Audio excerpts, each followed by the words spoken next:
Hustle hard, hustle every single day. I'll be making moves till I'm buried in my grave. To the system, I don't wanna be a slave. I've been doing shit my way, or the highway. And in the driveway is a nice range. Cause I grind through the climb, I invite pain. You'll never hear me, bitch, nah, I don't complain. Just gotta flip the switch and you can go and obtain anything you want, anything you need. Your mind's got the key ingredient, it's belief. They deceive with the negativity, but I just slide right by that energy. Even when you feel low, you can still go. Even when you feel slow, you can still go. Even when there's no hope, you can still go. I never answer to no, man, I still go. Go, go, go, go, go, go, go, go, go, go, go, go, go, go, go, go,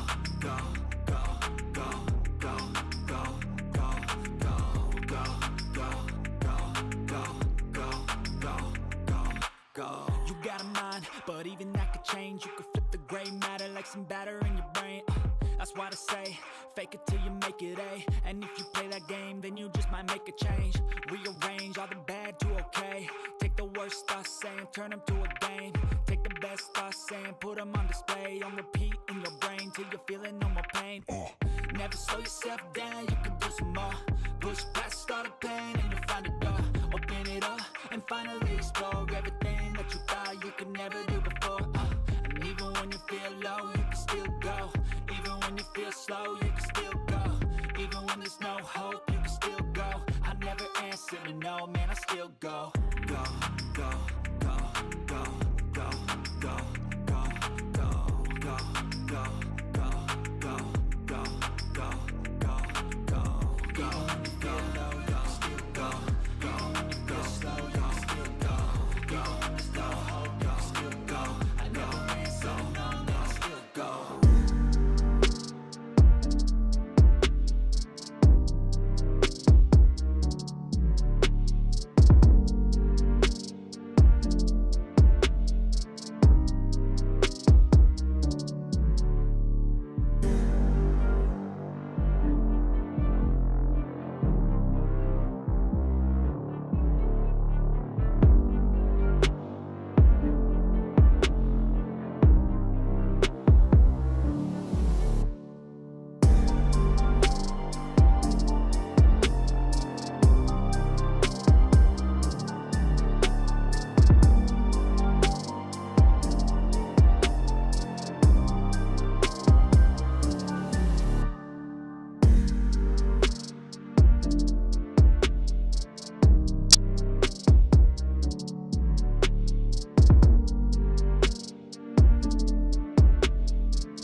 Hustle every single day. I'll be making moves till I'm buried in my grave. To the system, I don't wanna be a slave. I've been doing shit my way, or the highway. And in the driveway is a nice range. Cause I grind through the climb, I invite pain. You'll never never hear me, bitch, nah, I don't complain. Just gotta flip the switch and you can go and obtain anything you want, anything you need. Your mind's got the key ingredient, it's belief. They'll deceive with the negativity, but I just slide right by that energy. Even when you feel low, you can still go.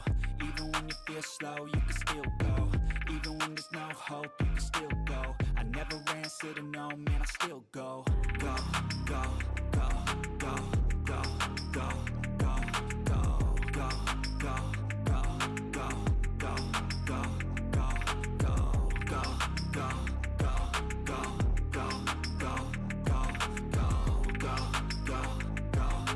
go, go, go, go. You got a mind, but even that could change. You could flip the gray matter like some batter in your brain. That's why I say, fake it till you make it A. And if you play that game, then you just might make a change. Rearrange all the bad to okay. Take the worst thoughts saying, turn them to a game. Take the best thoughts saying, put them on display. On repeat in your brain till you're feeling no more pain. Never slow yourself down, you can do some more. Push past all the pain and you'll find a door. Open it up and finally explore everything that you thought you could never do before. And even when you feel low, you can still go. Even when you feel slow, you can still go. Even when there's no hope, you can still go. I never answer to no, man, I still go. Go, go, go, go, go, go, go, go, go, go, go, go, go, go, go, go, go. Even when you feel low, you can still go. Even when you feel slow, you can still go. Even when there's no hope, you can still go. I never answer to no, man, I still go.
hustle every single day.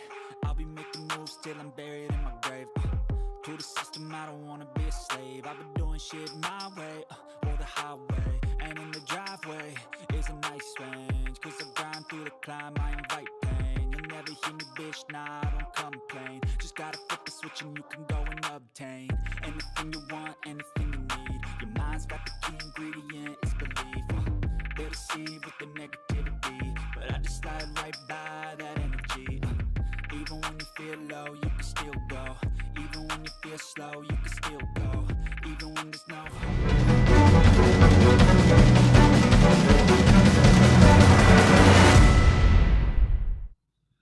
Welcome to Seconds Out and this live watch-along of this blockbuster boxing night in Saudi Arabia entitled Knockout Chaos. And of course, we are the site to go for these watch-alongs. And of course, it is the #1 YouTube boxing channel, and especially when I'm on it. I'm Keith Fraser, and I've got two very special guests with me. One guy who you know, who's been on many, many times, legendary boxing trainer, and my friend, Mr. Don Charles. Don, how are you, mate? I'm very well, Keith. How are you? How are you? I'm all the better for seeing you, Don. It's very nice to be doing this at last together, sitting next to each other. What can I say? What can I say? And we've also got another special guest. He is the up-and-coming heavyweight, Franklin Ignatius. I don't know if I pronounced it correctly, Franklin, but you're 6-0. And actually, I had the pleasure, I might add, of emceeing your fight in 2022 in Lee Valley. Yeah, that's right. Is that right? That's right, yeah. Okay, so tell me, Franklin, this is your first time on here. Yeah. A heavyweight. You must be very excited for this. 100%. I feel like tonight will be a show full of good fighters. Do you know what I mean? So there'll be a good entertainment. And there'll be a few fighters I'll be interested in to see what they do. And you never know, I might be mixing up with one of them in the future. Well, I'm going to go straight in, Don, because I know you've been on Talk Sport this week. All right, Talk Sport, the kind of second-rate sort of channel compared to this one, but with all due respect, let me ask you this question, because I'm kind of a bit confused here. Do you think that nights like these are good for boxing or bad for boxing? I think it's all positive. Of course, it's very good for boxing. It's giving boxing an injection that a lot of fights that are happening now will be waiting. Basically, it's accelerated the boxing industry as we know it. Yeah, a lot of the fights that's happened and are about to happen wouldn't be seeing those fights. So no, it's brilliant. Okay, but what I'm alluding to is, as you know, what I would call pantomime. I know there are many out there who are saying, "What are you talking about? This fight is going to be a close one," and I would probably agree with that. But in all seriousness, you've got a guy who's had one professional boxing fight against a two-time heavyweight champion of the world, an Olympic champion.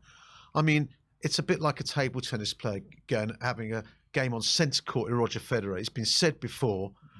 Come on, this is not real, surely. Well, it is real, believe it or not. The guy happens to, you can't really compare it like the tennis example you just gave, just some Joe Blogg coming off and going to playing in centre court. He's not a Joe Blogg. This guy is a unified, undisputed champion in his UFC. It's a fight. With boxing, when you undress it all the technical aspects of it, what do you have? You have a fight. So it's a fight. So for him to make that transition, which he has, yeah, he's made it really, really well. And yeah, I welcome it. Yeah, people, when he fought Fury, people were billing it as a gimmick. I don't hear anybody, the general public, talking about it being a gimmick fight for Anthony Joshua, because they've realized this guy is real. It's serious. I mean, to me, it seems a bit like Rocky Balboa, particularly when he went up against Fury. Rocky Balboa against Apollo Creed in Rocky 1. Franklin, what do you think about this whole? It's fictional, and to me, this seems.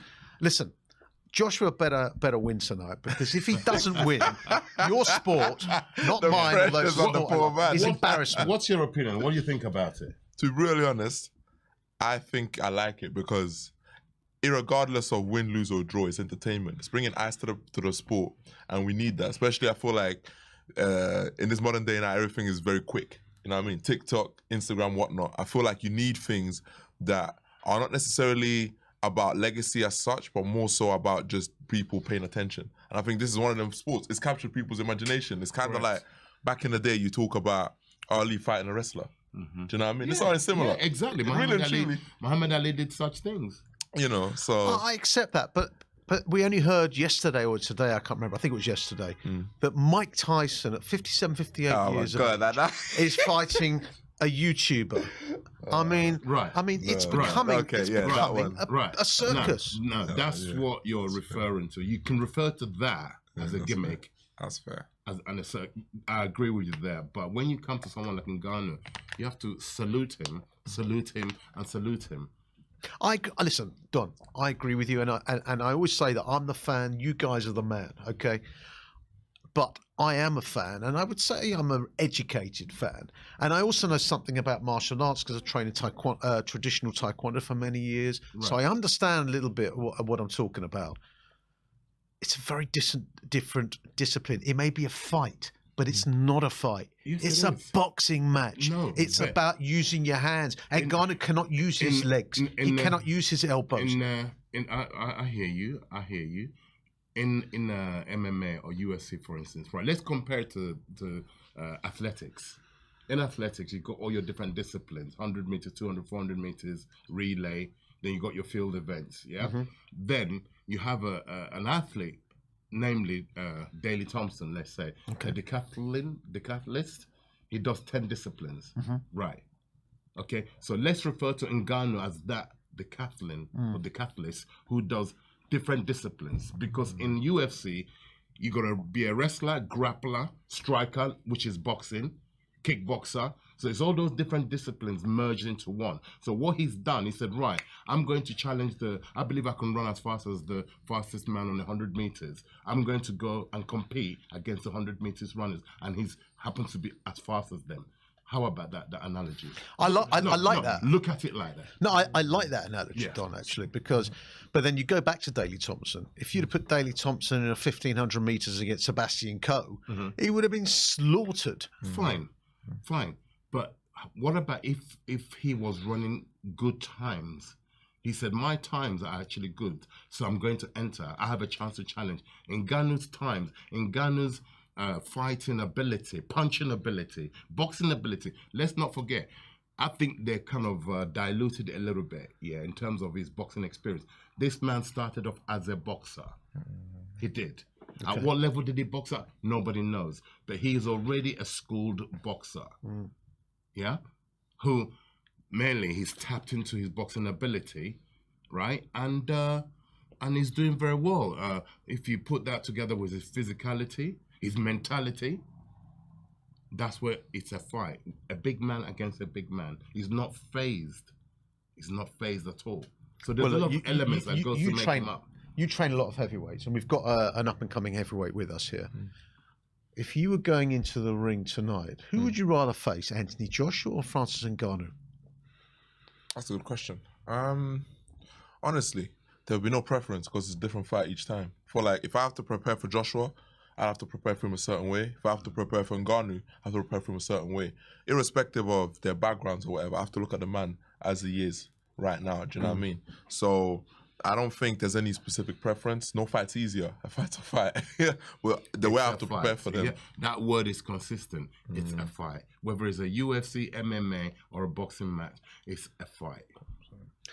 Well, okay. I think what you're doing is what I think you're doing, Don. I think you're broadening it out to have a big umbrella, because when you when you actually narrow it down, you're using your hands with ropes in 4 sides of the ring. It's a boxing match. Correct. I would say, in my opinion, don't get me wrong, I have a certain idea of how I think this fight's going to go, and I'll tell you how I see it now. I don't think Joshua knocks him out. I think Ngannou can knock Joshua out, but I think the likely result is probably Joshua to win on points. Really? Okay. What do you guys think? Exactly. Late stoppage. Yeah. I'll say my opinion straight. I think Joshua will win by a late stoppage. I feel like from watching Ngannou's last fight and the little bits I've seen of him I'm seeing in UFC, and obviously we all know Joshua, the first few rounds will be cagey. First 2 rounds I'm expecting both men, because neither of them are really just going out there gunslinging. It's not their style. They go out there and they have a look. So I'm expecting the first round, 2 rounds, both men to be having a look. I'm expecting between 3, 5, 4, 5, and 6, those rounds to be treacherous, because they've now had a look, they know what they're in for, and both of them will go for it. And specifically, I suspect Ngannou will feel more, maybe not desperation is the wrong word, but slightly more of an urge to go forward. So I feel like those rounds will be the most dangerous for AJ. Do you know what I mean? And assuming he navigates them well, he can get a stoppage later between 7 and 9. But those rounds between 3 and 6, I would say, would be the hardest rounds in this fight in terms of the competition. Is this 10-round fight or 12? 10 rounds. 10 rounds. Okay. 10 rounds. What do you think, John? I kind of echo some of the things Franklin had just said. Basically, it would be for both fighters, the first 3/4 rounds will be very cagey. AJ will be collecting data. Ngannou will be collecting data. I believe Ngannou is going to adopt of coming forward. AJ, I believe, is going to box on his back foot, scoring points. At the end of the day, win on points, you've won. And then depending on how he's getting on with trying to find their way through while he's collecting data, then eventually, if he's able to put Ngannou on his back foot and sustain that, then he will be victorious and potentially get a late stoppage. Do either of you watch UFC, or have you ever watched Ngannou in UFC? I've watched him numerous occasions. And I don't know, because as an old friend of mine, the legendary boxing referee Mike Jacobs always says to me, he goes, he never judges a boxer until he sees him getting hit on the whiskers. Correct. So you would probably know whether you've seen Ngannou. I haven't seen him hit on the whiskers. I saw him elbowed on the whiskers by Tyson Fury. Yeah, that one there.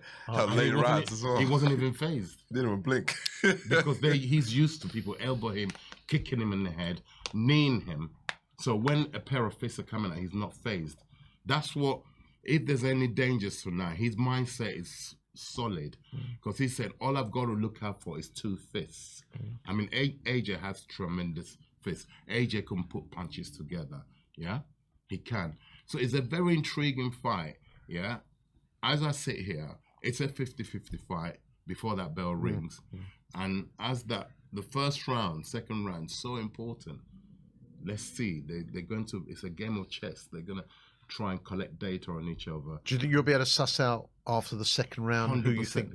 100%. We're going to nail Don on that. I'm calling my winner. Right, I'm not a hypocrite. I'm not going to hide. I'm choosing my winner to be AJ. Yeah, on points, but potentially a late stoppage between 8, 9, 10. He can't stop Ngannou. I don't think many of the viewers out there, maybe you know Franklin, but Don actually trained Joshua for some time, didn't you, Don? Everyone been trying to get this out of me. Let's say we had a relationship a long time ago. Right. Yeah. Okay. So but can a boxers, you will obviously have determined the AJ mentality. Does the mentality of a boxer change through the years, do you think? Most definitely. It matures. So therefore, his mentality today, how would you say his mentality is going into this fight, and looking him over the last fights, looking at some of the defeats he's had? What do you guys think? You know, obviously, Franklin, you're in the ring. You know about a boxer's psychology. It's everything, isn't it? Whether you believe you can or whether you believe you can't, you're right. 100%. I would say with Joshua, I think, from what I've seen of him over the years, just looking from a competitor to another, I see a man who's gradually developed in terms of psychology. He's gone from a person who was very much all-out aggression as he started, very much, which is, I think every fighter needs it. I have it myself. An extent of almost, you believe yourself invincible. You kind of need it, because that's kind of what the game is. So he had that. I could see that. Got dented with the Ruiz fight. All of a sudden, your mortality has been questioned and it's been shown. And I think that's kind of, from that he's evolved. I think it took a while to hit his stride again. Once he did, since then, he's still very much aware, okay, things can go wrong, but he has much more of a, I would say, a cautious, aggressive approach. Now, that's the person he's maturing into.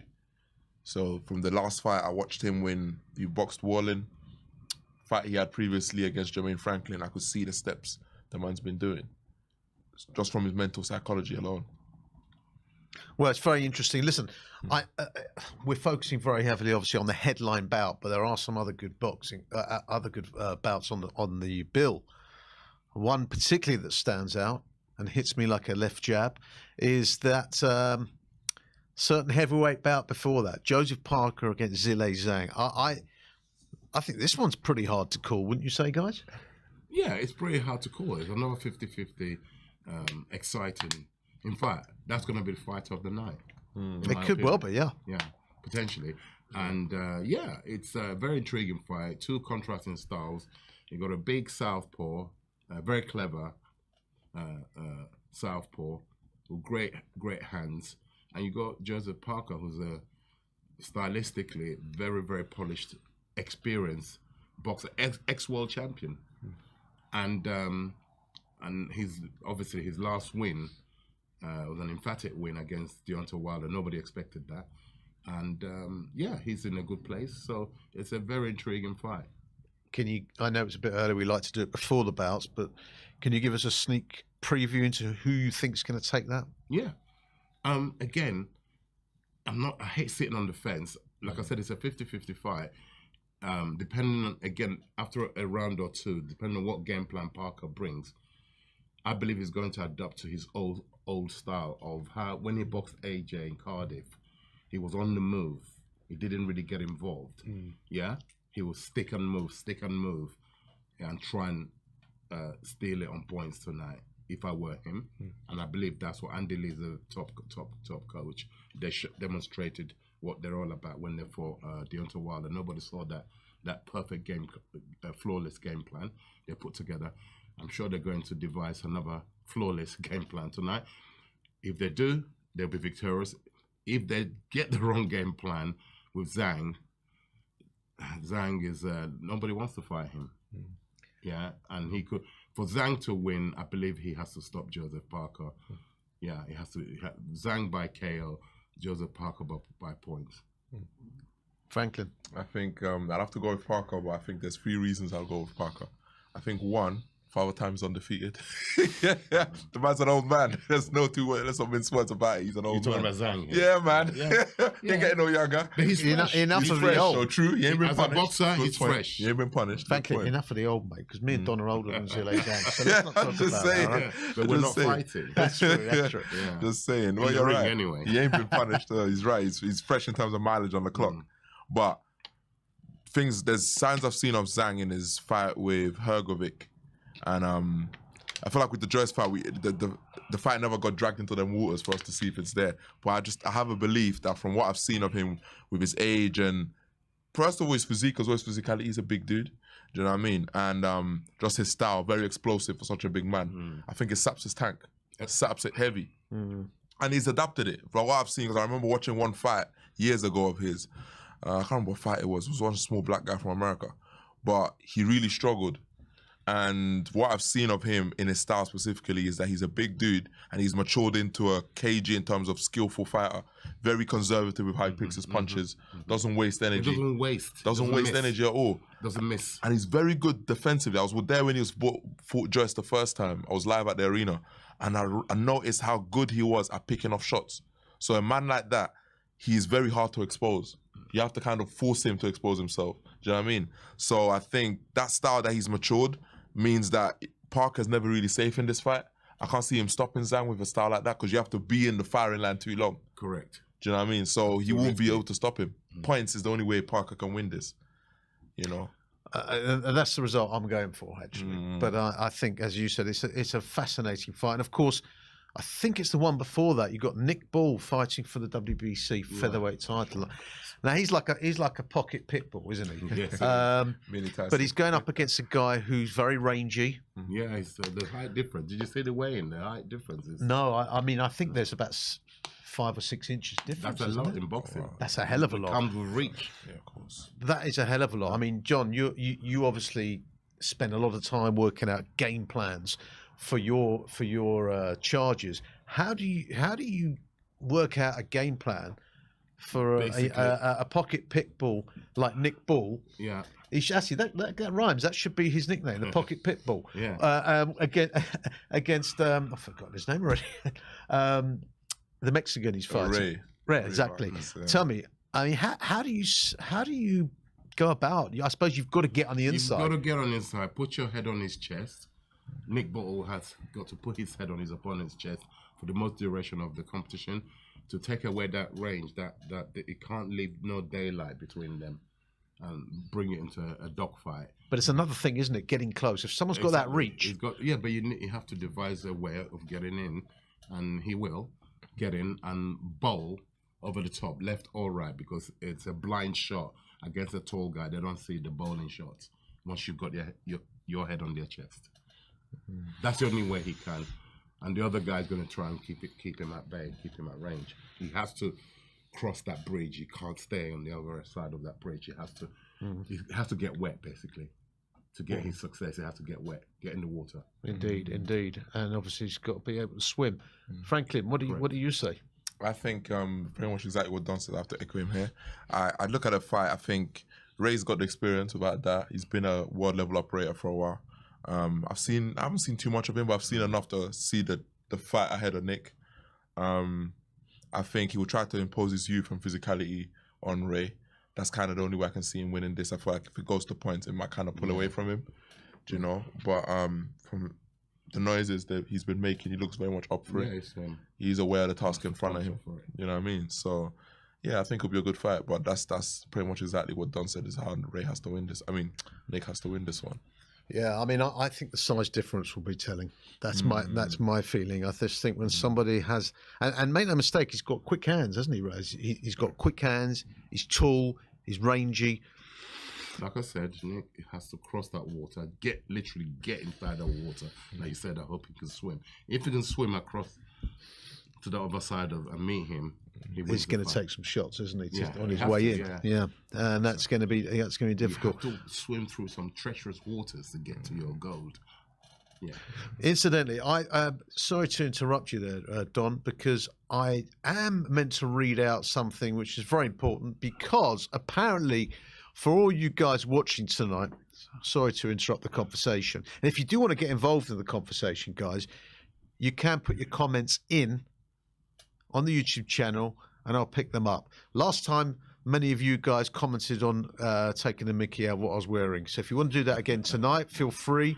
And if you think you're hard enough, come and have a go. But anyway, the claim, it says here, claim enhanced odds of up to 50-1 from Parimatch via freebets.com. Obviously, you've got to be GambleAware and you have to be above 18. Terms and conditions apply. It says here, as a AJ Ngannou fight, a welcome offer campaign. Enhanced offer terms, new customers only. Opt in. Bet maximum £1 on Joshua or Ngannou to win fight. No cash out, whatever that means. Enhanced odds paid in free bets. Can't be bad. What do you get for free these days? Not a lot. Expires in 7 days, and the offer is valid from 10 UK time. Oh, it says on the 1st of March. Well, that's gone. Until literally 1 minute before midnight tonight. Selected payment methods only. Terms and conditions apply. BeGambleAware.org, I should say. And yes, gamble responsibly. Obviously, gambling can lead to an addiction. Confidential help and support to anyone who's worried about their or someone else close to them gambling situation. If gambling's on your mind, we're here to help. That's not me. I don't know much about it. I don't like to gamble. But anyway, you got a freebie. Go for it. Don, are you a gambler? No. Franklin? No. Yeah, sorry guys, can't relate, but you know, each to their own. I have to say, and I'll be showing my age here, but everything in moderation. I agree with you. Everything in moderation, you know. Do you drink, Don? In moderation.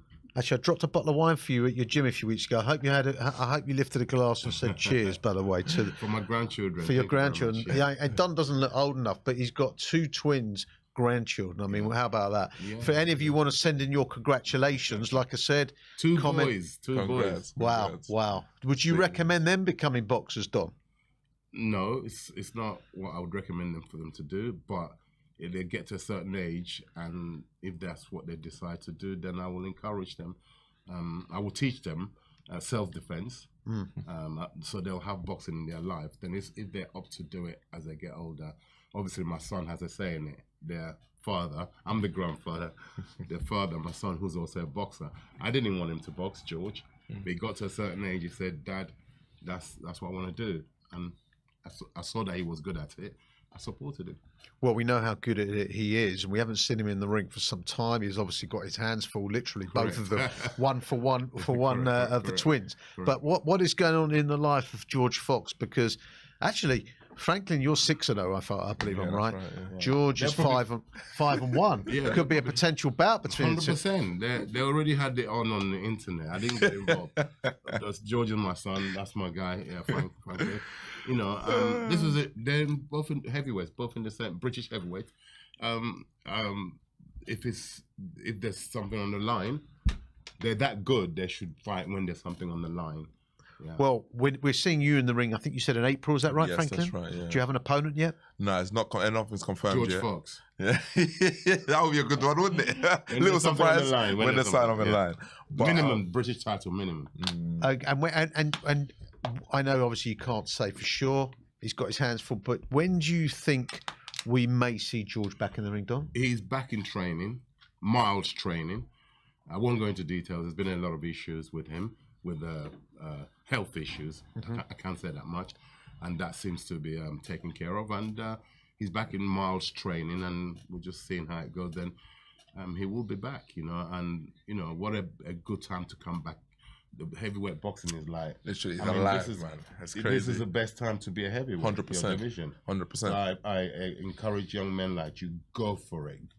This is it. I mean, it's worldwide. It's thriving, you know? Well, here's the thing. Obviously, these nights in Saudi Arabia are particularly unusual, although they're becoming very usual. They're becoming almost the norm now. Don, you were in Saudi the last time there was a big fight night there. I think it was the last time, wasn't it? Correct, yeah. Can you give us a little... I know we're going to be hopefully seeing the next bout soon, but give me a bit of an insight. How is it in Saudi Arabia? I mean, look, many people are saying it's all to do with sports washing. They're using all their money on trying to give that country some kind of legitimacy because of the human rights issues that everybody knows it's got. How do you think it's going in terms of Saudi Arabia? Do you like the idea of, and I say it in inverted commas, the sports washing? Is it a good thing for the sport, or does it have a two-tier effect where the people who aren't on the kind of attractive list of fights for the Sheikh or His Excellency, as they call him, then they're in the second tier. They have to fight in domestic fights like your good self, Franklin, and they have to fight here, and have to fight even in America. It's not quite Saudi Arabia now. Give us a bit of an insight. I'd love to know what you think about it. And Franklin, obviously, as a guy who, you know, excuse me for saying it, is in that second tier. No, very few are in that kind of Saudi Arabia sort of circle now. Ain't no shame. Guys, I want let me hear what you think. The masses are in the second tier, like you say, or third tier in some cases, yeah, right. But they're all going to be aspiring to get to the first tier. It's only a minority. This is only applicable to a minority of fighters in terms of percentages. And within the whole boxing fraternity, you're looking at, we're looking at 3/5% that are taking part in this. So not even that exactly. So there's a good 98% of the industry that have to carry on as norm. Yeah. Okay. Then everyone's aspiring. Yeah, to break into this, let's call it a league, to break into this league. It could be let's refer to it as the Premier League, yeah? Because that's what it is. It's got, Premier League in football has lots of money thrown at it. This has lots of money thrown at it. Is it a good thing? Yes, it is. Because otherwise, look at the results. Look at the fights that have been put together, the fights that the fans were being denied for years and years and years, and these guys are making it happen. So surely it's got to be a good thing, yeah. Okay, I'm not a hypocrite because I'm involved in it. Fortunate enough to have fighters who are participating in it. The let's call it. I don't like to call it. Let's call it the championships. Like in football, that's what you got. The Premiership, you got championships. Yeah, you know. I do feel for them, but if I was in the championships, I'd be aspiring and working harder to try and break into that league. I mean, if I can interject slightly before coming to you, Frank, it's not really a league. It's not even a league because if we saw the time when you were there, Don, you had fights like, no disrespect to Ellis Zorro, for example, boxing against Jai, but he had an opportunity, and he took it. So sometimes it's a bit of that kind of lottery moment. If you okay, like. fine, but it was given that, and it was given paid a sum of money. It's better to nobody wants to lose. He lost, granted. I can't disclose. I don't know the exact figure what he would have got paid for that. People are not getting paid for that to have a world title fight. So the money he would have gotten for that, for losing, kind of makes it all right. It does for the fighter. Yeah, of course. Yeah? So it's I think it's a plus. When trust me, I've weighed it all up. Yeah, not because, like I said, I'm fortunate enough to have fighters who's participating in that league. I think overall it's given the boxing an injection in so many ways. Like I said, it speaks for itself. The fights that are happening wouldn't otherwise be happening. We've got to be waiting for years and years and years to see these fights. People are I'm getting older, man. I need to see those fights now. Makes sense. Yeah. 100%. Franco, you said I can call you Franco, Yeah, 100%. so let's do it. Yeah, no, what do you think? For me myself, the way I look at it is like this: the fighters you mentioned, Ellis Zorro, for example, Lyndon Arthur, someone I know. Both guys were not run-of-the-mill fighters. Ellis Zorro had fought quite a few domestic guys and gotten himself to a certain level. I believe he had WBO European or something at the it's time. a good level. Lyndon fighter. Arthur won IBO. In fact, I think it was the show before mine because we both happened to be working with Wasserman, and it was the show before mine, I think it was, where he boxed on the WBO European, or after mine, actually. So, not for the European, sorry, for the IBO world title. That's the fight, that's the belt he had actually going into the fight. So, you're right in a sense that, yes, guys like myself who are contenders, prospects, etc., we're all trying to get there, but at the same time, more importantly, we're actually trying to rule or prove ourselves to be top of where we are at. We're trying to put ourselves to be king of the hill. And it's then, like you said, that those who are the kings of that hill then get the opportunity to go, go Saudi, go these type of places and get those opportunities. It's but an first incentive. of all, exactly. It should inspire you to say, I want to do better because I want some of that. 100%. I think first and foremost, like anyone who's on any lower level should always be aspiring to go better.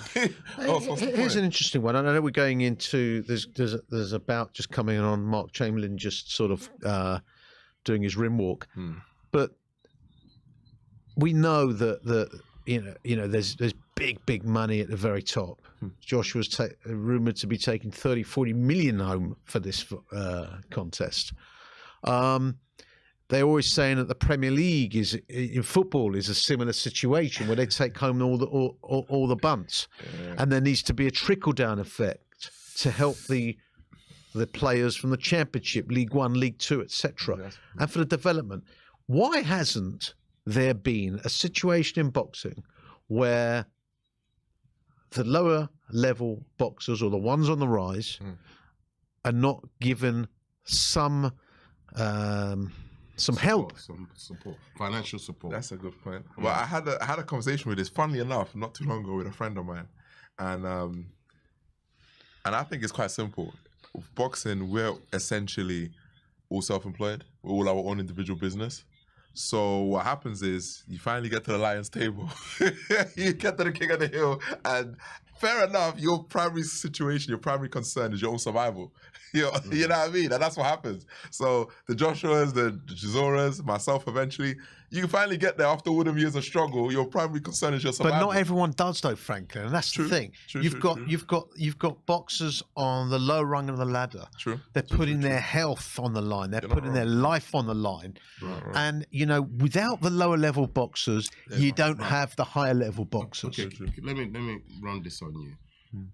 How do you think the people who we're watching now, let's say the heavyweight division, for instance, or how do you think they got there? They too, once upon a time, had to make that journey. They didn't start off being high-level fighters, unless you're an Olympian.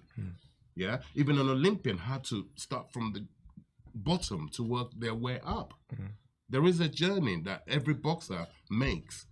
When you make it, it's not your fault. You've made it. Do you know how much sacrifices the people who have so-called made it, have sacrifices they had to make to get to where they've got to in everything in life, whether it's normal business, your high street business, you have a business, you're, like you said, every professional boxer is a self-employed worker, right?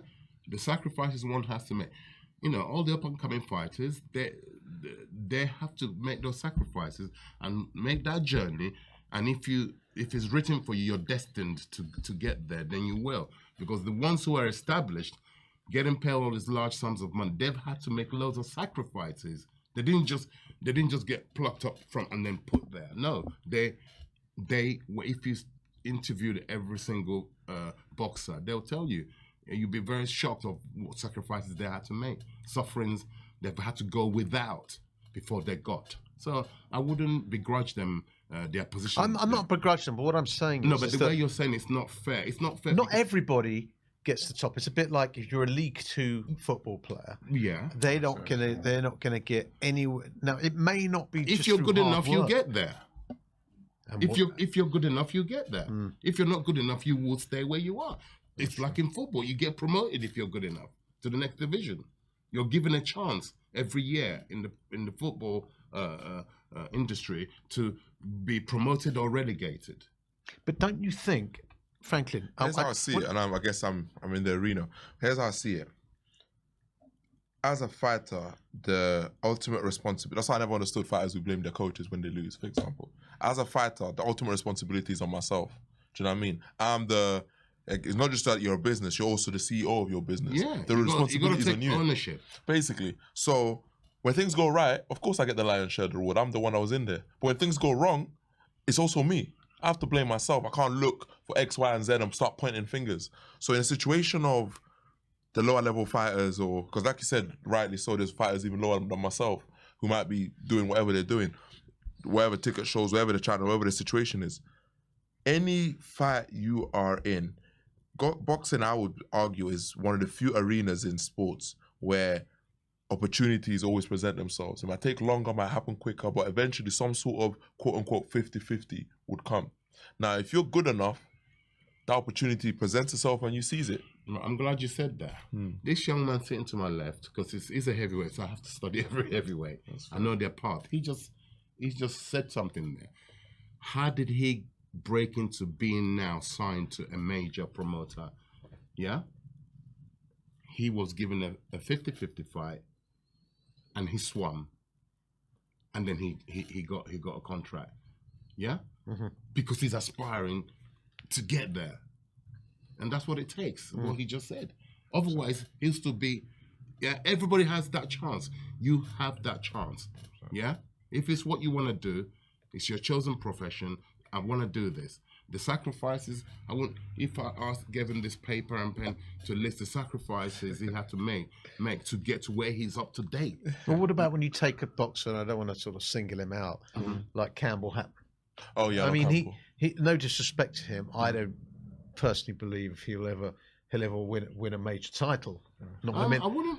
I don't believe that. I wouldn't say that. I mean, he's a guy who's developing.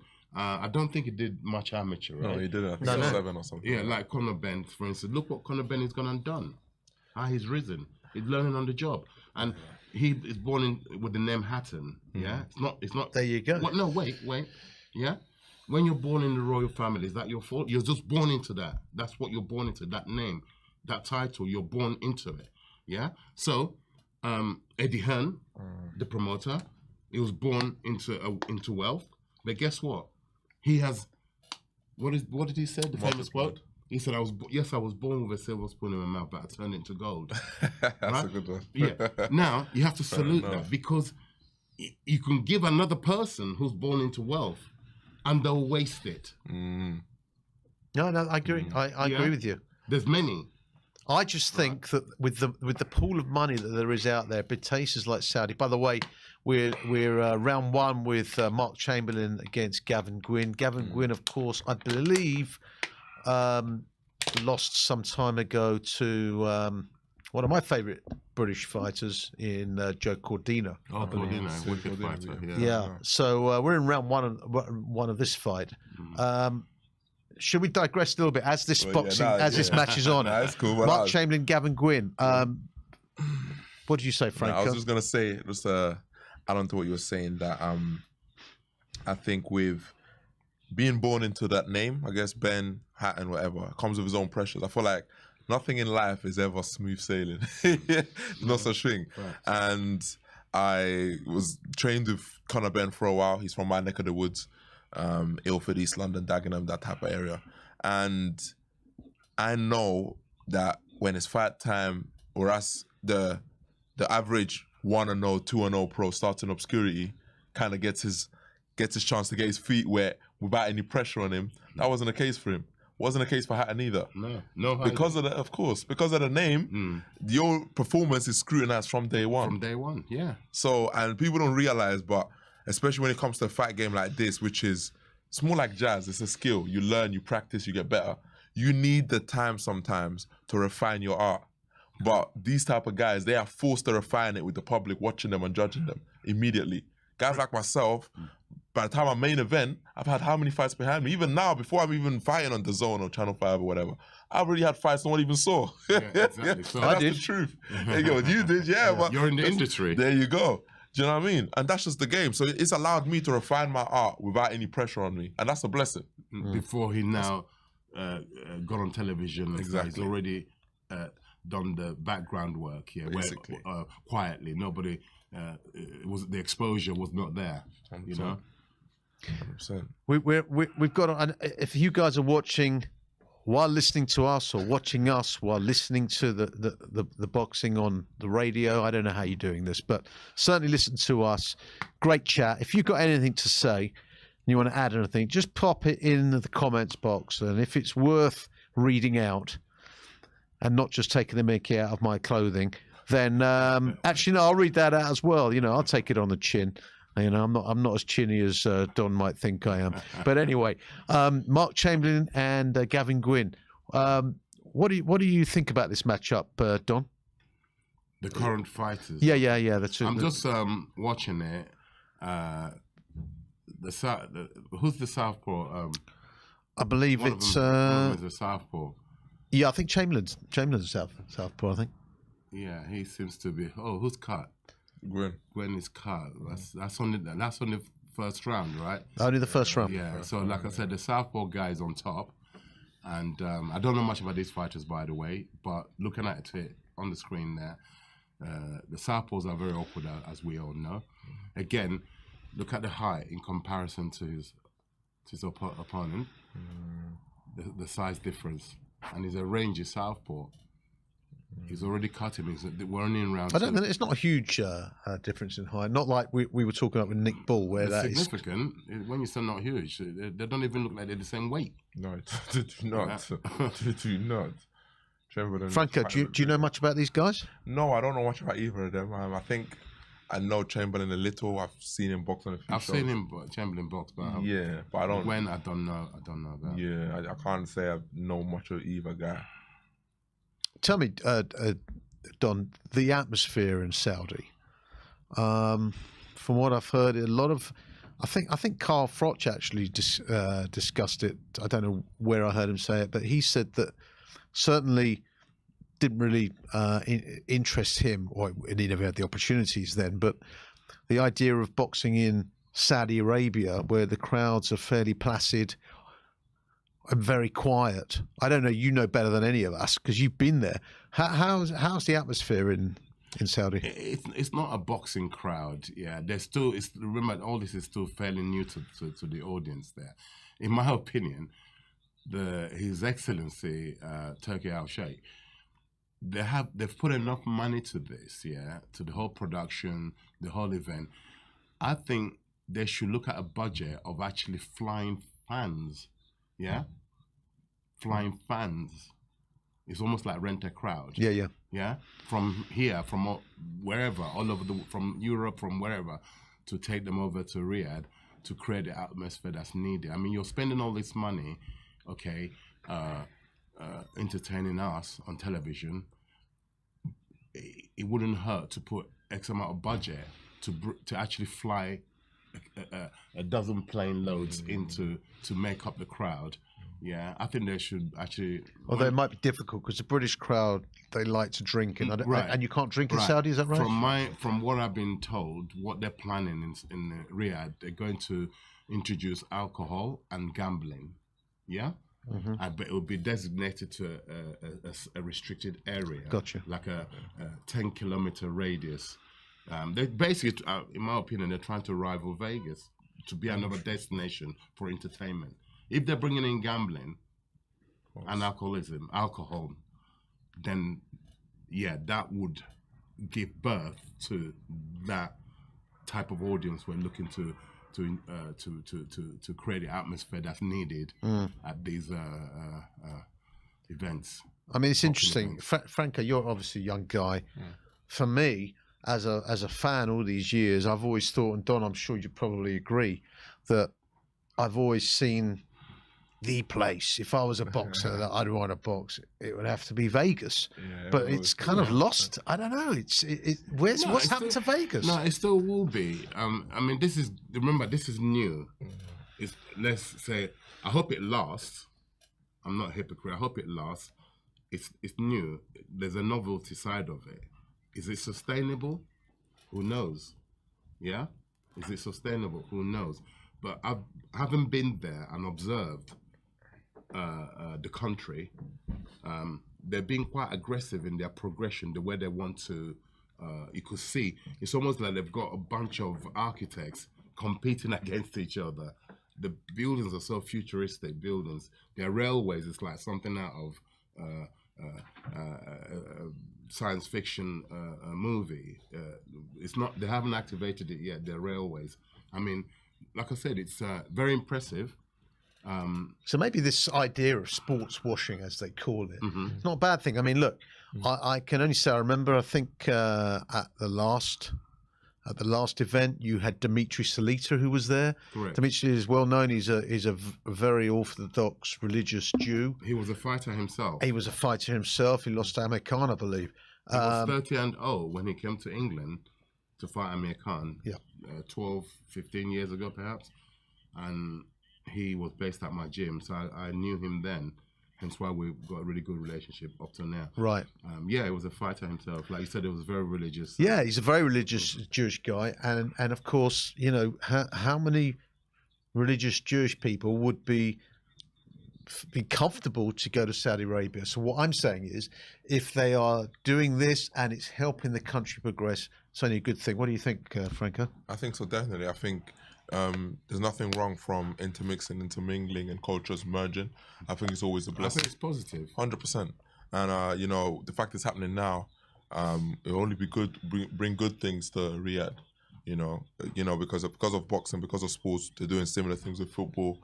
I think it's bringing a whole new merging of culture, and I think that can only benefit both of us, benefit us going there, and benefit them for receiving us. So I think only good things can happen. I think I have some sort of varying opinions, but I think you're right. And incidentally, looking at this fight, it looks like Gavin Gwyn is in trouble here. He's getting battered.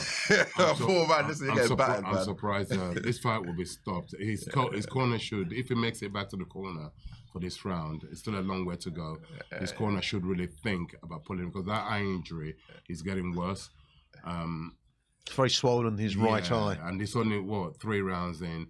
Should he make it back, he should caution to wind here. Just swing for it. Literally. And see what happens.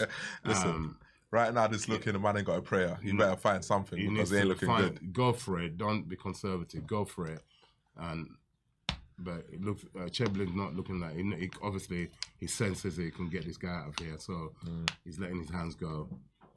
And the corner, I believe that's what they'll do. If the referee doesn't stop it before the end of this round, then the corner should really consider pulling their fighter out. Well, listen. I mean, he's still putting up a fight. He's still game. He's getting hit clean. Yeah, he's getting punched up here. I'm not seeing him being able to muster any effective resistance. He's not landing. You know? Yeah, I mean, got a little shot there, but look what he's eating in return. Yeah. He ain't looking good. He ain't looking good. That eye is bad. Live to fight another day. 100%. Don't sustain any long-term injuries. Yeah. What? How many pay does he have ahead of him, though? He looks like he's on the way out. from what I can see. Might be wrong. I don't know the man's career too tough. But from what I can see here, I don't think Gwyn will be boxing for very much longer.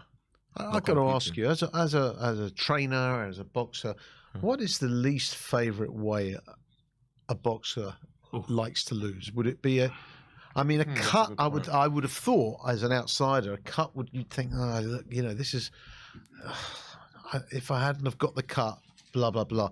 I take the Billy Joe Saunders against a Canelo Alvarez fight. My personal feeling is that Saunders was winning that fight actually, and of course he got caught. Sorry to interrupt you. It looks like the corner are gonna. They yanked him out. Are they? They're not gonna pull him out. What? Which is really What? What? Look at the man's eye. What? They let the man continue. It won't be able to see from them. The ringside doctor already checked it. It looks a little bit like I think it was Nick Blackwell when he boxed against there's a name for Eubank Jr. What he's got there. They've got to think, and he's taking shots. Look at this shot back, right? That's just one previous. It took another 3 or so shots like that. That's the left over the top, and of course, look at that. I mean, punched his mouth. You've got to pull him out. He's got to pull this young man out. Well, that you know, when your right eye is closing in like that, you can't see that left over the top. I mean, it's just of course. Yeah. You know, it's difficult. I'm very surprised they're gonna let him do another round. Boy, yeah, he's getting battered in there. I'd rather pull this guy out so he doesn't get knocked out. Yeah, because the problem is, I don't think Gwyn can turn this around. I don't think he possesses the skill set or the power or whatever. If it was a puncher, you think, okay, yeah, of course, exactly. But look, this is not the case. You can't see out of that because he just threw and the guy wasn't even there because he can't see out of that right eye. That's a bad thing.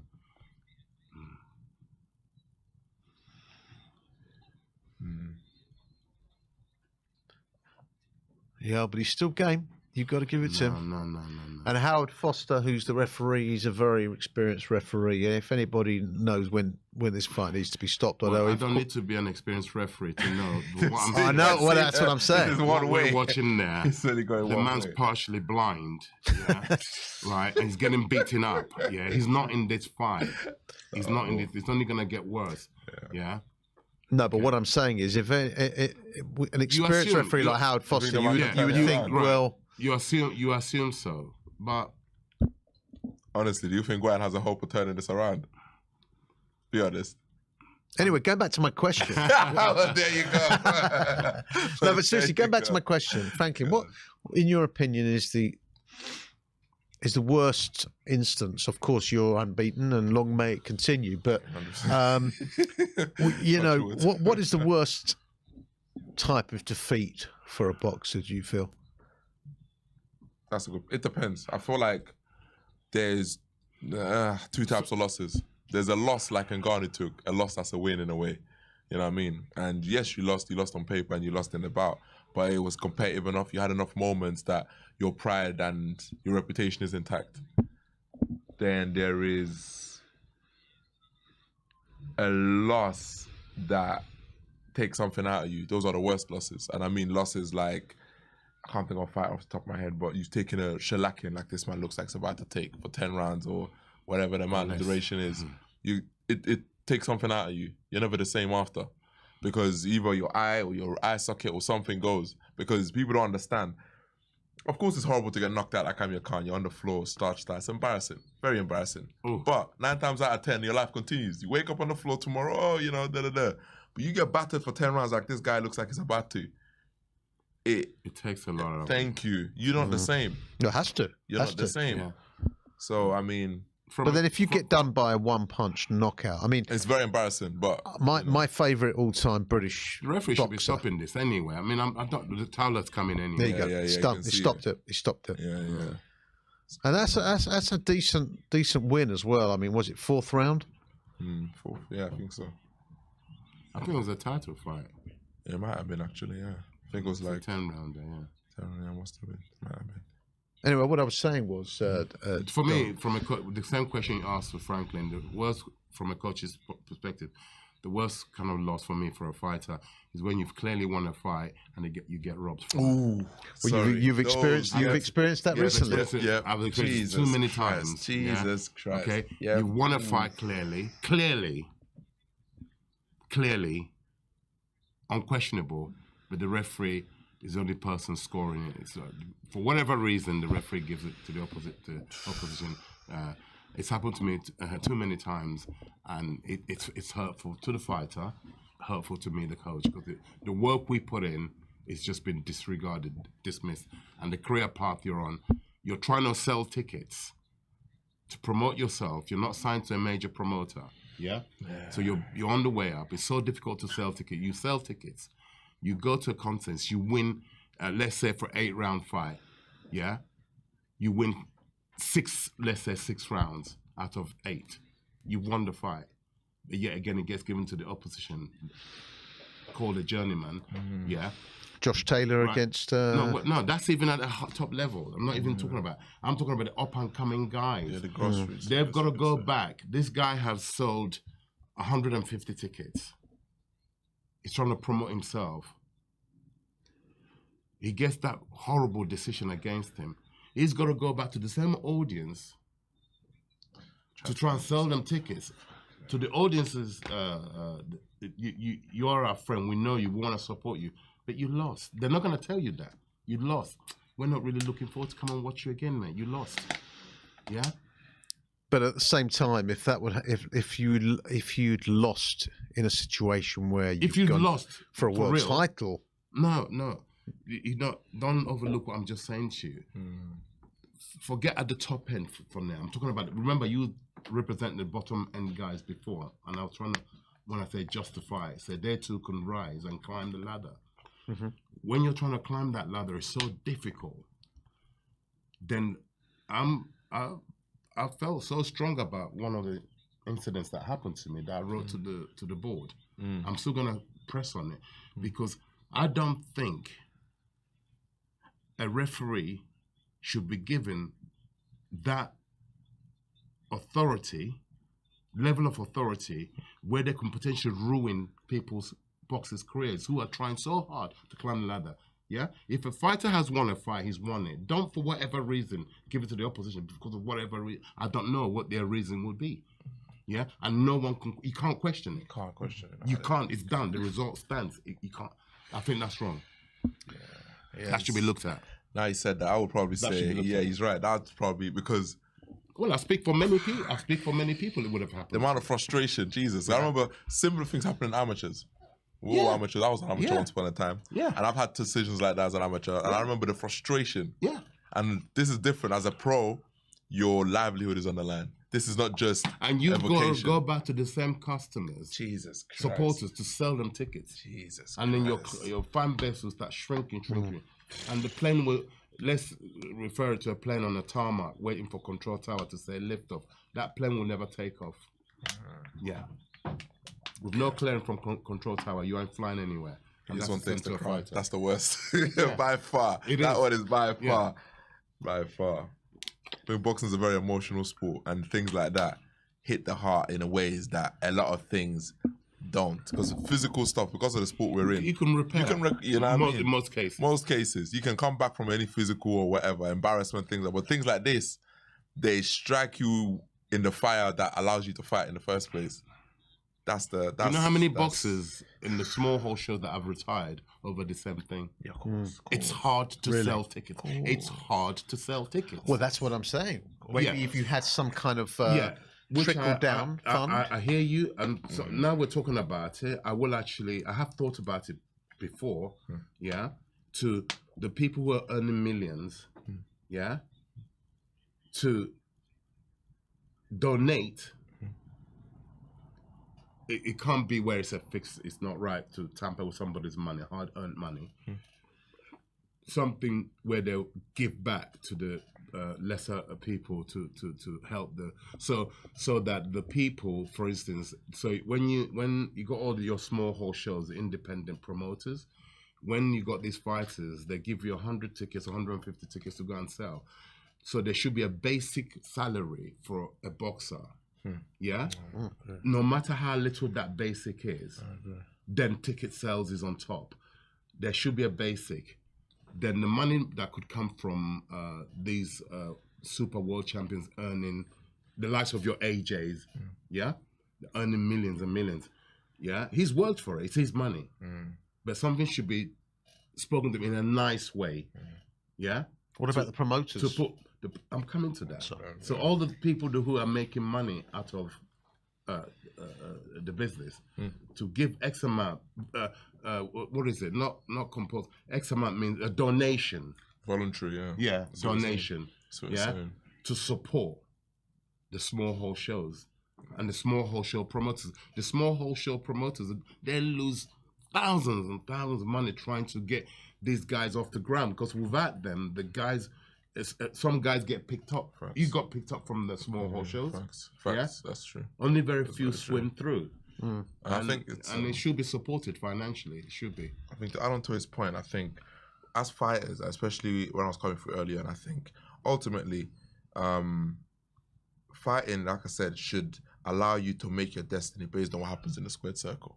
That's the whole point of training. That's why you pay the price in the gym, so that when you go in there, you have your destiny in your two hands. Things like ticket sales, things like that, they take it out of that. I would prefer, if I was starting off again, to be in a situation where, let's say I have to fight another prospect from day one, but I already know I'm not selling any tickets, whatever. It's just a fair opportunity. Whoever wins survives. It sounds harsh, but it's the sport we're in. Prize fighter. Thank you. This is what this is. And I've spoken to a few ex-fighters back in the day.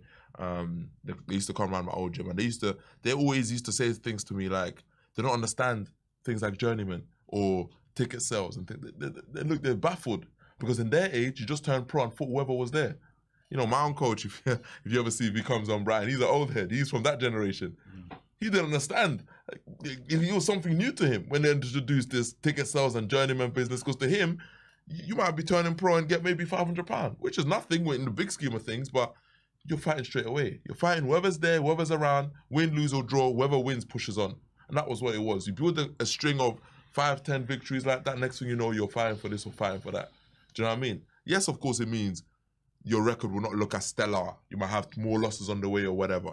But I would say it will be an equal playing field. It will be a level opportunity. And the better man survives. And that's what boxing should be. You know what I mean? I don't believe in a gimmick or, oh no. Else, why work? What's the point of training? If you're going to win just because you're you, what's the point? You know what I mean? Yeah, and I understand what you're saying. I just think that as an example, I'm a big tennis fan. And in some ways, it's harder for the lower ranked tennis players, more so than the lower ranked boxers, because they have to travel around the world. They've got to pay coaches, hotels, blah, blah, blah, expenses. And it's well documented, there's not enough support for the lower ranked players. And yet, if you don't have the lower ranked players, you haven't got the top ranked players. How can you have rankings if you haven't got the lower people? So I just think that more needs to be done to, as support. You said, I think if people were on a basic wage. I'm actually going to, amongst a lot of things I want to, present to the board. I'm a senior citizen now. I'm getting older. I'm not coming to the end of my coaching career. I will always coach. But it's one of the things I would like to present to the board to look at, because I feel very strongly about certain issues within my observations during the 20 years that I've been coaching. Well, maybe you want to take me with you, Don. It seems like I've got some good ideas, mate. No? Let's go. Let's go. But actually, Don, I want to go back to earlier what we were talking about, because of course you were training Daniel Dubois when he went to Poland to face Usyk, and I know how disappointed you were because you felt Daniel won the fight on a low blow and Usyk milked it. I want to ask Franco. Listen, everyone's got an opinion on this. Cool. Okay, for sure. Some people say it was a low blow. Some people say it was a legitimate blow. Now, Don's a good man. He doesn't mind what you say at the moment. When you first saw it, Franco? What was your feeling? To be honest, I watched it when I first saw it when it first happened. I thought, like, as it happens live, I thought that looked low because of his reaction. You judge a low blow usually by the man's reaction that receives it. So I looked at the reaction, I thought, fucking hell, that was low. Saw the replay, I thought belt line maybe wasn't low. Then I thought to myself, well, there's I think I said it somewhere before, that fighters generally, when you go into a ring, because you're wary of body shots, most fighters pull their trunks up, pull the belt line up groin guard. Do you understand? Because it gives you a bit of protection. Yes, usually in the start of the fight, the referee will normally say punches are allowed from here, whatever, and he'll display with his hands where you can punch, usually, right? I can't remember if that happened in that specific fight. I can't recall. It didn't. Well, there you go. So, in that sense, it's very much up to the referee's discretion. He decided, potentially because I think Usyk ain't a fool. He's seen the moments. He's probably fought the pressure a little bit. What was going on? He thought to himself, "Fuck this! I'm a low blow." Might have felt a bit of pain, and sorry, but I'm not sure. I mean, my young boy who Don knows could be watching this. So pardon the language. No, don't repeat this at home. No. But the point I'm making here is, I think Usyk. I think looking back, I would probably say no, it wasn't a low blow from the replay. But at the time, I think it was definitely up to the referee. And had I been there myself, I would have said it was a low blow from how it looked because of the response. The camera shows that it was belt line. In normal fights, that's not a low blow. It's hard to say, but I mean, look at Hagler. Hagler made a career out of hitting people near the groin guard in that specific area of the belt. And it wasn't a low blow. None of his fights I could recall Hagler being penalised for it. Not to my knowledge. I might be wrong. I mean, anyone can comment and correct me if I'm wrong on this one. But I don't believe I recall Hagler getting punished for hitting that area. And he was notorious for digging to the body. Most recent time, Mayweather. Another one. McCallum, another one I just remember on the top of my head. The body snatcher. Most recently, a lot of it's belt line is allowed. Yes, that's the referee indicates. Usually, the referee actually came to our dressing room prior to the fight, 1 hour prior to the fight, to read us our rules. He said, "Do you have any questions?" I said, "Yes, I do." I said, "Can you make sure our opponent, his groin guard, is level the navel line, the belly button here?" I meant we actually. You mean the top of the? The top, right? And the band is approximately 5 inches on every boxing show. It's about 5 inches wide. True. Yeah, that's true. The punch landed in between the top line and the bottom line of the band. Yeah, that's in the middle. So I think that's legitimate, isn't it? Of course, it was a legitimate punch. Yeah, it was a preempted decision. The only way we were going to win that fight, Daniel would have had to knock him out cold. Put man away. Yeah. We just had a lot stacked up against us, but never mind. It's history. We've got to go and rectify it. We've gotten over it. Yeah. Again, this is what I was alluded to earlier on. The fact that you trained, we trained as hard as Usyk, if not harder. There's sacrifices we had to make collectively. The fighter and then the camp, the sacrifices we had to make. We wanted to change our lives and make history, and it was snatched off us from a one-man's decision. Again, this was the referee. Why do you think they have VAR in boxing, tennis, cricket? They have them. Yes, they need to bring it out. Although with respect on VAR would not be able to tell you what's underneath that belt. But I hear what you're saying. Wait. VAR won't be able to tell you what? Well, won't be able, you'll be able to pinpoint exactly what's going on with. No, not VAR. Actually, sorry, I'm confusing it with Hawkeye. I beg your pardon. Yeah, VAR will determine where did that punch land. You can slow it. They've got technique how to slow it down. Does it work real time? Real time. So does it go like slow it down and let's say 5 seconds? Well, I've never been in a studio where they're actually using it. But what it does, it looks at it, it plays it back, looks at it, plays it back, looks at the lines. But with respect on it's quite simple. When somebody's an offside in football, they draw lines. They would then. Anyway, of course, I'm going to argue on behalf of my guy. Sure. No matter how we dress it up, I say I'll challenge any expert. Let's sit in a studio. Let's look at it. That punch. Well, for the record, I thought it was a legitimate punch. And I'm not just saying that because you're my friend.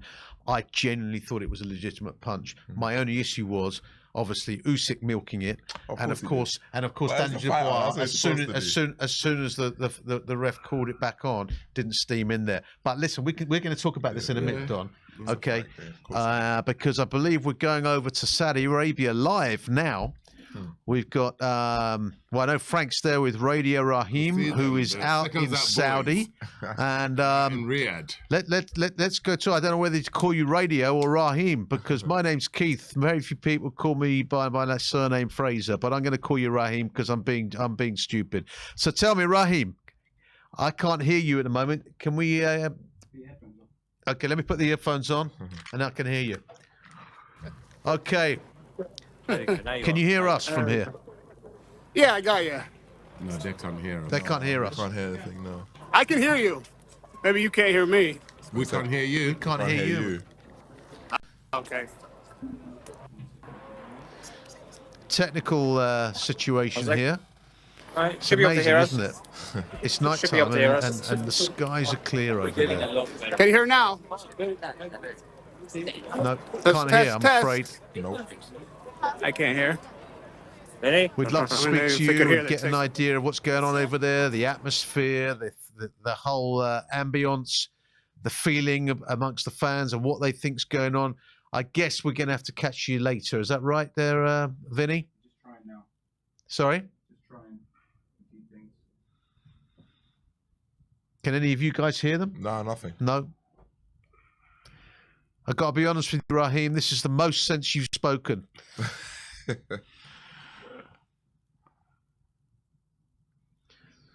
Sorry, ladies and gentlemen. Actually, you're not really allowed to say ladies and gentlemen these days, but I do. I haven't got a problem with it. Got Desmond Dennis asking this question. Where can I watch this match for free, please? Listen, don't be a cheapskate. But in any case, if you want to get the real McCoy here, you get it on the ground, you get the feeling from your two experts here and, well, my amateurish sort of input. Just tune in here, and we'll give you. We'll keep you updated. We're still trying to go live to Saudi to hear from Radio Rahim. Any news over there?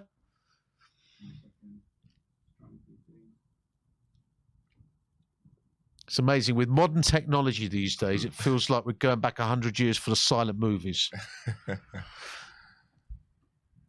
I'm close to taking my earphones off here, Vinny, because I think we were having some good chat there, particularly about that a certain Daniel Dubois.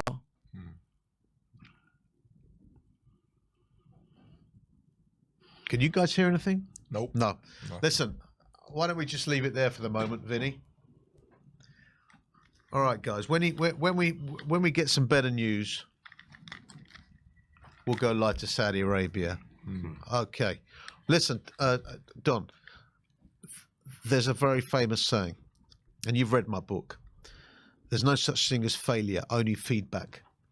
What feedback did Daniel take from that fight after that incident when he should have walked away with the belts? Yeah, feedback is that you fall down in life, you get up, you dust yourself up. Am I good enough?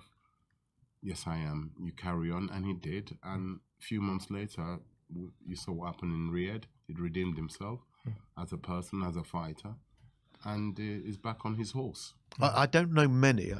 Of course, I presume you were back in the British guy and Don's man. 100%. But I think most people, even if they're not fans of Daniel, wanted him badly to win that because of the history of Jerome Yeah, Miller. of course, the drug cheat. I wanted Daniel to win. I want Daniel to win because he's Don's man. But I wanted it doubly because of what's happened with Jerome Miller. 100%. But that was a great performance. Facts. And where do you Every see fighter. Daniel in the picture now? I think both of he's, well, I think Franklin? he's proven himself to be definitely at that top of that tree. You know what I mean? Especially right now where the division's at. I could see him mixing with whoever's around, Hergovic, whoever. Do you know what I mean? I think he's there. Guys like myself are working to get there in terms of our competition that I got to get through. Do you know what I mean? Because ultimately boxing, regardless of what you do, sparring or fighting, it's about levels. You beat a certain level fighter, you get to another level.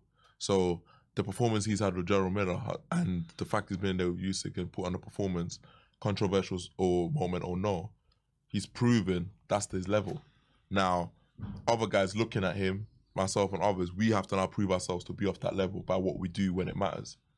Do you know what I mean? So that's how I look at it. I think it's definitely got some good fights ahead. And you never know, if I do what I do, you never know where we are in a few years. But I got to get through my own obstacles first. Well, we're going to be supporting you, Franklin. Don't worry about that. But Don, rumour has it, you know much more than we do. I don't know how much you're willing to reveal that Filip Hrgović could be next for your man. Rumour has it. That's the first I've heard of that. A few names have been put to us. It's just maybe it's just names being chucked about, but I've heard that could be a possibility. Yeah, it's a possibility. Yeah, it's a possibility. There's others. There's Wilder, like you said. Daniel has swum into that pool of that level. Right. So there's all these names. Joe Joyce, who could be a brilliant rematch. You know, he's got a fight against Cash Ali, isn't he, Joe? Yeah, that's sure. right. Yeah. I'm sure he'll come through that. You know, he'll be back. You know, he only slipped up at the top level with Zhang, who's fighting tonight. So yeah, Daniel, where we're at the moment, we're in a very good position. That I know we've got to fight either May or June. I know we're going to fight. That's what we've been told. The opponent, we don't know. And you think, I mean, is Hrgović a fight that you would like? I mean, if you were handpicking the fight for your charge, who would you like it to be? Anybody. Hrgović, Joseph Parker, Zhang, Wilder, whoever at that level, they're all there. I don't have any preference. If it's the fight that's presented, you look at it, you know, why are you in it if you're going to avoid it? Yeah, if you got beliefs that you're gonna win a world title, it doesn't matter at what stage you meet somebody, you fight them. If you're aspiring to beat them later on, the level we're at now, you should be able to beat anybody in that pool, or else you don't belong to that pool. You've swum into that pool. Again, being in the Premiership of football, 20 teams, isn't it? Right. And it's not unusual, a team that's just been promoted beats a team that's already established in the Premiership. It happens. Add on to that point. Yeah. Irregardless of rankings, BoxRec, whatever it says, whatever people are, I can't speak for other fighters. I don't believe there's a fighter born on this earth right now I couldn't get in the ring with and prove my worth. There you go. Right now, point That's blank the period. mental attitude.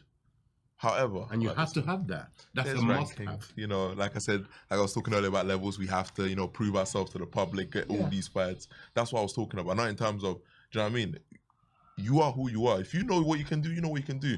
But like I said, rankings exist for public to believe you're worthy of that challenge. Correct. So we have to prove ourselves to the public by passing these quote-unquote obstacles they put in front of us to show them or to show the public that, look, I think this it's is where we're at. necessary. I think it's I'm not necessary. disagreeing. With all due respect to both disagree. of you, there's a guy on top of the bill tonight. He's only had one fight. Simple. Listen, because the man showed himself. Look, Documented. simple. The truth of the matter is, One fight documented, one boxing fight. You know. But I hear you.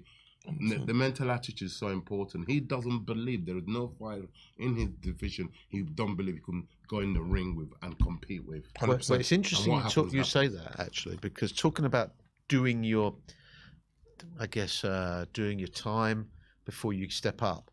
Again, Ngannou, second professional boxing fight. Documented. You had Lomachenko. How many fights did he have before boxing for a world title? Such was his level already. Sometimes, But he had over 300 odd. yeah, 300. yeah. Well, here's what I'm coming to. Go on. There's a certain guy who I mentioned to you a couple of years ago after the Olympics. I don't know if you remember, Don. I said to you, this guy he's the most talented guy I've seen since Roy Jones boxing the Olympics. Yeah, you told me. Andy Cruz. Yeah. Now, Andy Cruz has just fought, I think, a week ago or 2 weeks ago, in his third fight. They're talking about a fight with Keyshawn Davis, who he beat in the Olympic final, who was already a professional. He's only had 3 fights, Andy Cruz, and Eddie Hearn believes that this guy can beat all of them now. Wow. So is it necessarily about sort of climbing up if you're good enough? It depends on what your background You're ready. It depends on what your background is. This Cruz character, how many amateur fights had he had? What's his amateur record? Well, I don't know his amateur record, but of course he's You'll find Olympic gold medalist. He's fought, for So example. he's an Olympic gold medalist. Yeah. So he would have had an extensive amateur. Yeah. Oh, he was an exceptional he's amateur. Cuban, there you go. so- So you know that speaks for itself. Hence why he could be flown, elevated to that level. Here's how I of see it. competition. I actually think, I don't know what you guys think. For me, that lightweight, super lightweight division, the collection of boxers, could arguably be the best pool of talent in history in any division. In a division, Lomachenko, Devin Haney, Shakur Stevenson, Keyshawn Davis, Andy Cruz, Lomachenko. But I mean, it's just. But historically, that division has always been Chokefull a talent. very competitive division. Because most of the world population are that size. That's true. That's true. Correct. Generally speaking, the wider world. Lightweight? Yeah. Yeah, Durant came from there. Alexis Arguello there. Yeah. You know, these are great. Give and fighters. take. Up. They move up. Obviously, the greatest Yeah. ones move up. Yeah. But they start there So usually. But it's this is a tremendous pool. And then you've got Andy Cruz. Yeah, but historically, it's always been a very vibrant. But I do see what you mean. There's more competitive. good fighters right now in this present day. Yeah, that's what I'm saying. there are. Yeah, but I think I think like ranking's one of them things that I think us as fighters generally or competitors, having the fight as a pro is kind of about gaining the experience of navigating certain things, because it's like this: as a fighter, you have a skill set, you develop the skill set in the gym. The fights is where you learn to use what tool for what situation. Certain things like we were talking about, the controversial moment with Dubois, right? What Usyk did. That's an experienced man. Another fighter would have just jumped up. No, nothing happened. Or whatever. Do you understand? No. He was in so much pain. There was no jumping up. He wasn't playing. I see. I remember you were there. So I'm just watching. The man that I saw on the watched. floor, Go on. that was not an act. If they would have counted him, if he would have given wouldn't him a be getting count, up. would he Okay. have got up? Right. Go on. Before the Yes and no. He might have jumped up. Then Dubois would have jumped on him and finished him for good. Because there would be no state to really jump up. Yeah?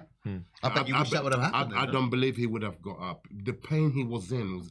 Have you ever... Push your belly button up. Push hard on your belly button. The pain... Let me just That's the push. softest- Let me yeah, just push right. against my Right. six pack. Doc. You're talking about being hit. That blow is like being hit by a 20 miles an hour vehicle to that point.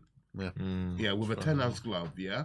And he's known for, nobody likes body shots, but he doesn't, he's he seems weak to it. susceptible to Yeah. body He shots. seems weak to And it. that was a tremendous counter to the body.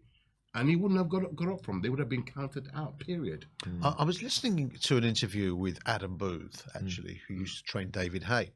Very interesting, because he was saying that at the press conference when Hay was due to fight Tyson Fury, he was sitting next to Tyson, and he noticed that Tyson had a very short body in comparison to his size. He was all legs. So because originally, before they walked into that press conference, he was kind of alluding to the fact that they were going to go for the body because they had a lot of body to hit. And then when Adam Booth sat down next to him, he realised, actually, there's not that much body to hit. Now, what could Usyk take from that? Don, you're a strategist. What could he take from what? Well, from knowing that he hasn't got such a wide big surface area. target. That makes it harder for him, surely, Well, because he's the smaller man. Usyk's not really a body puncher. He doesn't dig to the body. target bodies that often. Look, to be quite honest, it's a sore subject. I'm not a sore loser, but I'll never forgive that guy for what he did. It's called cheating. Look, I'll cheats end never up- prosper. Tonight, They normally tonight say. is about Riyadh, so I don't really want to spend my time talking about Usyk. It's history. I got you. It's history. It's done. It's gone. Having We've said moved- that, you we've had a moved man on. who went in Yeah, against we've moved on. arguably a cheat in the next fight. Jared Miller. Correct. Oh yeah, And, confirmed. Yeah, and thank God justice prevailed. We Exactly. we won that conclusively. That wasn't debatable. Yeah. Right. Who's coming on now? I believe we've got. What was it? So something His Excellency has just turned up with Frank Warren. Everybody, and Usyk's manager is there, Krusik. Yes, I saw him. Yeah. at the back, So something that someone near the top of the bill should be coming on. They wouldn't. This is the third. I believe. Oh no, there's still another 4 fights to go. I believe. What time is it? Okay, it's still quiet. It's 22. Remember, they're 2 hours ahead of us. No, they're more than that. I think. Is it? I think 3 or 4. Okay. For the production team over there, my iPad isn't charging. And I want to read off some comments. For all you guys watching out there, surely you can add to the conversation. You know, you guys are supposed to be educated boxing fans. Make it a bit difficult for our men here, Don Charles and Franklin Ignatius. Is that how you pronounce it? Frank Ignatius, you said it right, man. Right, there you go. I mean, come on, guys. You can do better. I'm going to read some of this nonsense out. Hi, guys. Is this where the fight is happening? And then Jay Wood, sounds like Vic. Andy, is the fight over? I mean, who are these people? Come on, challenge us. Are you watching this? Challenge us. Make it interesting. Make some points. I'll read it out. Okay. Well, we're waiting for the next bout. Well, we can see at the moment is Adio Oladipo, Barry Jones, who sat next to me here in the Seconds Out studio here a couple of times. Darren Barker. Darren Barker, whose son plays in the same football team as mine. There you go. Name drop in here, but there you go. Darren Barker, unfortunately, supports Chelsea, and we've got Don, who's a Spurs fan. Who do you support, Franklin? Arsenal. Sorry, after there you go. Freedom of choice. The Arsenal fan. I'm an Arsenal man. There's only one team for me. Only one team for me. Philly, can you Anyway, as I was saying, we're waiting for the action. We've still got 3 more bouts until the main event. Well, wow. Near it. Time's ticking. I didn't know I could talk this much, actually. I knew. What? I knew. He knew. Don knew. Here we go. This should be an interesting one. I know that Eddie Hearn sort of really bigged this fight up, but it's going to be very difficult for me to pronounce the names. So bear with me, okay? He's just introducing the boxers into the ring. I think you pronounce one of them Madrimov, is it? I have caught both these boxers briefly previously. I understand this is going to be a very good matchup. And I believe they're fighting, is it a lightweight, super lightweight, something like that? I mean, that's as again, we've got a British guy who everyone's making a big deal of. I'm not quite sure he's going to go to the... I think he's good. I think he's got tremendous pop in his punch. His punches, Adam Azim, I like him, but I think that there's just too much talent around, hovering around those weights. And I think when he comes up against some of these guys who really slick, I think he's going to get found out. Oh, interesting. What do you guys? Do you like Adam Azim? I think he's going all the way. He's got. Have you met him? Not personally. Right. Again, in that weight category, how he makes the weight, I don't know. But yeah, he's very tall for his. Well, he started off at light, didn't he? So exactly. So, I say he's going all the way. He's beating everybody properly. In the fashion he's beat them, people who he's not supposed to beat or supposed to be a hard fight for. He's made it look easy. I think he's going all the way. But I think he's got tremendous pop in his punch. I like his style. But I look at some of the talent around him, Shakur Stevenson, Devin Haney. I just think that they're a level above. But it's still a couple of years away from those names. Your son, those names. There, I know. People get older. It's about timing. At the time he fights these people, he's still developing. He's got a great trainer in the name of Shane McGuigan, doing tremendous at the moment, and they're experiencing how to track people to. It's about timing.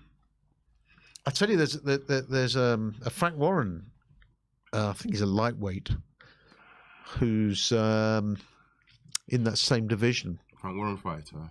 He's a Frank Warren fighter. In fact, he boxed the night that when I saw you at Wembley Arena when Ezra Taylor was boxing. What was his name? I'll try and find it because I think he's boxing on the 16th of March in Birmingham. But I'll come back to you with the name because I thought I'd like to see him in the mix against Azim, actually. That'd be a good domestic fight, I think. Let me just find out for you. Talk amongst yourselves, guys, you know. No, we're good. We're just looking at interesting. This is. I don't know much about both of them, to be honest. I don't know much about these guys coming through. To be honest, no. So I will just enjoy, 100%. watch and enjoy, and commentate on what I see. Yeah, 100%, yeah. I think that's the name of the game. Speak what you see. They both look game. They look ready for it. So it should definitely be interesting. Well, while we're at it, Don, I know that you train Tony Yoka as well, right? Correct. So can you give us any news about what's happening with him? Because he's not boxed for a while, has he? He hasn't boxed for a while. Last time he boxed was in December, in France. Oh, he did box in December, did he? He boxed in December. Oh, I beg your That was pardon. his last fight, yeah. And he's now living over in England. I can tell you that much.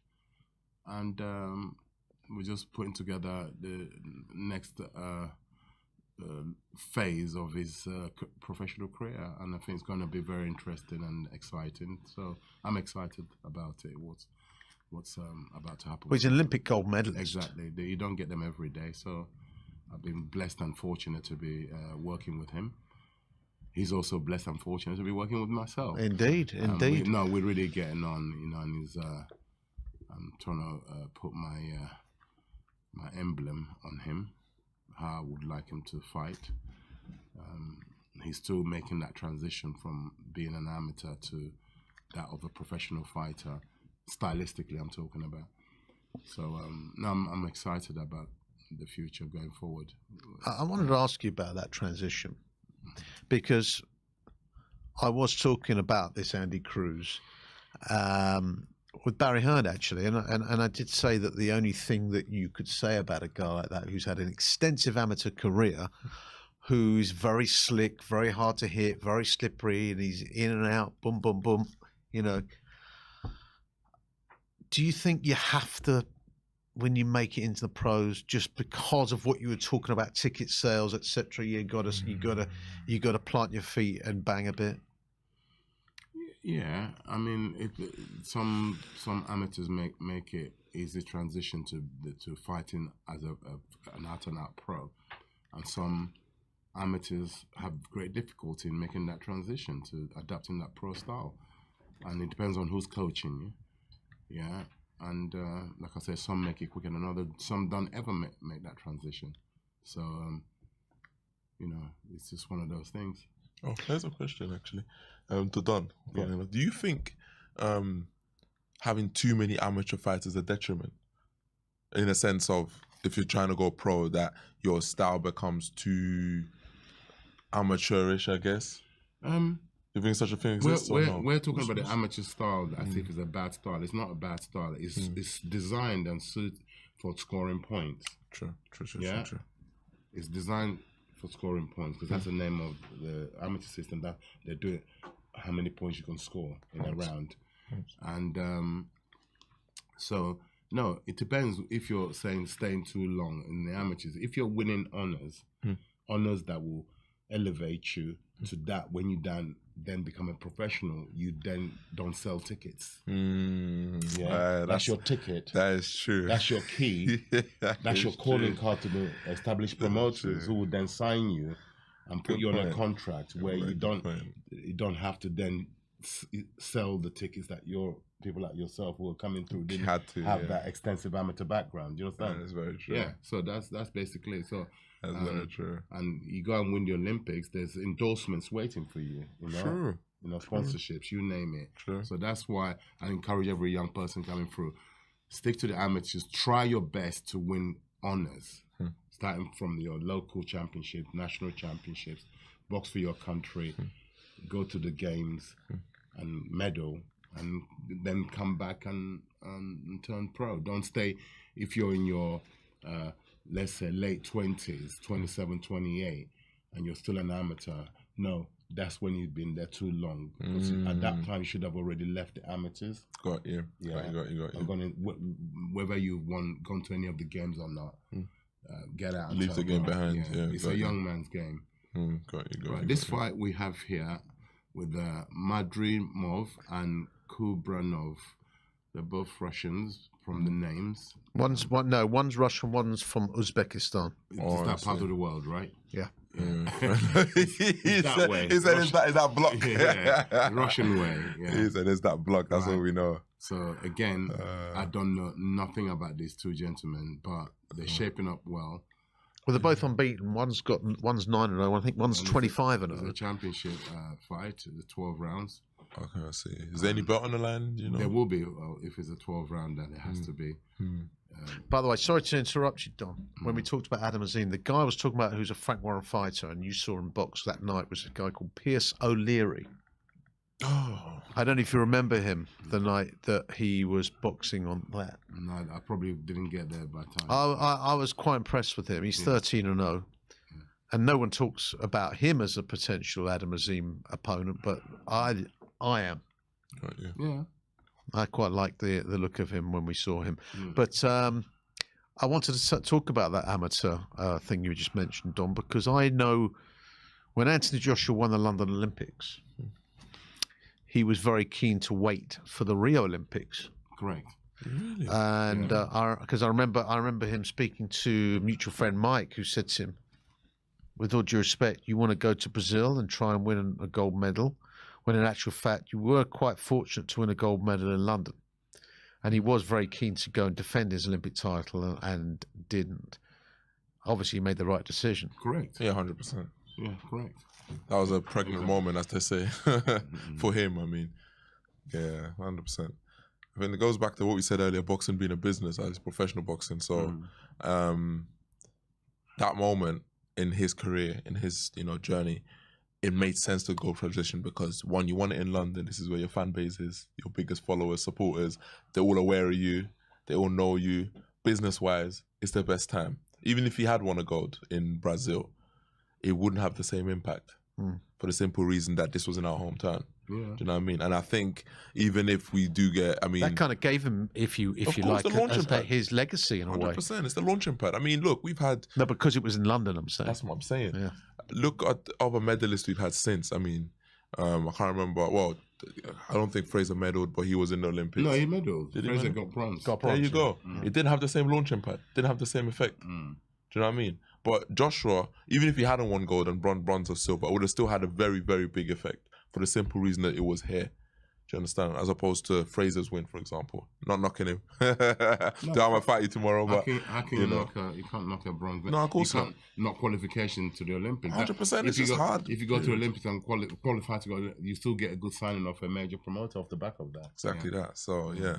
And of course, that there is a big British heavyweight bout coming up. That you just mentioned one of the guys in that, Fraser Clark, against Fabio Wardley. Now, that's a great matchup, I think. And actually, they're both nice guys. I actually think that Fabio Wardley's can do it. I think that's the consensus. Yeah, everyone's edging Fabio. I think the real question would be, what Fraser do we have in the pros? I feel like there's not been really enough yet. You haven't really fought.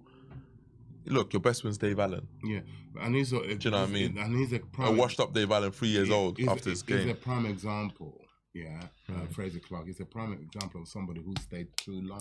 The point you were making earlier. Yeah, he stayed too long in the amateurs, in my opinion. I can see what you're saying. Yeah, I can see that. Although he went ahead and medalled, he got his deserves. Then which got him the entrance to the top promotion, like he currently is with the contract to get a contract. Thanks. He medalled. He got bronze, and but he stayed too long, in my opinion. Got you. So I hope he can do as well as he can in the pro ranks. But I think he spent his best years being an amateur. Amateurs. Yeah, I think that's the suspicion most people are harboring, and I think, really and truly, as a professional. I think I've sparred Fabio, but I've never sparred Fraser, so I don't know him in that capacity. But from what I've seen of them as professionals, I feel like Fabio is the more seasoned pro, which is crazy to Most say, but it's definitely, true. yeah. It's the truth, Most regardless of what the he has man. achieved, you know. Fabio, you can't even start. I don't know if even him can start to look at it. Yeah, the guy again. He never had no amateur background. It came from what we now know as the unlicensed really. People call it white collar. He was on the unlicensed circuit, which is a tier above white collar. And to come from that, and then to be where he's the current British champion and Commonwealth. Commonwealth. Come on, yeah. I don't even think it's sunk in what he has achieved. No, because he's still aspiring to of achieve course. more. Yeah, so And he's in the middle of treacherous waters. Yeah. That's the game we're in. Yeah. You can't rest on your laurels. He's, you know what I mean? he's You done can't so rest on your well. laurels. Well, who did he beat in the last fight? Beat Adelaide. David Impressive Adelaide. win. Who's a prospect? You know? Impressive win. I looked Doesn't both. make Adelaide a bad boxer. It just Fabio is just Shows Fabio's tough. quality. He's tough. He can take punishment and he can dish it out. Well, I know George is a friend of David Adelaide. Yeah. And George was saying a few years ago, he was saying, yeah, it's inevitable that I box David Adelaide. Yeah, of And course. now, obviously, maybe they still will. Of course they will. One loss doesn't. David. Of course. David is too good of a prospect to. Well, one loss. Nah.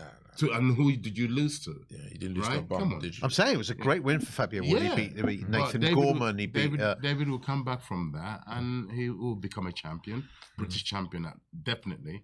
Yeah, and then he'll move on. No. That's what too much is made about a loss in boxing. In the UFC, MMA, they that's the lose. point. You know what? No, what? Yeah, it's you funny dust you say yourself that. off. You fight again. Funny you and say again. that, Don. I think that's starting to change now because we're getting the quote unquote Mayweather effect is starting to leave because there's so many contenders fighting each other. Exactly. You know what I mean? Because all these unbeaten records, it's again, if you can do it, Mayweather did it, Joe Calzaghe did it. Yeah, true. Unbeaten records. I think it's overrated. 100%. I mean, look, all the great fighters we talk about today They lost. got beaten, yeah. That's And they the came truth. back. That's the came back. And they came back. Well, precisely right. I mean, look, you look at some of the greatest. For me, I mean, I've said it on here before. My favourite all-time is Sugar Ray Leonard. Yep. Obviously, he had defeats, Facts. particularly at the end of his career when I think, retired after losing to Hector Camacho, was it? Yep. And then you had people like Roy Jones. Well, unfortunately, Roy Jones, you can see He went what on too happened. I long, think yeah. it was a similar thing with Eubank Jr. He went up to heavyweight. When he tried to come down, I think he was obviously. It affected him somehow because he was never the same boxer, and he tainted his legacy somewhat because of the defeats he had. I mean, he lost to obviously lost to Joe Calzaghe. No disrespect to Joe Calzaghe, I think that he would have beaten him, no question, in his pomp. Don't you think so, Don? Joe Calzaghe would have. No, Joy Jones would have. years ago. Well, The prime Joe's Jones, a friend of mine. Yeah, I would say so. Yeah, Prime Jones. And Joe was a bit fortunate to get the decision against Robin Reed. Interesting. Do you remember that I fight? saw that fight. Yeah. I didn't see that. No, interesting. We're in the third round here. Madrimov against Kurbanov. We've been Madrimov. talking, so we haven't been concentrating, but never mind. Oh yeah. It's always great chatting to Don, and it's a welcome addition to have Franklin with us as well. Madrimov just caught Kurbanov with a tremendous left hook lead, which shook him. So he seems in control. It's a very evenly matched. Stylistically, they gel. They're very, very similar stylistically, the way they fight. Seems to be. Yeah. Who do you think's winning? I only saw that tremendous shot that delivered by Madrimov on Kurbanov. Got you. Kurbanov, I've seen him before somewhere. I don't know, I just remember. Oh, that check left hook is left there hook. again. Danny Forster here. From Madrimov, that seems to be his money shot. He's landing it at will. He's yeah. Apologies. Danny Forster has just said Joe Calzaghe was another level. Another level to whom? To Roy Jones? Well, maybe. Well, That's Roy disrespectful Jones for was Roy way Jones. past his best when they fought, and he still put Joe Calzaghe down. I think it was in the first round, actually. So, and he was way past his best. I'm sorry, Roy Jones, even Joe Calzaghe would be the first to admit he probably would have lost to Roy Jones when Roy Jones was at his peak. Any other good comments? I mean, some of these comments I don't even understand what they're saying. Gummer Mahamza said, who is fighting? Well, at the moment, Madrimov against Kurbanov. As Don said, Don is the man. And he says that these two, he's been focusing on this fight. He says both of these guys, they gel nicely, similar styles, and quite a closely fought contest already in the third round. 30 seconds left of the third round on our link. Madrimov is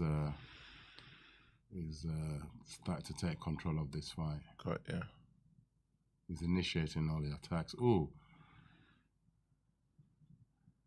Yeah, it looks like Kurbanov's activity is starting to drop. Yeah. I wonder why. There, that lead left hook from Madrimov. Yeah, that's the way in. That's his key shot. Yeah.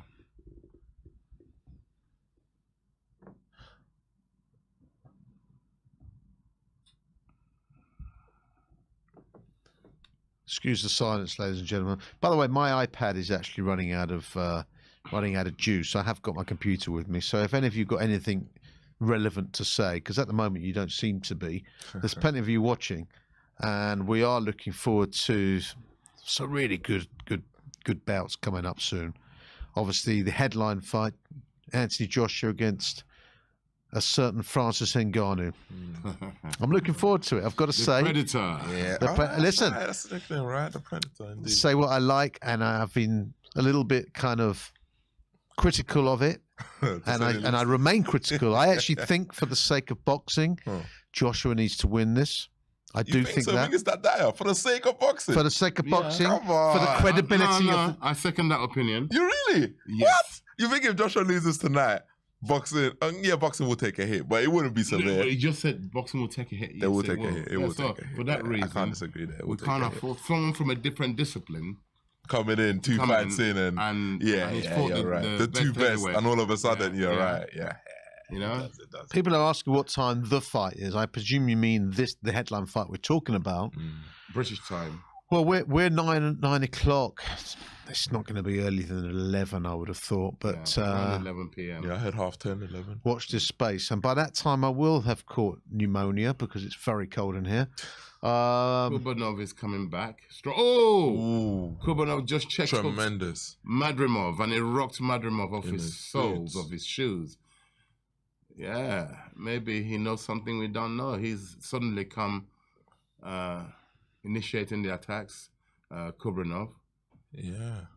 Yeah. Maybe Kurbanov is seeing something. All Yeah. the corner told him urgently. You know how it goes. Yeah. I've got a question for you, Away. I've got a question for you, Don, because not many people know this, but you were a dancer. Yeah. Now, Contemporary jazz my back in my favorite, all-time boxers. I've already spoken Sugar Ray about them. Robinson. He In was my a- opinion, the reason they were so great, of course, they had great hands, is because of their tremendous course. footwork. Of course. Now, I look at certain boxers. In fact, one springs to mind. I've mentioned him on here before. He's retired now, although there's talk of him coming back, is Kell Brook. Now, Kell Brook is a tremendously accurate puncher. But for me, if he could move his feet a bit like any of those guys we talked about, he would have been unbelievable. Now, why are so many boxers that you watch, they look like they've got their feet sort of set in stone? Movement, you can't hit what's not there, right? I always say to my boy who's 11 now, right, when we do a bit of friendly fighting, instead of, yes, you can block, you can parry, whatever, but the best form of defense is not being there. And of course, that is down to your footwork. Why do you think that so many boxers actually fall short in that what I consider important department? You know better than I do, so I'm interested to know what you guys say. Interesting. You're an active fighter. Fair enough. Shoot. Yeah. I think, I can only speak from my own experience, can't speak of other fighters, that footwork is something that your sense of balance is very much tied to it. The worse your balance is, especially when you first start over. I mean, Don has known me essentially almost since I turned pro, I think now. Yeah. I'm sure he will attest that my movement's improved. Massively. But it was simply. Your everything, your defense, your everything. Thank you. Ring generalship. I have to observe you. Yeah, he's known me a long But time. my guys are always competing against him. But How many rounds have you done with Harry Armstrong now? oh bloody hell! So he's in my gym regularly. That's how, so I know the guy. I get to see. I got all the tapes, hidden tapes. Ginger hair, huh?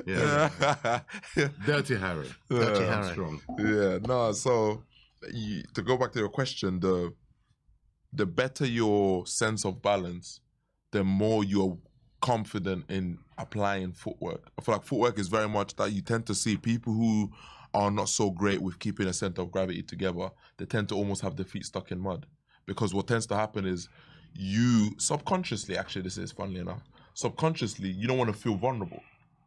An unbalanced man is always a vulnerable man, period.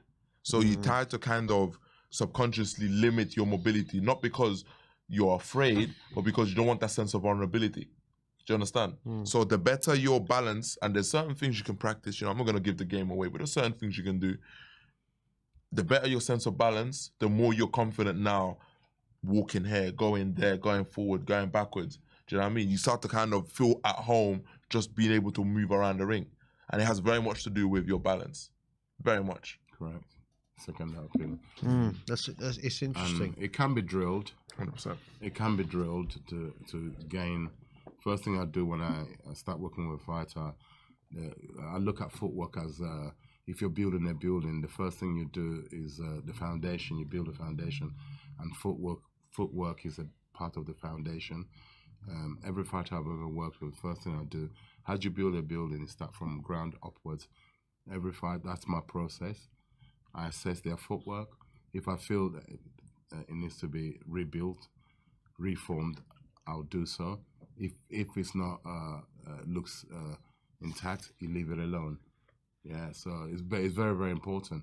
And I will encourage anyone who doesn't have that sense of balance, that what Franco alluded to, is you have to do something, learn to dance. It could be any form of dance. It's movement. 100%. Yeah, movement. 100%. Movement.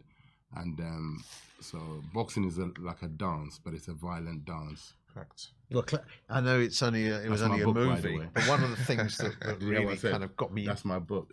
What's that?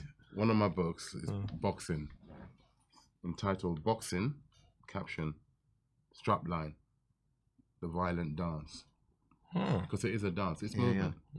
Well, listen. I mean, we laugh. It's one of my favourite all-time movies, believe it or not. But Rocky III, when you saw Apollo Creed training Rocky, he turns him into a mover. Oh, That's right. I remember that scene now, yeah. Madrimov looks like he's about to inflict a stoppage on Kurbanov. Yeah, this fight keeps swinging. Oh, good overhand right. He's gone. He's gone. Referee, what fight over? Yeah, Madrimov has inflicted a lovely backflip as well. defeat to Kurbanov. That was a tremendous finish, wasn't That it? overhand. Yeah, what an over right hand. That overhand. I believe He did that well this is to the guy start. that Eddie Hearn, who's jumped in the ring, Yeah. Yeah, who that's the said- guy who's been who looking at. had a lot of faith in. Now, what weight are these guys? At super lightweight, is it something like that? They look quite big for super lightweight. They look quite dense for super lightweight. Maybe it's just the weight. Or maybe it's. He's just still. Yeah, it's mine, you know. Yeah. Yeah. Let's put on the earphones. No, you pull something out. Okay, so yeah. Okay.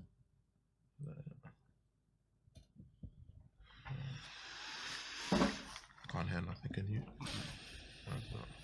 No, it's not all the time you're gonna hear something. Okay, We should be hearing that.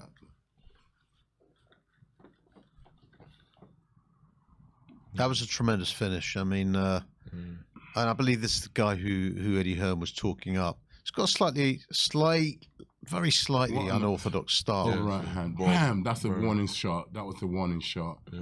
He did so. It's that left hand. That's what I'm always. People who fight with that hands there. Watch this. That's the shot that they're vulnerable to. That over right hand to the temple. And that was not on his chin. It was on the temple. Incidentally, Don, I mean, Look. oh, That was on the chin. it's a great overhand. Yeah. Yeah, that was on the chin. It's arc and shot. That's what he sent it down. I wanted to ask you, Don, because they just showed on DAZN. I think it's a great angle. The angle from above the action. Do you think that's a great? I think it's a great way of viewing what's going on from above the action. Yeah, of course. Yeah, It's a different angle for sure. Different angle for sure. just made that second flip. Yeah, he almost there. It almost went wrong there, but he just caught it. And also these Russians they're converted from gymnastics. Hence the to build. boxing. Yeah, They look very build. dense for boxers. I was Yeah. thinking he's a super lightweight. I was surprised, but yeah, that makes sense. If he came from gymnastics, it makes sense. Well, tonight's called Knockout Chaos. That was obviously a I think great that's knockout. the first one, isn't it? Yeah. Since we've been watching anyway. Well, I think. Listen, I think that it's called Knockout Chaos, and of course, I've got a hunch that we're not going to see knockouts in the top two fights. Actually, Yeah, something just tells me Parker will be cute enough to navigate Zhang. I mean, I might be wrong. You never know in this heavyweight game, but I think Parker has enough in the locker. Fury versus Usyk in May, Oh no, man, no. the rescheduled date. Don, I've always had Fury for it. You know. You really? Even now? Of course, I've always had him for it. I'm not so sure, if I'm honest. Opinions, my opinion. Yeah, no, of course, Fury's of course. got it. How do you think he's going to do it? I think he'll play with him. Really? Yeah. Think we're one-sided showing? Sorry? But stop one-sided showing as in stopping him or walking him down or rocking him up? It could stop him. It wouldn't surprise me. But he'll manhandle him. He like the same way he mauled second Wilder fight. Right. I can. And the third. Can I say though, Don? Yeah, that's and true, again, that's you know great. better than I do, and of course, It's my opinion. I don't have. no, to no, validate but I think you're saying like you No, did that's the great thing to about Wilder. talking, right? Consider- Absolutely, Wilder. yes, opinions. Yeah. Wilder just, with all due respect, Usyk is a mover. Wilder is not a mover. True. I think, and also Usyk tends to move around in circles, and Fury when he goes, he loves to go forward. He loves to shoulder roll, but he likes to go forward in a straight line. And I think that this is different. This is a different set of tactics for We've had two him. bites at the cherry with you. Let me ask you a I've- question. Actually, I've had two fights with him. I should say. I've had Derek's had 3 fights with Fury, so I've got a very good. Sure. I've had Yeah. to study Fury till I couldn't study him anymore. Yeah. I know his characteristics, what he does, what he doesn't do. Yeah, and I know Usyk. I've had to study him. Hence why when you asked me out of the two, my money, I don't gamble. It's on Fury to win. Interesting. And he looked in good shape, didn't he, when he saw him recently? Yeah. But then when you look at his fight against this guy, Doesn't matter. Ngannou, It doesn't matter. He didn't train for that fight. Yeah, that's what I heard as well. And he was too much doing a lot of media work for that leading up to that fight. He just finished a Netflix thing, his family Netflix thing. So the whole approach was all wrong, going into a fight such a magnitude of that magnitude. And so no, when he's on his game, it looks like I could always tell when he's chiseled. His face tells me everything. If he's trained, he'd be very one-sided against Usyk. That would be interesting. well, if anyone knows, Don knows. Well, particularly again, in this from my case. observation, why? yeah, of Because I've had to study these guys. It's my duty. On 3 occasions, I've had to study Fury for Chisora to fight him, to try and put a dent in this guy. And I got another question as well. Again, this is the done actually, because you've actually seen Usyk up close with the Dubois Yes, fight. yeah. How did you? The footwork, was it really as, because everyone makes such a big deal, but you know how boxing, No, people talk crazy talk. I'm You've not. been up close with the man. What did you see from looking at the man? There's nothing. Is it really so bamboozling? There's nothing extraordinary about this guy. This guy has got a number of things, Attributes, attributes that a boxer should have, and he's got them. So Yeah, you're talking about Usyk now? Usyk. Yeah. Usyk's like ring IQ is fantastic. Okay. Yeah. Okay. His ring generalship, fantastic. He knows how to negate his way around the ring. His rhythm is fantastic. Yeah? And his mind is very, very strong mind. Yeah, you can So see you that. got those I've only identified 4. Thanks. Yeah? His IQ, ring generalship, his movement, his mind. Then you got his boxing ability, and then his experience from. He's still boxing like an amateur. That's true. It still has a lot of amateur style. characteristics. That's true. Yeah. So a combination of all those, and he's not a heavyweight, so he's gonna be faster than a heavyweight. So when you put fuse all those elements, there's now 6 or so elements I've identified. When you fuse them all together, gives you the man you've got. It's the complete. But what you have in Fury, ability, born to fight, in the sense fight. The word fight doesn't faze him. They're raised fighting from his background. You got his height, the big element you're fighting against. Yeah, of course. He's a dirty fighter. He's in his prime now. Yeah, he really is in his prime. How old is he now? 34? 34, 35. Something like that, yeah. And So, he's in his prime. And no, he will. They say a good big one will always be a good little, and that's the situation you have here. And he will maul him. He'll maul him and stop the movement that where Usyk has success with. I believe Fury will negate his way, nullify, lean all over him, put him off his rhythm. If you can disturb his rhythm, you've got him. We had a game plan to beat him, and it worked. It was denied from us. Then inexperience beat us on that night. Do you understand? Let me ask a question as well. Go ahead. Do you feel like with Fury that there is an element to, I've lost my legs, or people think he's lost his legs? I think it's true based on Ngannou performance. Lost his legs in what? In a sense that his age. No, not even his age necessarily. That it's a combination of his lifestyle more so. I think it was Johnny Nelson speaking about it. Yeah. The man's legs are gone. The man's legs was gone from when Cunningham put him down years ago. Fury always gets put down and he always gets sacked. Yeah. True. No, I don't believe. I'm not believing his legs are gone. I think people are gonna see Fury. This fight, got postponed. Everybody was disappointed. I too was disappointed. He's gone back. He's regrouped, and he gets his mind right, which he has to. He's done it countless times, and he will. Right. It wouldn't shock me if he lost either. If you ask me, no, It's a because 50-50, he has to do X, Y, Z to win it. And do you understand? He has to, and Usyk has to do X, Y, Z. But the X, Y, Z is Tyson, in my opinion, Tyson's X, Y, Z's outweighs Usyk's X, Y, Z's. Easier to execute. Yeah. I get you. And David Kennedy, by the way, Don agrees with you because he says, I agree with Don. Fury's a clever operator. Dana should have won against Usyk, but was robbed that body shot. Well, there you go. Thank you, my friend. Yeah, I knew you'd say that. Ask him, is he a Tottenham fan? You got a if you're listening, what's his name? He sounds half intelligent, this What's guy. his name? David Kennedy. David Kennedy. There you go. The question is, my friend, are you a Spurs fan? If you're not, can I interest you and enroll you to become a Tottenham fan? He wants to welcome you to the fraternity. Okay, well, listen, Don is outnumbered, and myself and Franklin, we support the red half of North London, and listen, the team that has. I can't even count that high to the amount of goals they've scored recently. So, but there you have it. You guys, you're playing very, very good football at the moment. I'm not a hater. I speak the truth. How come George supports Arsenal then, Don? Because it does.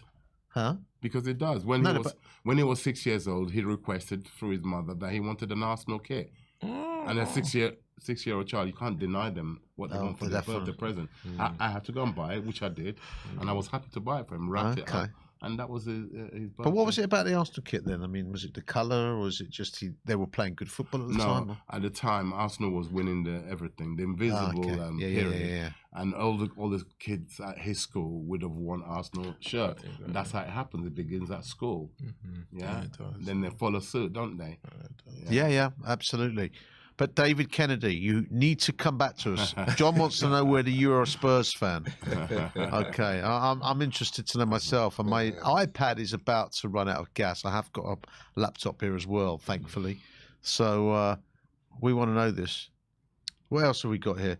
Oh yeah, Jake Paul versus Mike Tyson predictions. Oh my God! Oh Jesus! Are you I don't want to make no predictions because I would dismiss that one. Jesus Christ! Oh, Jesus hang on a minute, Christ. Don. Yeah, You're he's a very Spurs lucky. fan. David Kennedy's come back and said, yes, okay, Don, come on the Spurs. There you go. Let's tell him. There's a bromance brewing here, Yeah. guys. David, there's a saying in boxing said, "Let's go, champ." Let's go, champ. Yeah, it's true. That's my reply it's to true. David. Well, no, but that's not the sort of thing you would say to anyone supporting Tottenham, is it, champ? I mean, you know. Are you having a dig? No, but seriously, when did Spurs win the league, Don? It doesn't Come on. matter. It does not matter. All If right. you support your team and support your team. It's true. It's Yeah. true. Well, For life. they'll be they're champs in your eyes. Tottenham, Okay. yeah, Tottenham All for right. life. Okay. What else have we got here? Can we watch the full fight here? Says Gustavo. Gustavo, you may be able to you may get a free bet, and I'll read that out again. But I mean, come on. What do you want? Jam on it? You're not going to be able to watch the full fight here. But what you get is expert opinion from Don Charles, legendary trainer, and the future of the heavyweight division, Mr. Franklin Ignatius. So come on, keep watching, keep listening, keep asking. And I'm going to read that out because you like a freebie, don't you? So let's tell you what we can do, because you can claim enhanced odds of up to 50-1 from Parimatch via freebets.com. Of course, it's only for 18 plus. I hope you're not underaged, but be gamble aware. Terms and conditions apply. AJ versus Ngannou, welcome offer campaign. You've got enhanced offer terms, new customers only, opt in, bet max £1 on Joshua or Ngannou to win the fight. No cash out, enhanced odds paid in free bets. How about that for encouraging people to bet? But what you get for free these days, not a lot. Expires tonight, 11:59. Selected payment methods require. But of course, terms and conditions apply. Be gambleaware.org. Gamble responsibly. And of course, for gambling help, gambling addiction, you get free confidential help and support anyone who's worried about their or someone else's gambling. If gambling's on your mind, we're here to help. Although if you're a man, they do say that normally, I don't know how many times a day, they say that sex is on the mind of a man umpteen times a day. So, but yeah, if it's gambling and it's on your mind, we're here to help. Okay. Any other? Here we go. Look, I watched. So John Fury versus Jake Paul and Mike Tyson, the ref. Yes. Listen, with all due respect to John Fury, he was calling out Carl Froch recently. He was then called out by a certain guy called Nick Theo. No. That was a couple of years ago. Okay, yeah. The guy who Mike Tyson's Tyson said, partner. what's his name? Joe Egan or something like that. Egan, yeah. Joe Egan. Yeah. And John Fury has kind of backtracked.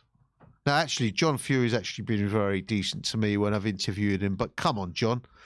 If you're going to put it out, you got to back it up. This guy's put himself on the line. We want to see it. Okay.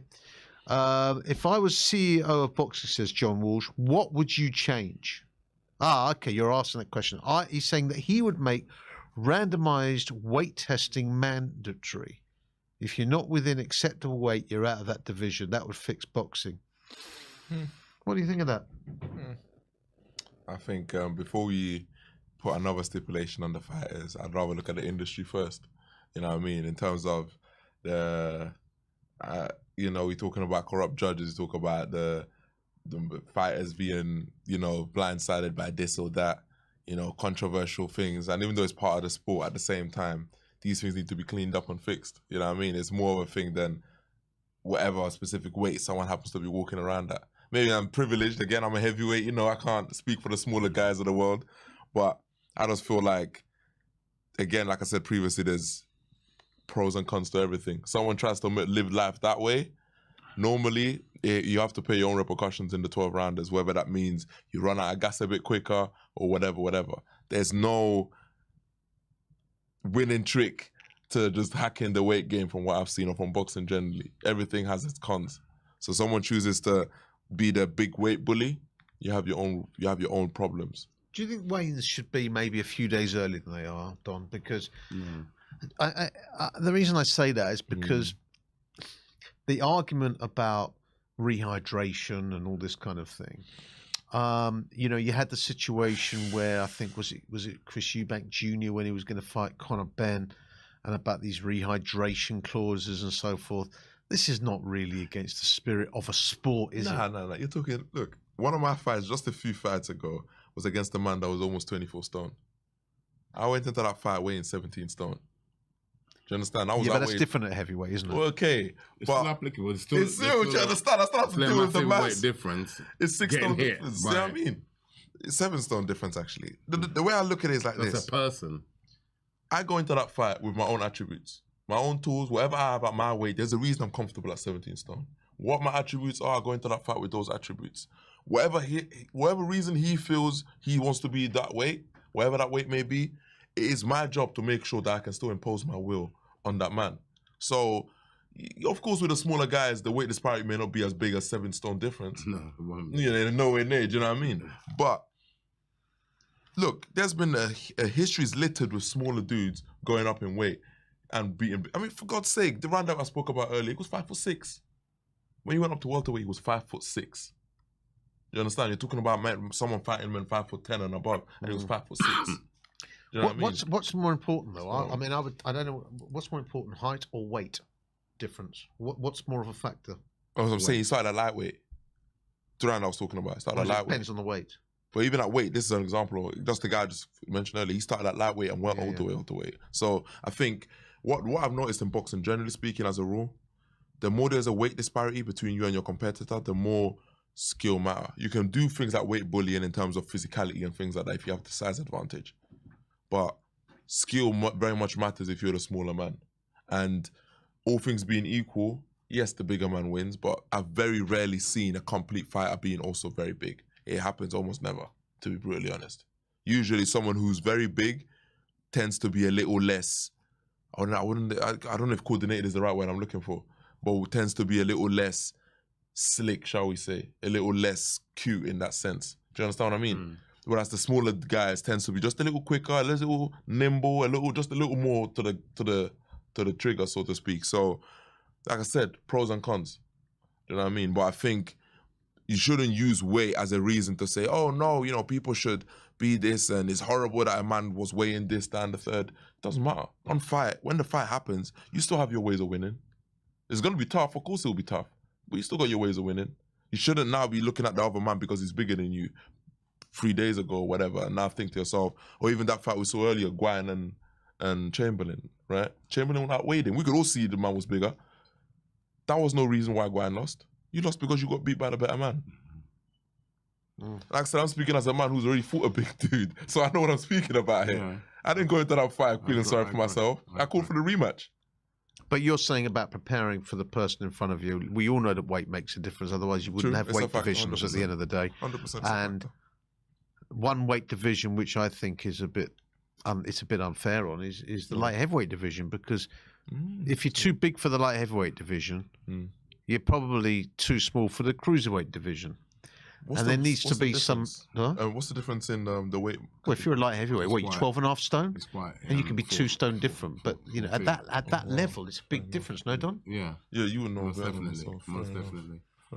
There's an interesting fight about to start, I believe. The Nick Ball fight. I think that's next. That's the interesting one. Yeah. And we have to. Can we get the headphones on? We can't hear them. I think they might be unplugged from here. Keith pulled something that did I? Earlier on, and I pushed your one. I'll tell you what though, Don. I might have to swap places with you. Yeah. I'm freezing cold. Really? Move the heater. Oh wow, his thing is on. Yeah. Oh yeah. And I'll tell you what. I tell you what, ladies and gentlemen. You guys have probably got the pizzas in. Well, of course, we've got one, elite athlete here. We've got one elite athlete trainer, and myself. I don't know what I am, but the point is that you're eating the pizza. He can't have one, of course. He's boxing in a few weeks. Don, Maybe he would have, but I tell you what, we could do with some pizza here. No? Yeah, I can agree. I'm a little bit Some hungry. Good. Would they Some deliver? definitely were good. You see, when a certain man, our friend Robert, is in town, Oh, he yeah. does normally bring in some grub. It's a long night.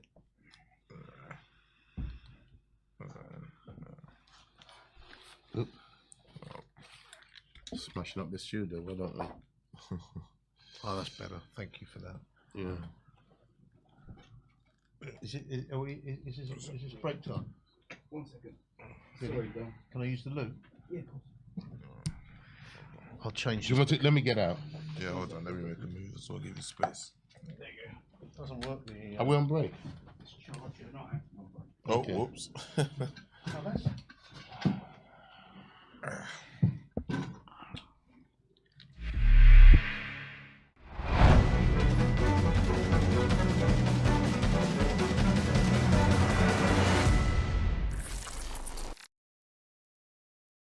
This is probably the first crossover fight, if you like, from boxing to MMA, where people are giving the MMA fighter a big chance in the fight. AJ's still the favourite.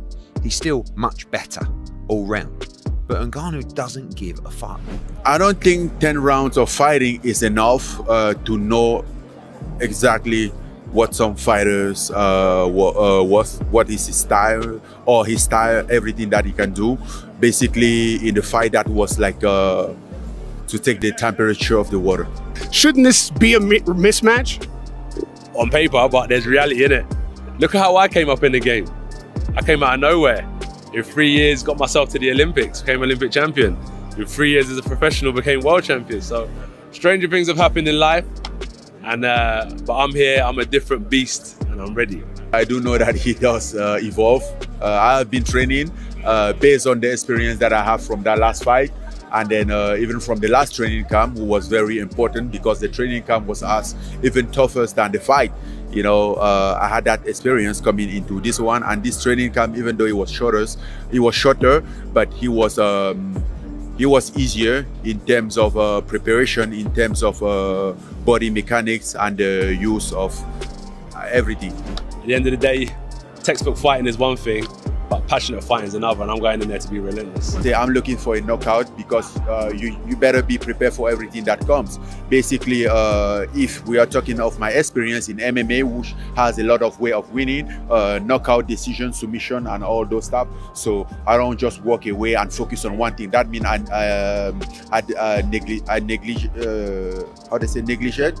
neglect the other two elements.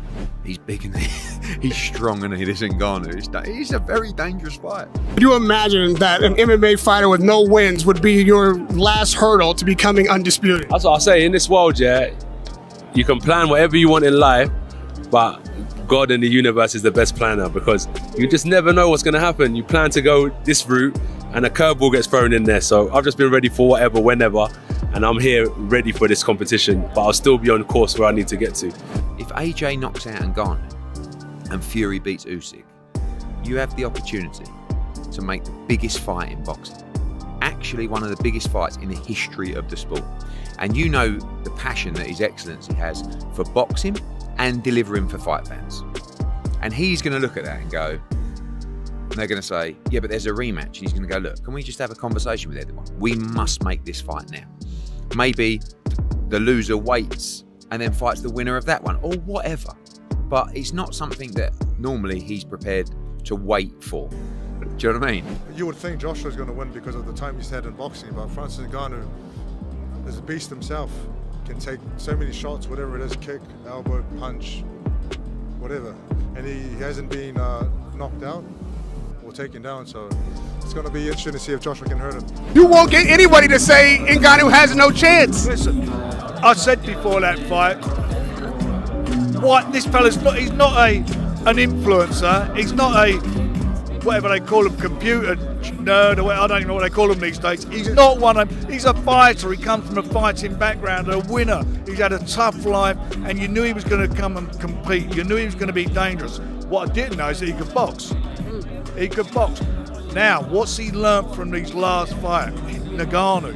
What can he improve on? Because because he knows what he's in the ring against. Mind you, so does AJ, because he's seen him in the ring. So it's going to be very interesting. I think it's going to be an explosive fight, and I am convinced it won't go to distance. You're one of the very few people who has been in the cage with Ngannou and can speak to what his strengths are. When you say you're leaning towards him, if it were to go his way, how do you see it ending? Well, if he connects, it's going to be a problem for Anthony Joshua. I think the weight difference is a thing. And I think also now, since the Tyson Fury fight, he's up to, that has just built on his confidence. Ngannou is going to try and bully AJ, but we want AJ to box him for a couple rounds and then knock him out. That's it.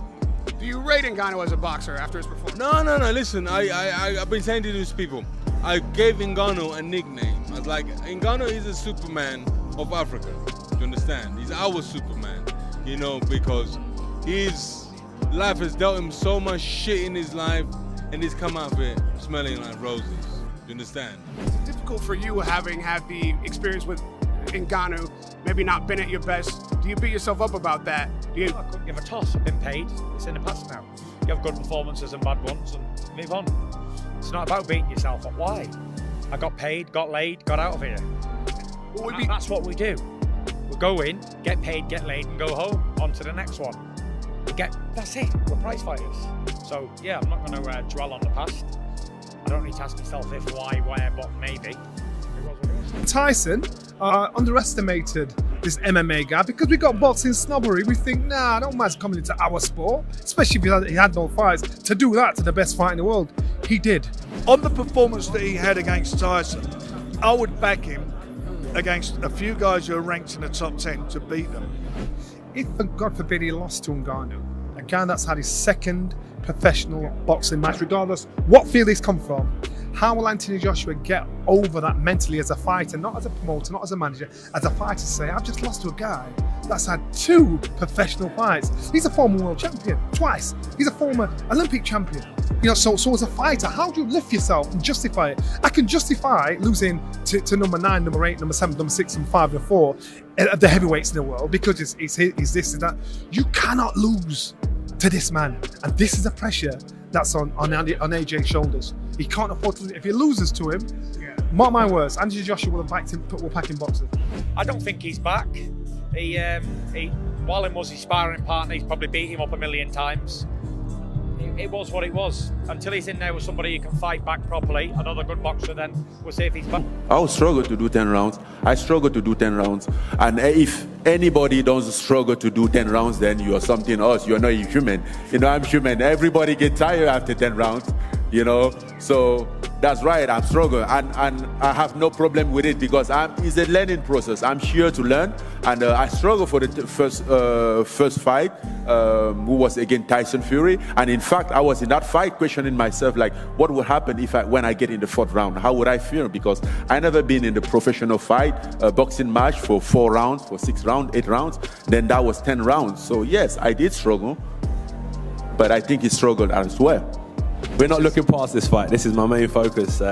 Yeah, so the incentives and all that stuff is just to win. That's it. Just focus on my game plan and what I got to do. You know what? That makes sense. I was hoping you give me a little juicy gossip. We need a clip. We need something. Let me see. He said he's got AJ's AirPods. Everyone's asking what is playing in AJ's left AirPod. What's on the playlist? Let me see what I got for you people, yeah? Come on, this is a question we all wanted answered. Alright, listen what we got, right? You wanna hear something? I don't know, I'll listen. You ready? And he's actually connected now.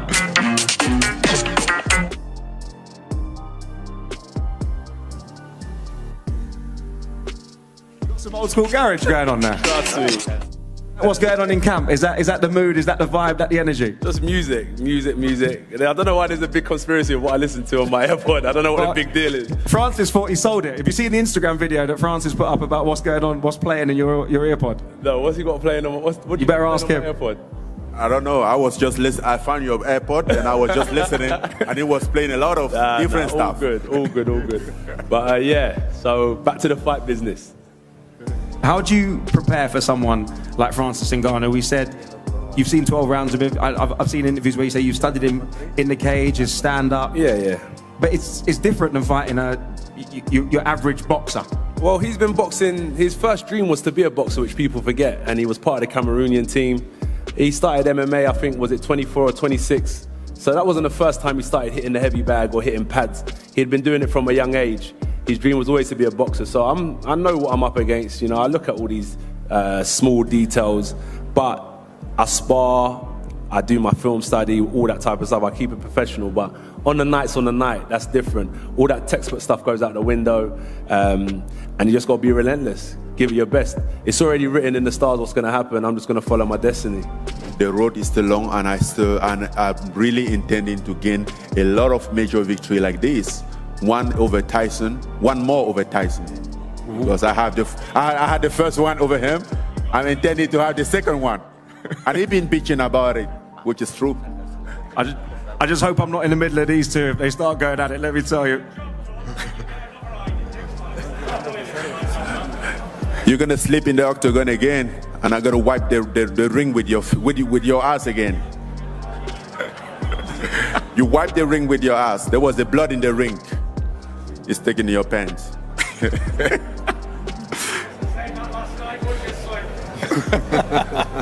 What do you say? It's really heating up in here now. It's really heating up in here now. Francis is going to give you a chance to respond. I'm going to ask you the next question. I've always tell you, your only chance is in the ring, in the boxing ring with the boxing rules. When you step off of that ring, you better stay 5 meters away before stuck your shit. Because if I lose it, you're going to have a really bad time, my friend. So respect the fact that boxing is protecting us, and the rules of boxing is protecting us. Because out of that, without that, you are nothing in front of me. I beat you every day, twice on Sunday. First on to the scales, the MMA world champion in the heavyweight division. He shocked the world a few months ago, but now he's out for victory and shocked the world again. From Cameroon, the UFC MMA world heavyweight champion, Le Predator, Francis Ngannou. 272.6, 272 pounds, 0.6.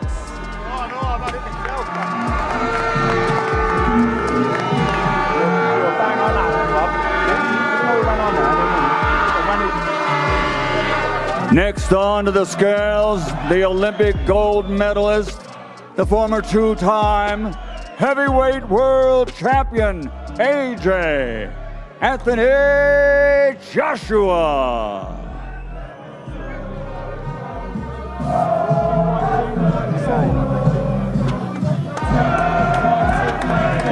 252.4 pounds for the two-time world champion, the Olympic gold medalist, AJ Anthony Joshua.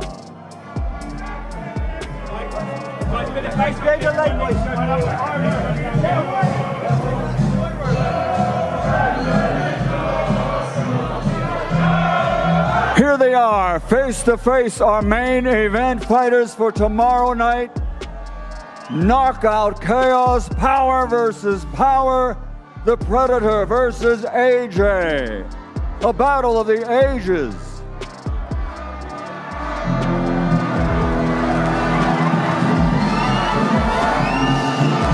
Boxing fans, are you ready?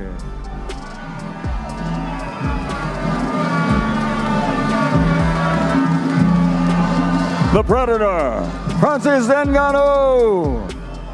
The former two-time world champion, AJ Anthony Joshua.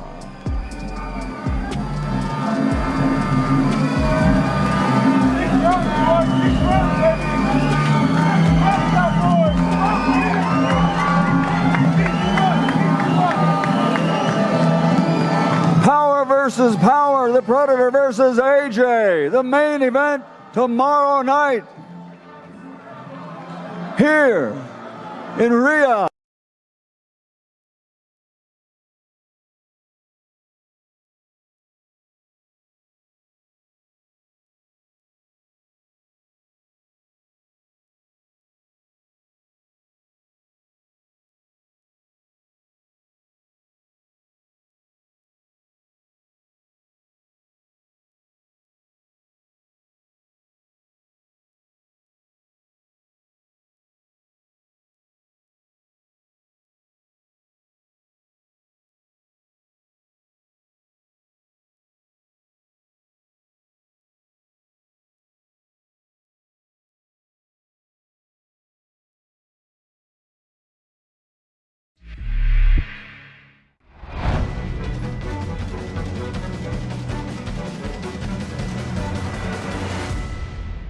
trying to make me look good out here. No doubt. Now, we saw you spending a lot of time hitting the body bag in yesterday's workout. Is that giving us a clue into your game plan come Friday? Excuse me? We saw you hit the body bag for a long time in your open workout. Is that giving us a little bit of a clue into your game plan on Friday? Everything is a clue. I mean, I have every space that I have an opening, I'm gonna hit. So don't you worry about where is the key or the clue. So I'm not going to let any stone unturned and any opportunity unexplored. Between AJ, AJ performance. Well, no, he was a flawless performance. He was a great performance. I watched that fight closely, you know. But for me, that doesn't do anything because I know I'm not willing. I know it's going to be a different round. It's going to be a different opponent, a different feeling. You know, we all when we get in the ring, that's when you know the fight, and then. When there is a counter, a reaction in front, the fight can be very different, you know. But when there is not a reaction, the fight can also be very different. What do you respond to that? Yes, that's true. I will struggle to do 10 rounds. I struggle to do 10 rounds. And if anybody doesn't struggle to do 10 rounds, then you are something else. You're not human. You know, I'm human. Everybody gets tired after 10 rounds, you know. So... That's right, I'm struggling, and I have no problem with it because it's a learning process. I'm here to learn, and I struggled for the first fight, who was against Tyson Fury, and in fact, I was in that fight questioning myself, like, what would happen when I get in the 4th round? How would I feel? Because I never been in the professional fight, boxing match for 4 rounds, for 6 rounds, 8 rounds, then that was 10 rounds. So yes, I did struggle, but I think he struggled as well. Maybe more. So I had the first one over him. I'm intending to have the second one. And he's been bitching about it, which is true. I just hope I'm not in the middle of these two. If they start going at it, let me tell you. You're going to sleep in the octagon again, and I'm going to wipe the ring with your ass again. You wipe the ring with your ass. There was the blood in the ring. It's sticking in your pants.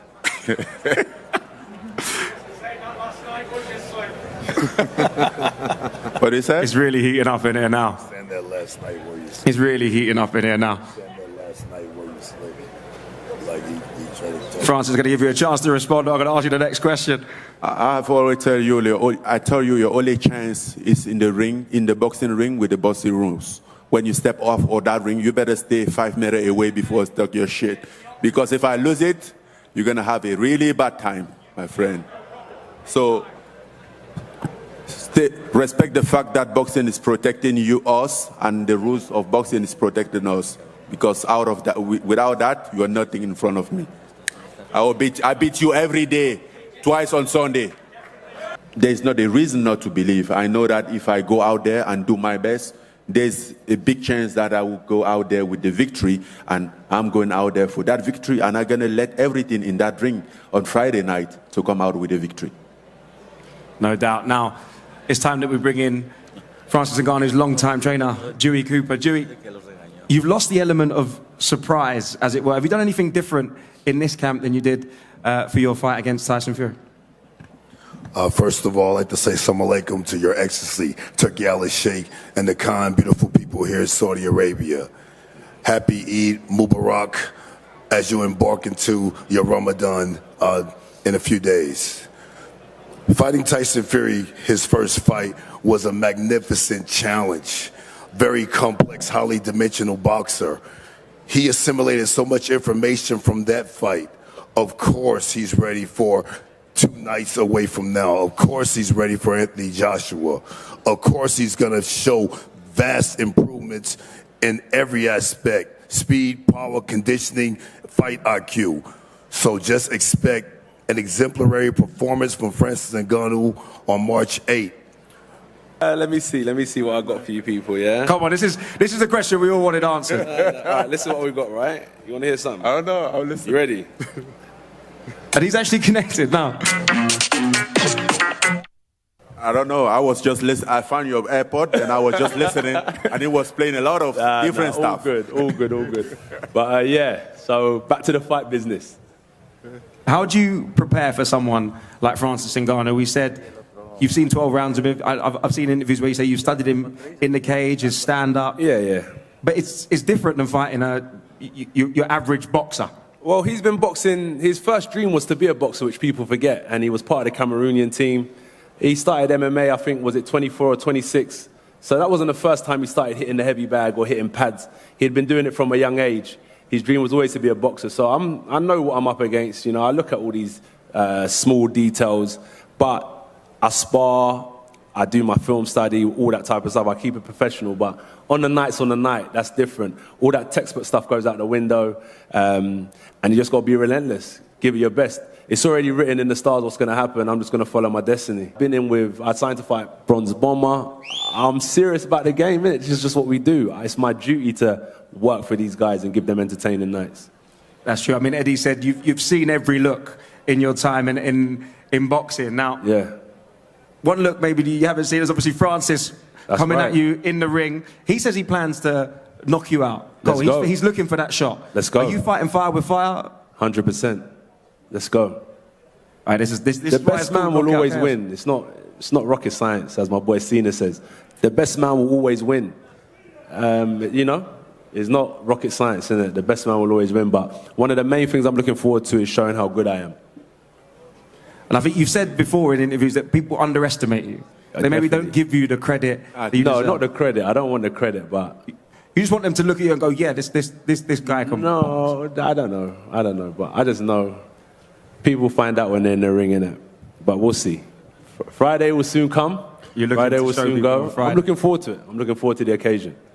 No doubt about it. Now, So do I. Let's go. Let's go. Have you got any final words? For each other, because I know it's all been quite nice in the build-up. I was going to ask, is there any questions that anyone wants to ask? Because I know you guys have been sitting quietly. Is there any questions from the public? Anyone wants to ask any questions before you wrap up? Big boss at the top. Yes, Africa's on the map. My next door neighbor, Cameroon. I see you all up there. Flags, everyone's looking amazing. Where's the guy? Let's go. Yes. That'll be good. It's going to be a good night. Any final words for Francis Ngannou? You can keep the AirPod. Keep the AirPod. Thank you. Truly. Keep the playlist. Francis, final words for Anthony Joshua, the man that you're going to go face-to-face with Friday night. Well, good luck on Friday night. Respect. I'll see you there. Let's go. There we go, guys. That is all we have time for. Thank you very much. Any final words? I'm going to give you, Frank, Eddie, the last word here in this press conference. Look, it's going to be a marvellous night. Wherever you're watching the fight, you know, don't blink. It's going to be a great main event, and obviously all the undercard, as we said, are fabulous fights. I also want to just give a mention to George Warren and Spencer Brown for all the work they've also done behind the scenes to make this such a success. Yeah, echo that. Tune in. Friday night, don't forget, Friday night live on DAZN around.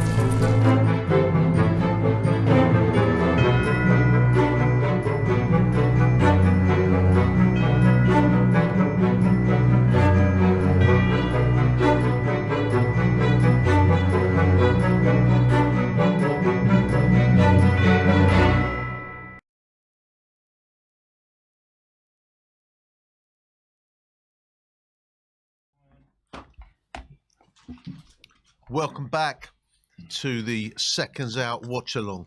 Knockout chaos. We have seen one knockout tonight. We're now currently in round 4. Nick Bull against Vargas. Against Vargas. How do you what's your current estimation, Don? Basically, Vargas is dominating. Nick's struggling to close like I alluded to earlier on, he's struggling to close the gap to have any effective, throw any effective shots onto Vargas. But Vargas, to me, looks suspect in the sense that it looks quite fragile at the weight. And I think Nick probably come on in the second part of the fight. I think he'll probably, once he closes that gap, he'll start having success. But so far, Vargas is dominating and scoring the telling shots. It's when you're tall and rangy and there's that height difference.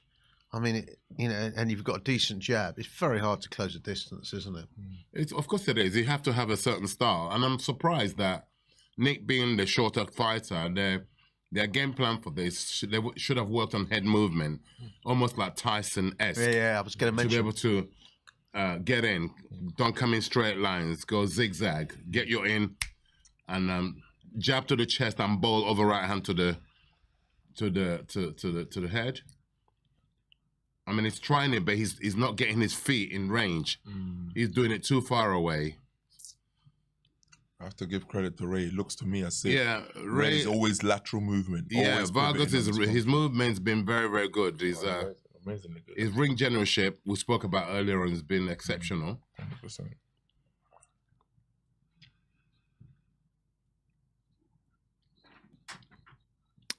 Let me ask you this, Don, because it's always interesting talking to you anyway. But when you haven't got that range in this situation, someone like Tyson, his head movement is probably immaculate.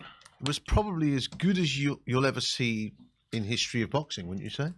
Hence why he had the success he had. Yeah, because he was 5'11". His lateral movement was exceptional. He had to have that because he wasn't tall.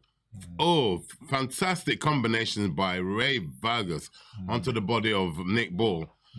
Nick Ball is now rushing in like a raging bull.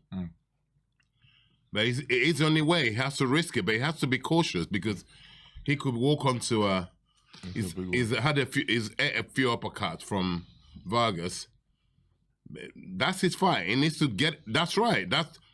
That's what he's got to do. He's got to make it into a dogfight. It's the only chance he's got. Don't try and box this guy. Is he a switcher? He switched momentarily, but he didn't throw any punches. So. I see. Okay, no, yeah. Like, he needs to use a double jab to get in. He's not doing that, Nick Ball. He's throwing single jabs. He's got a double jab with no intentions of landing them, just to get his right hand and a left hook. Double jab, straight right, left hook, and he'll get this guy. Right? That's it. That's Much better now. Yeah, I see what you're saying. Oh, body shots. It got to left hook. They both caught each other with that left hook. Is it harder, Don, for a tall, rangy guy like Vargas to and you're fighting a smaller guy? Yeah, it's awkward to for him jab as well. down. He's got to jab downwards, which leaves him vulnerable. That makes him vulnerable with that left hand. That's the jabs I was talking about to get him back up.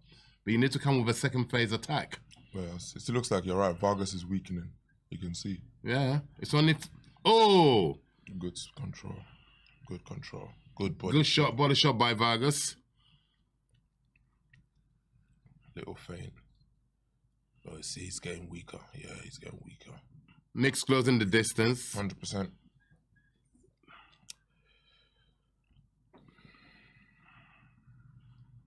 Again, unsuccessful. Another round to Vargas. Yeah. It's getting closer. Nick's getting closer. This might definitely be a Yes, it is. It's getting closer. If Vargas tires, then I believe Nick will take over. What round are we in coming up? We're going into the round 5. 5 or 6.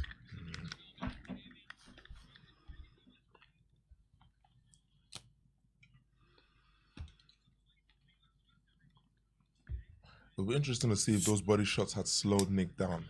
Yeah, you can't keep taking those body shots. But he took quite a few of them, to be fair.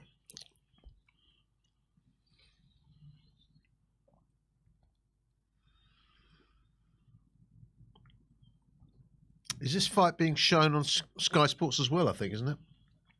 I can't say.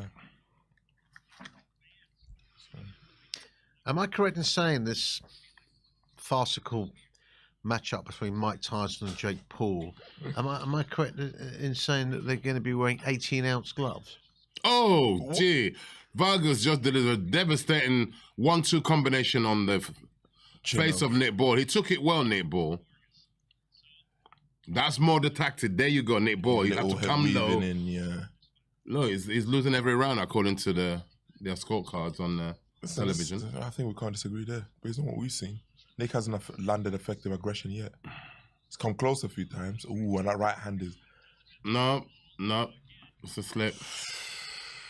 I think he pulled him down there, actually, Don, didn't he? He did, yeah, with that left hook. Body shot. Those body shots.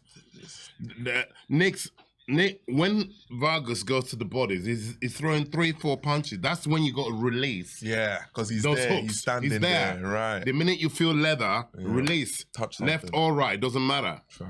And actually, the interesting thing is that Vargas is the guy who's throwing the body shots. That was not low. You would expect it to be the other way around. That was not low. It wasn't low, no. It was on the belt line. It was legal. But that's the surprising part. Vargas is the one doing the body shots. You'd expect good defense, Vargas, on the ropes, yeah? Good defense. Yeah, he's talking to him. They're talking to each other. He's trying to pull him down. He said, come. It's not a good place for Vargas, though. You don't want to stay on the rope too long, right against a small, tough man like this. Don't want to be there too long. I didn't expect Vargas to be the guy to be throwing the better body shots, did you? Sorry? I didn't expect Vargas to be the guy throwing the better body shots. Yeah, he is. He's been the body puncher. And he's confident too. He looks. Wow! Tremendous, good counter, Very Vargas. Confident man. He clearly feels he can take the best Nick can dish out. Good defense. Ooh, good body shot. Yeah, I heard that. I saw Nick Winston. That took something out of him. Good right hook to the body. He keep going. He's annoying me now. This Vargas guy. He's just going down too easy. I think he doesn't even try to resist it. Right there. Yeah. When he released 4 or 5 punches, you got to release 2, 3. Yeah. He's in range. That's your opportunity for a shorter man. Catch counter, you know. The minute you feel leather remotely, there, pull your trigger. He's waiting too long. Nick's waiting too long. But he seems more of a front foot fighter than a counter puncher. He doesn't look to counter or anything. He just waits and then goes. See, it's gone down again. I think you know what he's doing? He's not resisting the wrestling. Most people will try to fight the wrestling back, but he just goes with it and lets himself go to the floor. Oh, good counter, Vargas. Good boxer, Vargas. Because I hadn't really seen anything of this guy. Me neither.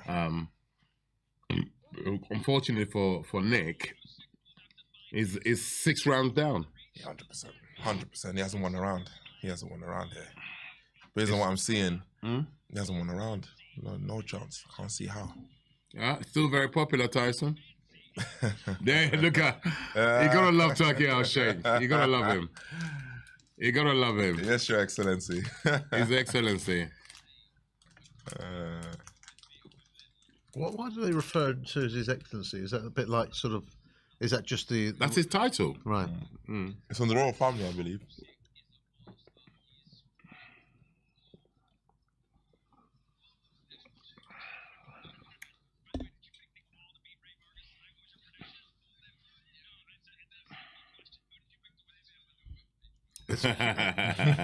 Darren Barker making a confession.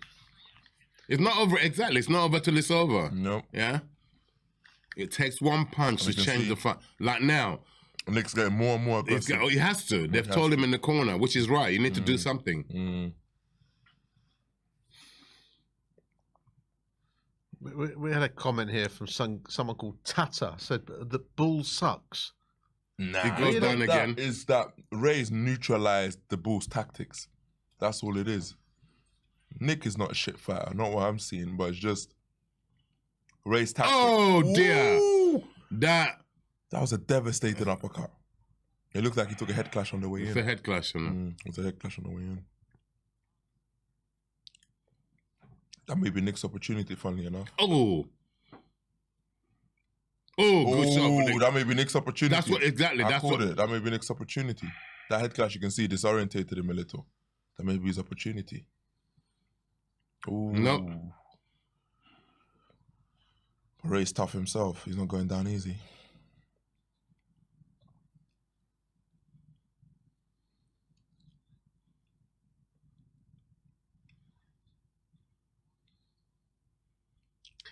He's got a long reach, hasn't he, Vargas? Yeah. You can see, I think the weight making took something out of him. The way his body, I'm very impressed with his body punching on a very small guy. Taking a risk. He has to though. If he doesn't, the small man will have too much steam. I mean, even now, he almost has too much steam as it is. You don't take something out of the small man.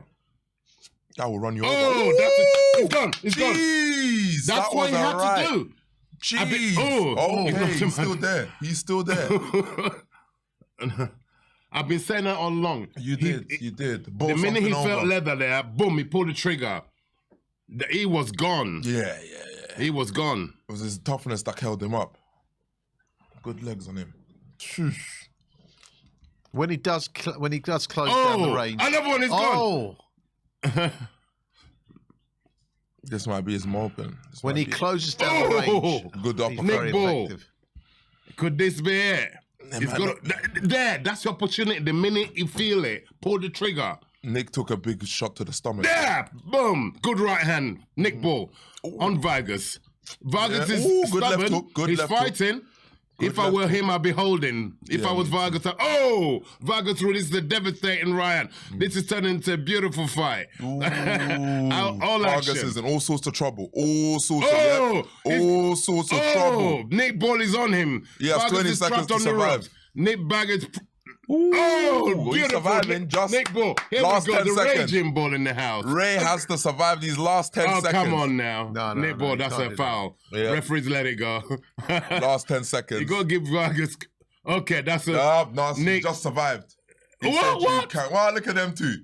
Oh my God. Look at these two. They are in a fight, ladies and gentlemen. That's a Nick Ball round. He's 1-1 round. Ladies and gentlemen, we are in a fight. Yeah, we have a fight. Next round gonna be very interesting. 100%. Will Ray recover? Vargas was shook about 4 different occasions in that. You think a minute will be enough to recover for the damage he took? Right, Nick's drawn him into Nick's fight. Yes, he has. Yeah, Nick's look at that. Bam! He did well. He did well to stand up from that. Oh, his legs were gone for a second. Look, they wouldn't have Bambi. Oh, that left hook missed. Otherwise, it would have been curtains. Yeah, that's true. Yeah, if they caught him with that left. If that That's left, the end of that because story. it was still, Yeah, look, still the not legs are recovered. still hurt. No, Boom, not then he recovered. checked him. Okay. That's how he survived. Yeah. Got himself out of trouble. Them last few seconds. There. Boom. He was actually riding it as well. Yeah. He wasn't going into He it. didn't go flush, no. Good instincts from the... This is a very interesting round. Now he's in the danger rounds. I told you. 8, 9, 10, 12. He still has 4 rounds to go. Now is the danger rounds for Vargas. Vargas has had all these rounds in the bank. Now he has to ride the home stretch. So far, he hasn't been able to put a dent in Nick. And Nick looks like he's full of strength and energy. The man's not going anywhere.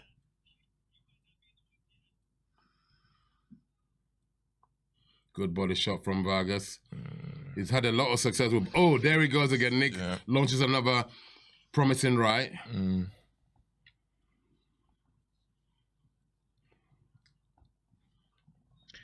Barry Jones talking now. Yeah.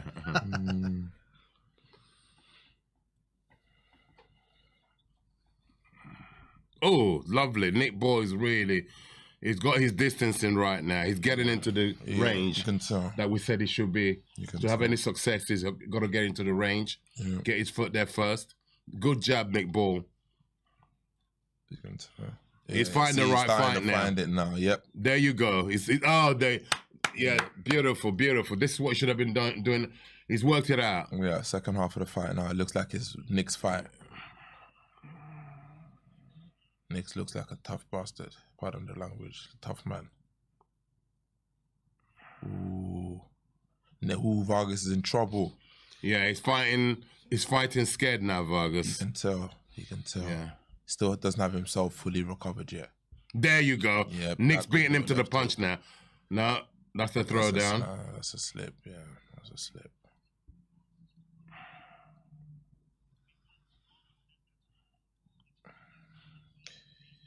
Okay. See, he's beating Vargas with a jab. Yeah, he is. Yeah, he's finding his range, yeah.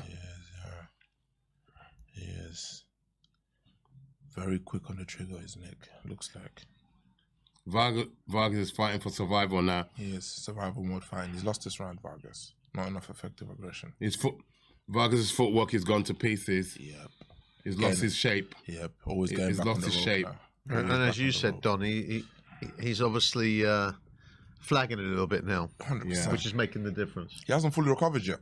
That damage he took earlier is not How fully can you recovered.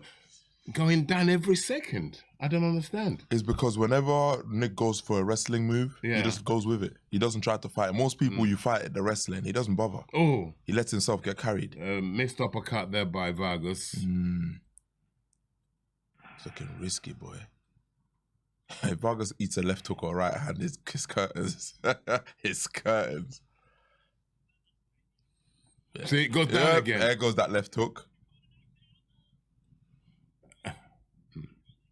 He's giving him the count. Because of the left hook.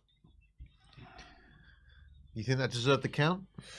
It's 50-50. 50-50, yeah.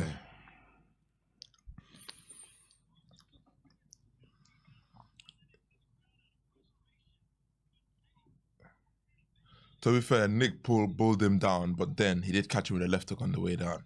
And the rules, if you go down with a punch, it's a count. So, you know.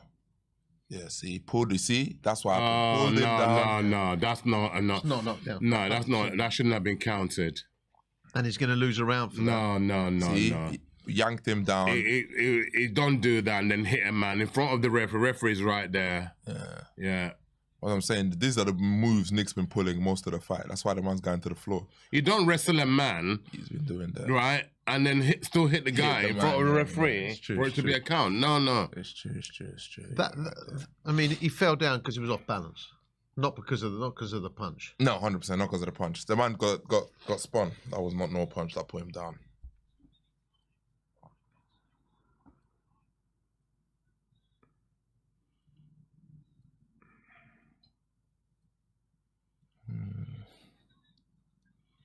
Yeah, it's closing the gap. Yeah, Nick senses a moment of maybe that little knockdown gave him a feeling of this is it.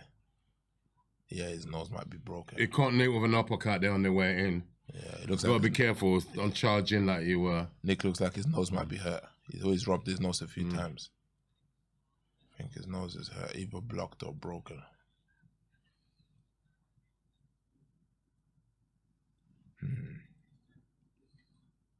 Yeah, he's more cautious. He got caught with something on the way in earlier.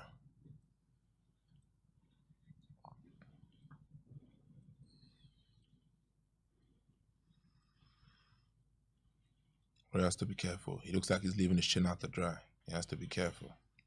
Nick Boy's on the pursuit again. Yeah. Getting into range easily. He has to be careful. Tall man's leaving his chin out to dry. It's not good signs. Not good signs at all.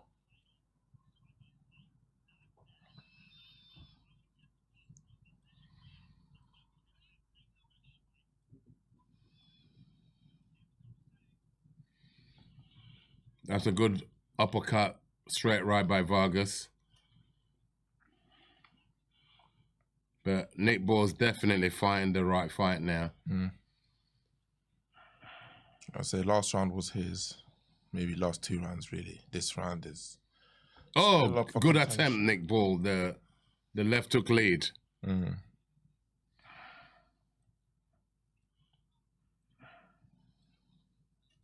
Oh! Good right. They're both exchanged. Good right hand counter from Nick lost his legs for... Yeah, lost his momentarily. Got hit with a good shot. He got caught with a right hook from Vargas.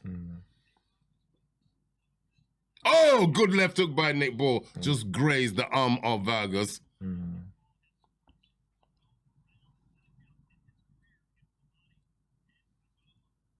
Vargas is poking with that stick, trying to keep man at bay. And so far, he looks like he's had some reasonable success in this round. I think he's starting to get his legs back, you know. Vargas, that is. He's starting to recover from the damage he took earlier. Wow, triple uppercut.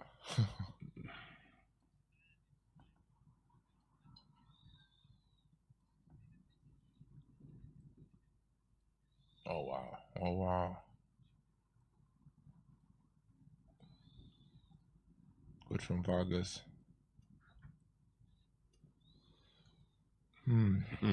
This round looks like it could be anyone's, really. It's first 50-50 round I've seen so far. It could have gone either way. Oh, Oh, good shot. His legs have gone. Vargas' legs have gone. Did he catch him? Temporarily. I see. He doesn't know where he is. Look. Yeah, no. The pace and pressure of the fight is wearing on Vargas for sure.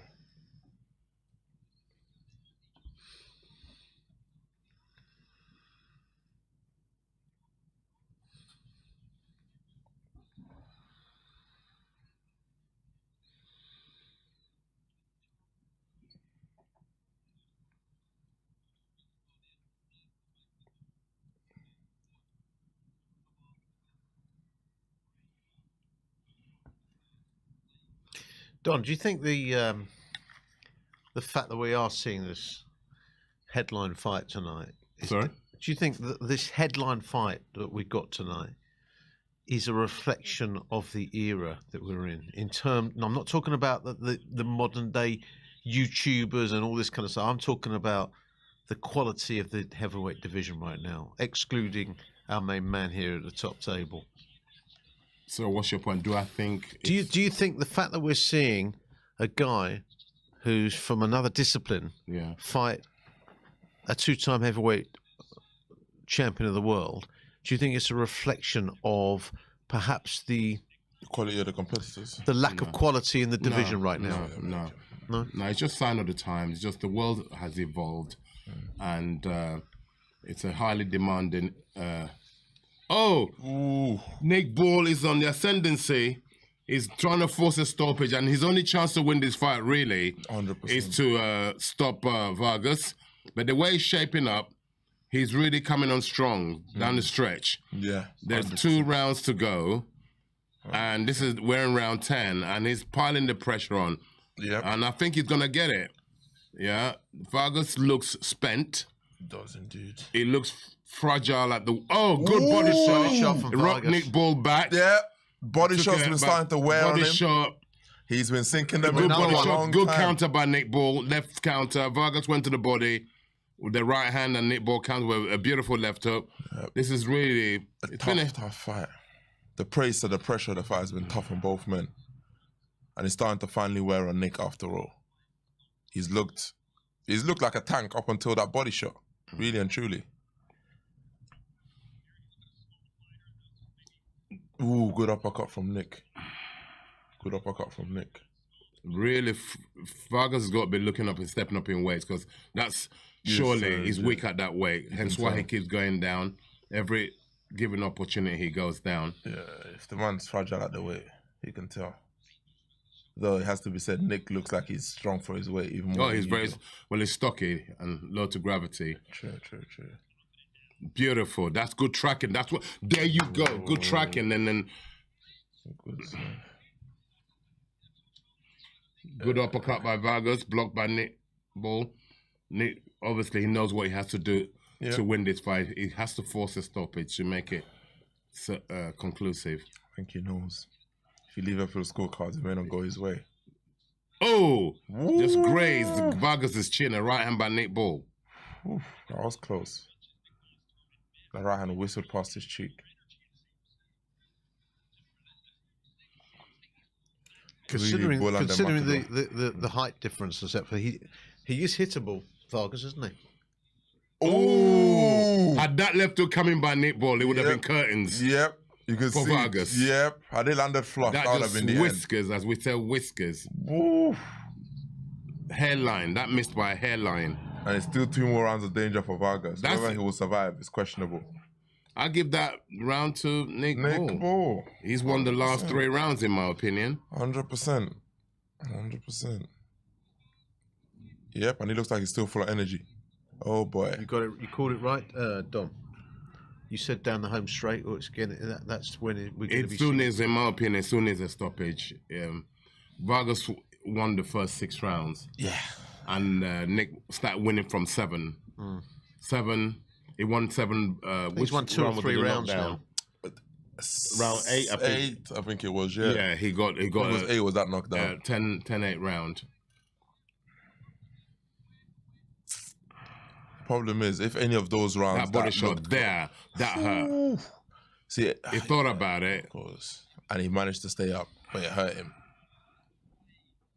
Oh, he caught him on the lower ribs. That's why. The That floating hurt. ribs, those are painful. He's a strong man to have stood up to that. That was Yeah. a horrible shot to receive. For the viewers that don't know, the lower two ribs, the floating ribs, are one of the most painful places to get hit with a body shot. What's their weight, these guys? Ooh, I'm not too These sure. guys are you know. featherweight. They're fighting with 8-ounce gloves. Aye, aye, aye. They're fighting with 8-ounce gloves. Aye, Oh, aye, aye. did that come home? I heard a smack from Nick Ball to Vegas. Too sure. Okay, there's not much in it. Yeah. Yeah, because he's closed the gap. Nick's Yeah. closed the gap, 100%. Nick's closed the gap last few rounds. Yeah, 7, 8, 9. Yeah, Nick's On closed pure the gap. pressure alone now, Nick's winning this, is bossing this fight. Yeah. So he could, he could take it.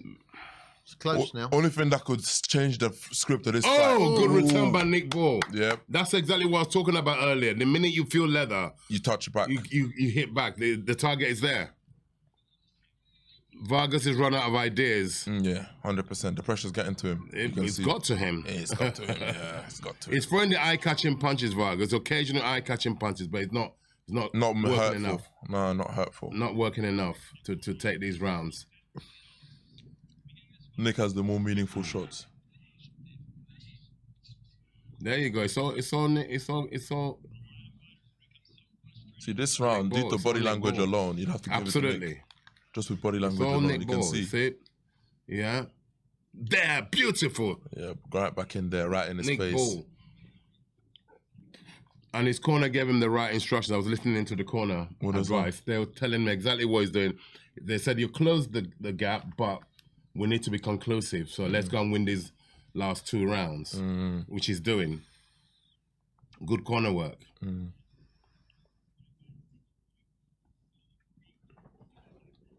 See, Vargas now needs to come back with shots. When he gets Correct. the angle, now is his chance to now also They stamp were his own just, they were authority. just saying, as you heard on DAZN, if Vargas loses this fight by a point, Yeah, it'll be because of that knockdown, controversial which knockdown. wasn't a knockdown. Yeah. In my opinion, it wasn't. They pulled him down and then caught him on the way down. Yeah, it wasn't a knockdown. No, it was not a legitimate knockdown. Release the hand now, Nick. You're there. Yeah. Vargas needs to work. Not enough work from Vargas. Too busy trying to survive. Oh, there it is. Now, Bingo. that's the one. That's now, a knockdown. That's the conclusive You've knockdown. unplugged me. Oh, sorry, Lovely. sorry. No, that's a proper knockdown. That was the conclusive He's lost one. the fight. That was the conclusive one. Yeah. We're switched off. Oh.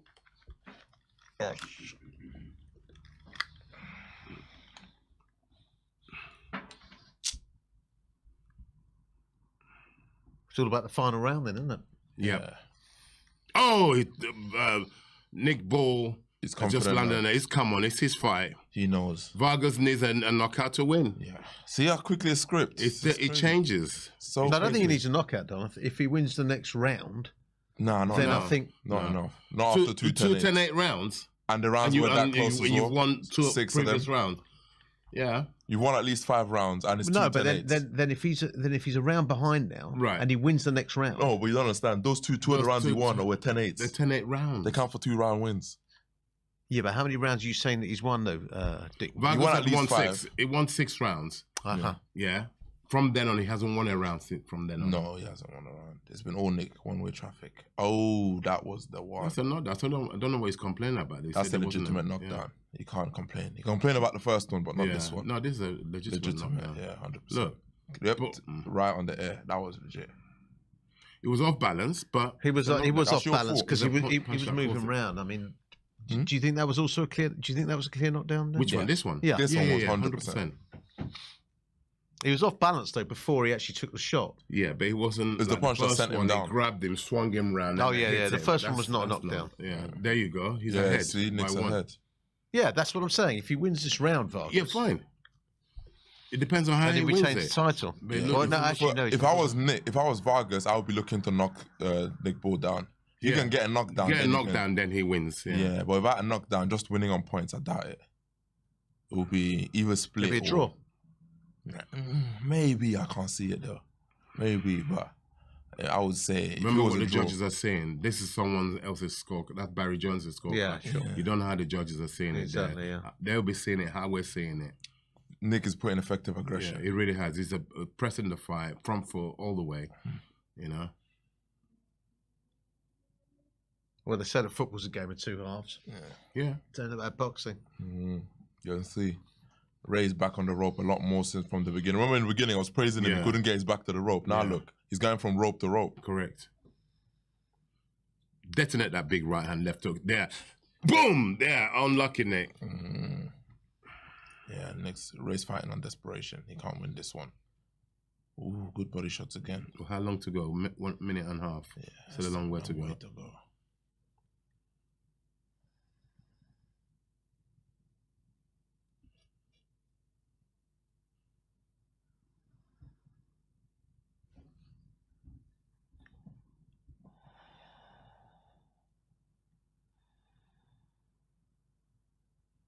Who do you think's been? Who do you think's winning this round? Nick. Ball. Good jab, Nick Ball. I would say Nick. Definitely another good jab. Again, effective aggression. He's got him where he wants him. 1 minute on the clock. Let's go. Who wants it? Effective Let's go. Who wants it?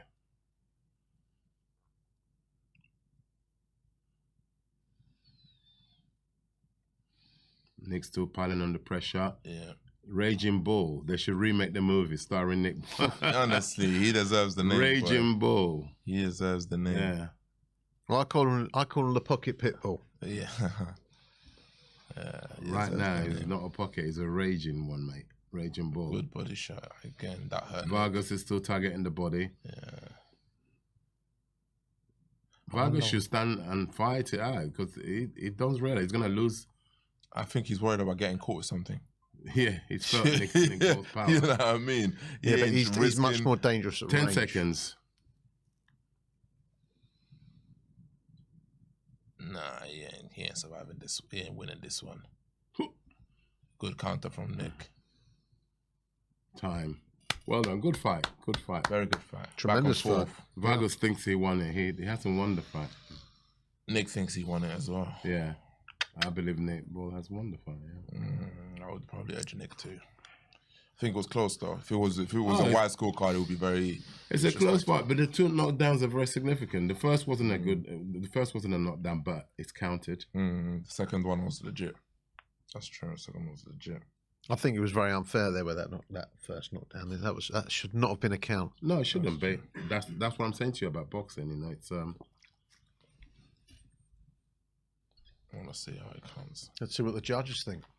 It's going to be interesting. No, I think it's a split, and I think they'll score it a split, and it'll go to Nick Ball.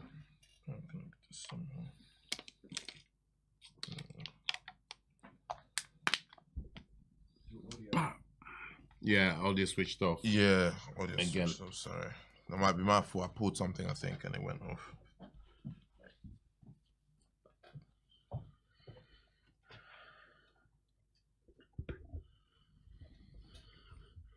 There's this big thing here. This one. But he lost his last fight, Vargas, didn't he? No, he's been world champion, I think. I don't think they're fighting. He's for the one who Vicky. brought the belt here. Yeah, he's champion. There you go. Yeah. Jones has got it. Look at that. It's the knockdowns that made the difference. Absolutely. It is. Without it would have been a draw. Yeah.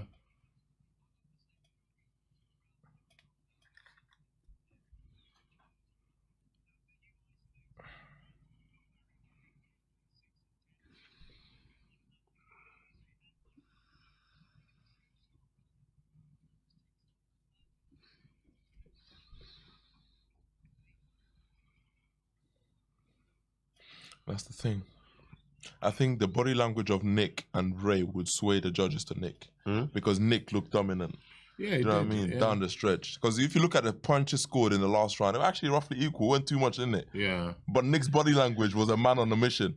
Correct. Someone's made an interesting point here. I don't know how judges would see that, but I don't know. OC Cute or whatever it's called. It says, "Don't think that's enough for Bull. He was too dirty. Judges might punish him." Oh, interesting. I didn't think of that. Judges may. Some of his tactics were a bit. Feels rough, questionable, yeah, they were but that's how questionable. it's a fight. That's how he had to fight to to negate his way into range. Some of it was a bit uncalled for. Yeah. Very interesting.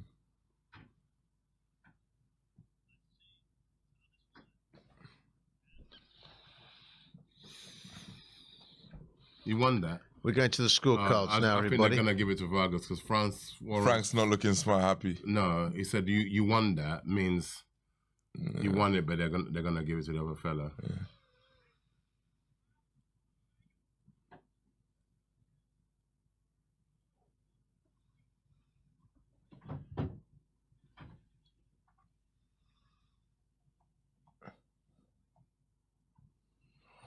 $114, $112 to Ray Vargas. 2 rounds.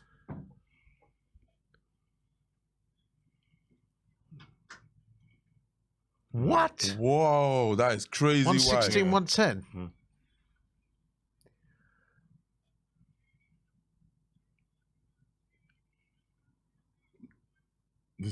What? Wow. I said it may be a draw. Yeah, the champion keeps his belt. The champion keeps his belt. That's why he's smiling. He knows draw means like, oh, call me my belt. Jesus. Jesus. Champion keeps his belt. Yeah, that's the rule. That's the rule. Split draw, champion keeps I his thought belt. it might be a draw. You did call it, yeah. I just didn't believe it. I thought Nicole Because I had done said, enough. I said if he wins the last round, they'd be equal on points. Yeah. And to be fair, based on what I saw, maybe he the, did, the I mean, last round that last round was 50-50, wasn't it? 100%. 100%. I thought it was 50-50 for sure. Wow. Would there be a rematch for this, you think? Yeah. Probably. Yeah. Mm. They'll bring it back. Think they will go differently? Yeah. Nick Ball will start. Now Much earlier. He's got the measure of the man. He's got the measure of him. Yeah, He'll start strong. He did, but as he you didn't said, lose Dom, those earlier rounds. As you said in the early part of the fight when Vargas has got more energy, then he'll do the same, keep him at range. No.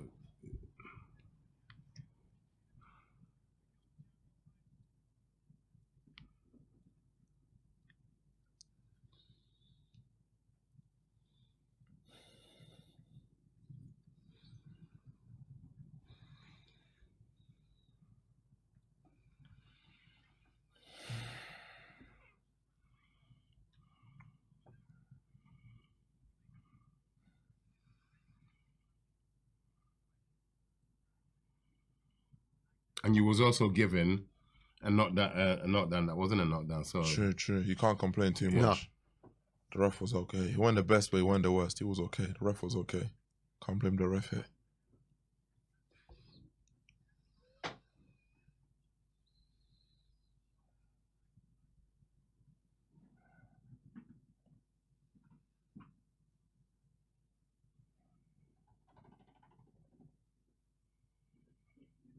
it's a draw. You come back and make it again. Yeah. Listen, it's not a loss. It's not a loss. It's not a loss. You can come back.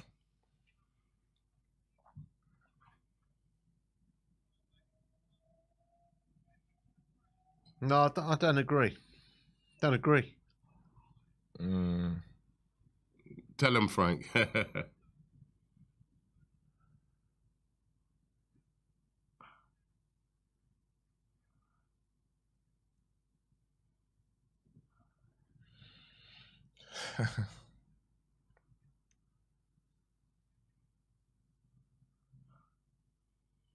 Because you're going to tell them. I He's going to don't put the agree. pressure on.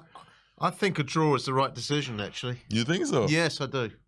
Even with the Because knockdowns? the first knockdown was not a knockdown. Okay, that's right. No, it wasn't. He was miles ahead at the beginning. Let's see what Vargas has got to say, yeah.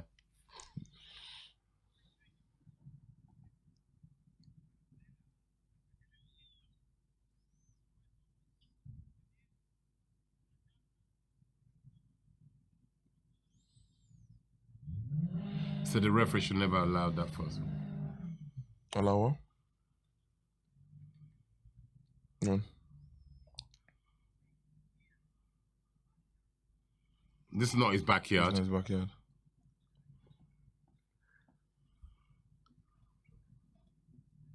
His promotion may be, but it's not his character.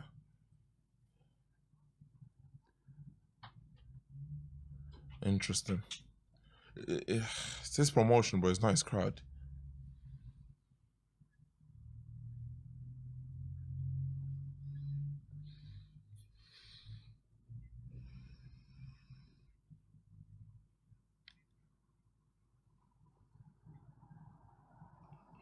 He had flu.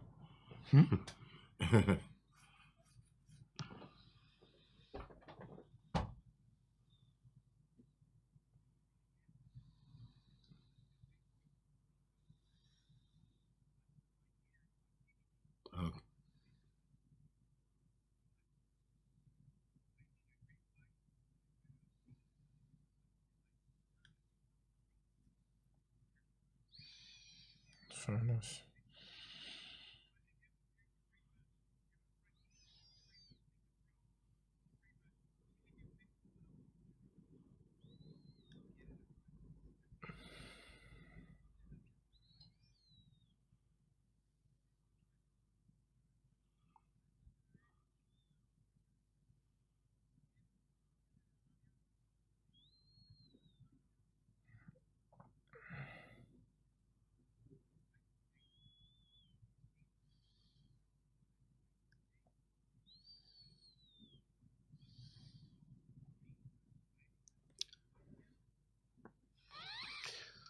So Vargas has said he would give him a rematch. Yeah. There you go.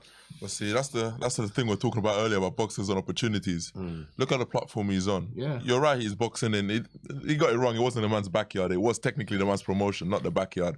But he's now boxing on Saudi for the pure reason that he's the champion. Not because anyone knows him. He doesn't even speak the language. Do you see what I mean? But he's a worthy champion. Of course it is. He's proven it.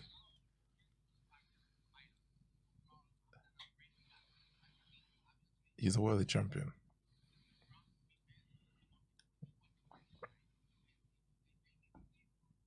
And let's face it, I mean...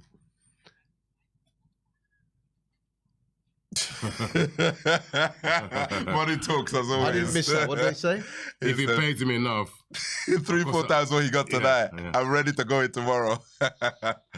Money talks, of course. The fight game.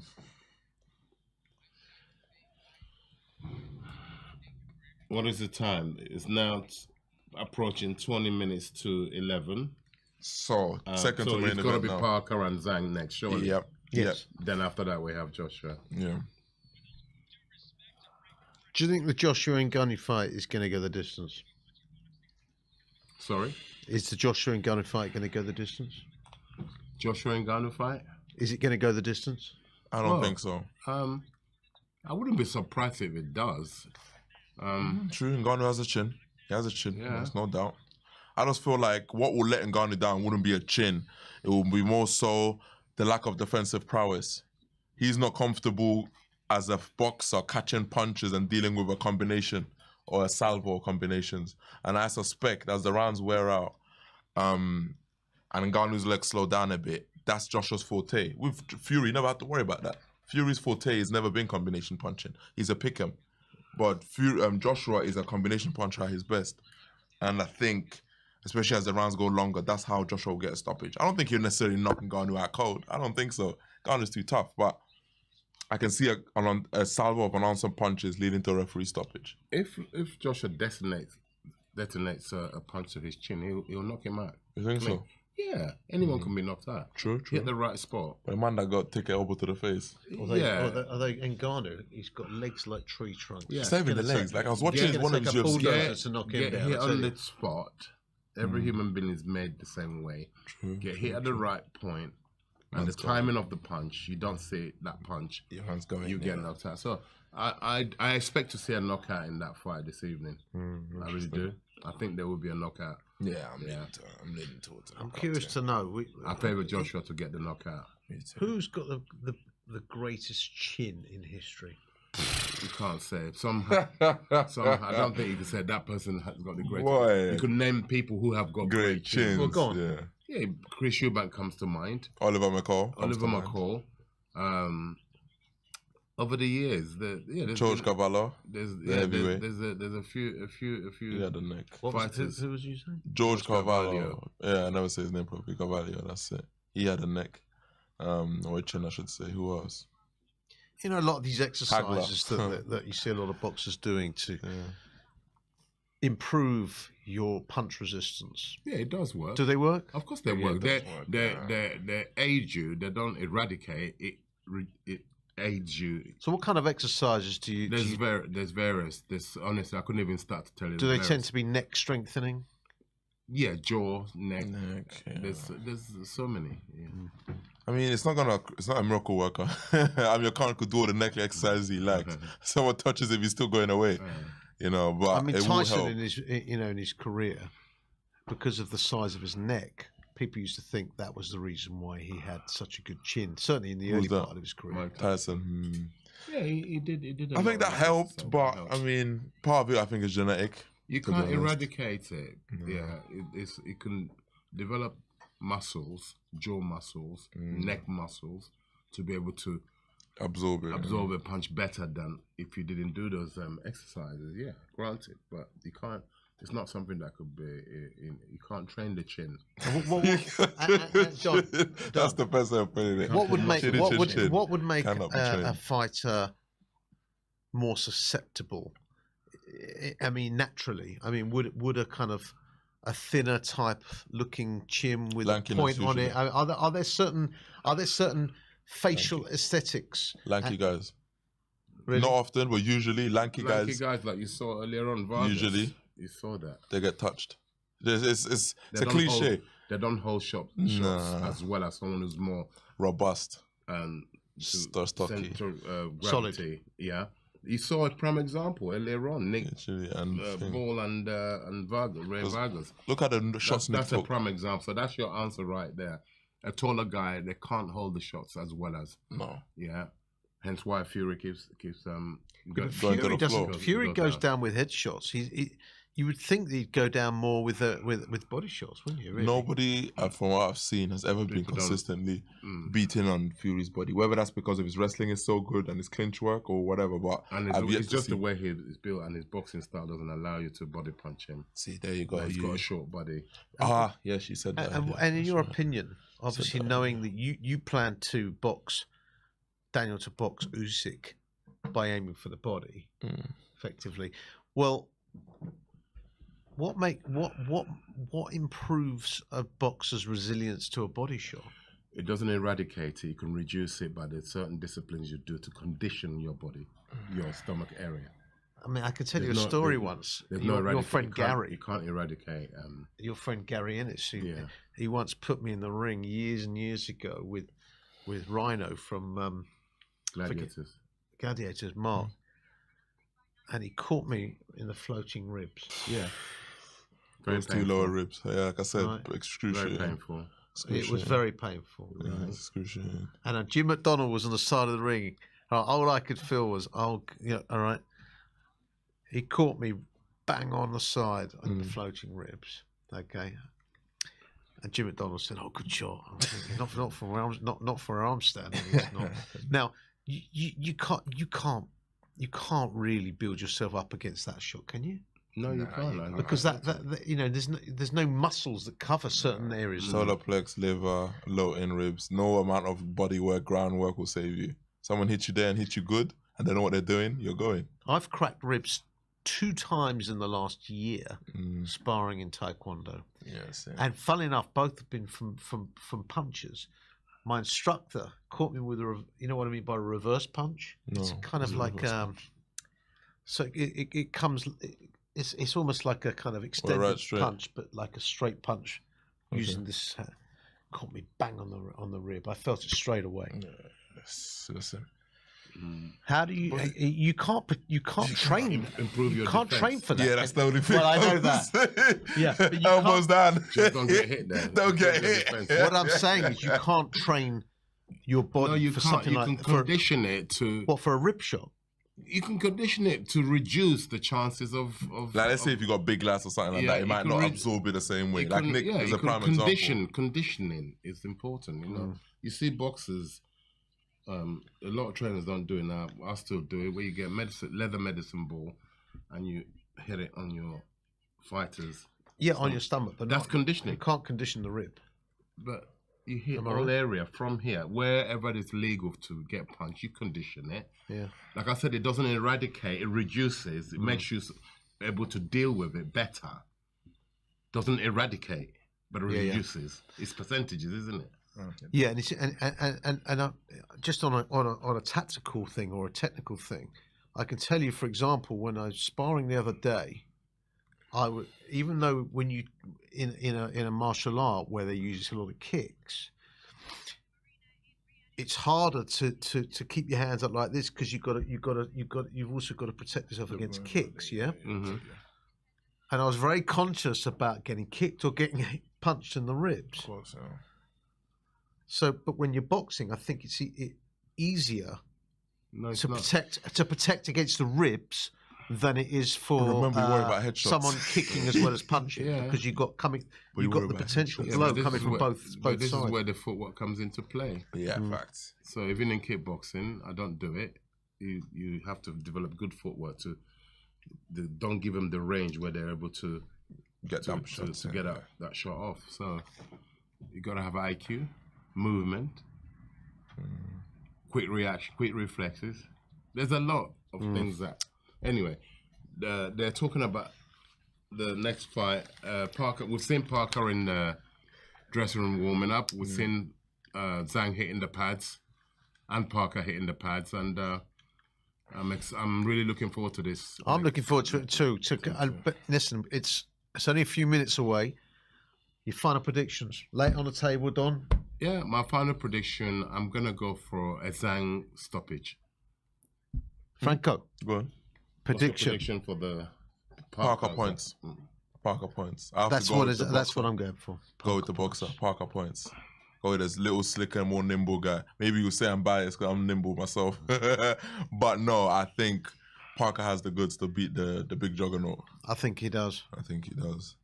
And like I said, Father Time, to be honest, I'm yet to see how much, because then again, it's weird. That win over Joyce, I think, could have given him a lease on life mentally. You see what I'm saying? Where now he's coming back to the gym more motivated, stronger. That could have added a bit more pep to his step. Zhang, that is.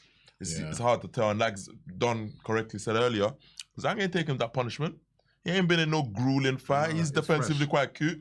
So really and truly, he can go longer than most, to be honest. Correct. To That's be the honest. lifestyle that you lead. Yeah, to be honest. Let me ask you this question. I know we don't want to. We're perhaps going in towards territory that you may not want to speak about, but on our picture is Conor Ben. Yeah, why not? Now, we're just talking. Look, he's not. He's not proven his innocence yet, has he? That's true. In a court of law, he hasn't. No. So how do you see this panning out? I mean, in my eyes, I don't know. For me, until you've proven your innocence, you shouldn't be boxing. And I know he's boxing. He's had 2 fights. How do you see it panning out, and what is your opinion about the whole thing? But he's waiting for his appeal from the British board, which looks like it's going to go through. So good luck to the young man. Let him get back to. He hasn't killed anybody. Facts. He's still pleading innocence, and we're hearing from Zhilei Zhang. This must have been earlier. Yeah.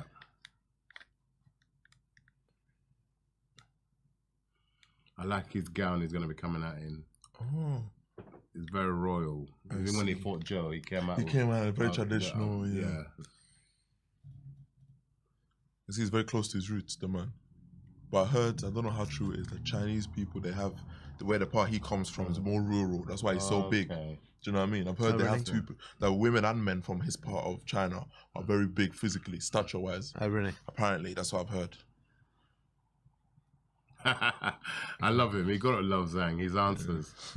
He's a character. He is a character, yeah. And it's a shame he doesn't speak English, because he could market himself that much better, couldn't he? I think he'd be like Canelo. No, because look, you know as well as I do. He has his language. He will have to respect his language. Do you speak his language? Don't. No. I'm not disrespecting his language. Do you speak his language? No, I don't. You don't, right? So it's no. But what I'm saying is, I'm not. Obviously, I respect his language. Yeah.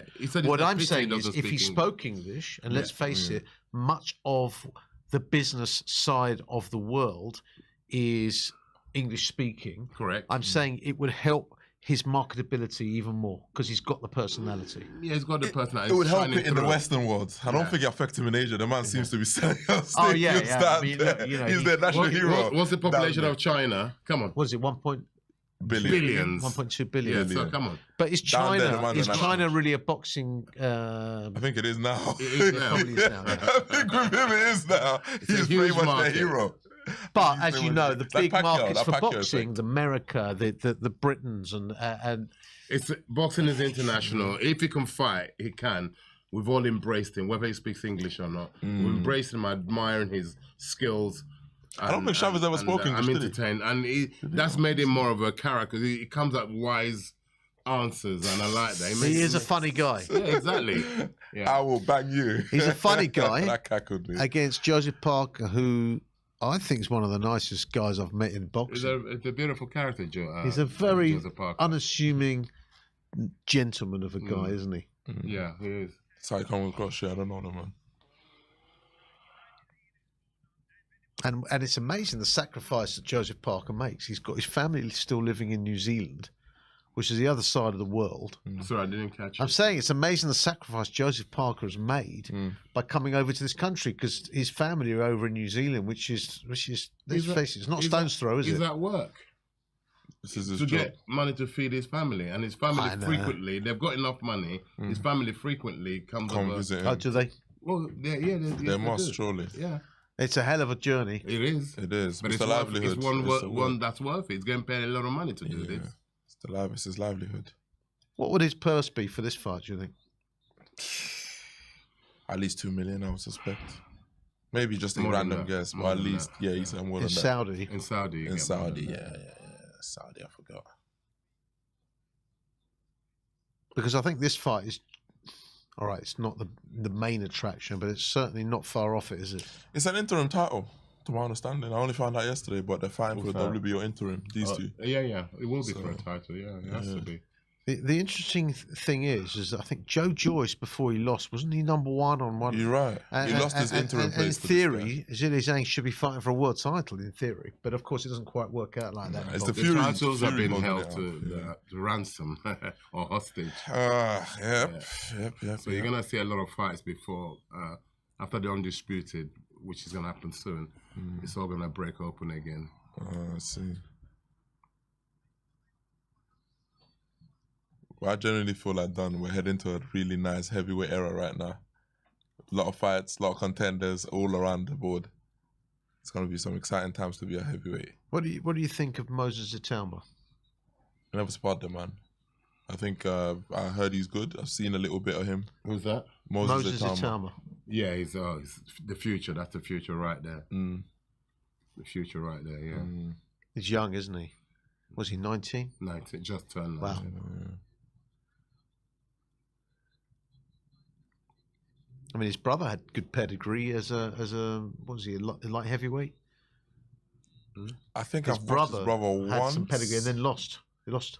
No, but he's back. He's won. He's back on winning ways. Oh, is he? Oh, Yeah, see, Carroll, fair yeah. enough. Fair enough. Oh, look at this Parker. Yeah, that aggressive right I mean, hand. that didn't resemble Wilder, does it? Joseph ambushed him. He did. It was an ambush. Yeah. Oh, And it's funny, that doesn't look like the Joseph of old. Very No, it aggressive, very... It's you a bit can't more do that reckless. against Zhang. No, of course not. Definitely not. Different fight completely. Is this the same arena that where you were in, Don? Hmm? Is this the same arena that you were there? Do you know what? I can't say it is. It looks different. Let's see. It looks different. It really does. I don't think it is. What's the name of the arena? I you don't were in? remember those buildings there. Oh, right. Yeah, I don't think it's the same venue. So was it very subdued? It's in Riyadh. This is still in Riyadh, but Yeah, this is different place. Okay. Was That's it a very different subdued? The Yeah, atmosphere? yeah, the atmosphere is very subdued. I mean, look, that's those buildings. Have you ever seen that? The buildings No. there within the arena. They look like kind of executive boxes. Look like, it looked like the grounds of apartments. I see. And Don, what was the atmosphere like in Poland? Because, of course, you had loads of Ukrainians. It was their Independence Day. Oh, so it was packed, the arena. Yeah, Very much... Majority Ukrainians, right? 60,000 people. Bloody Of hell. Ukrainians, and it was their Independence Day, so everything was stacked up against them. Got We it. knew that going there. Yeah, of course, Yeah. of course. So we knew that, but we know that they're not going to get into the ring. That's the way It's the just a game referee. goes. So That's the way the game we did goes. what we had to do, but unfortunately, anyway, like I said, it's history. We have to. How intimidating was that It atmosphere? wasn't. We weren't intimidated at all. Like I can't said, the audience don't get into the ring. Don't be. But even if they did, we can all hold our own, so it doesn't matter. Yeah. Intimidate from what? What? Once the ball goes ding, ding, ding. People shouting and abuse or singing. No, you can't be. You're on the wrong game if you're going to get intimidated by something that. like You're on that, the wrong yeah. game. Well, I can tell you, I know a story. I told you, Mike Jacobs once said to me that he refereed a fight in Sicily, and it was an Italian fighter in the ring. Yeah. And the crowd were very hostile. Yeah. And the Italian fighter was badly cut.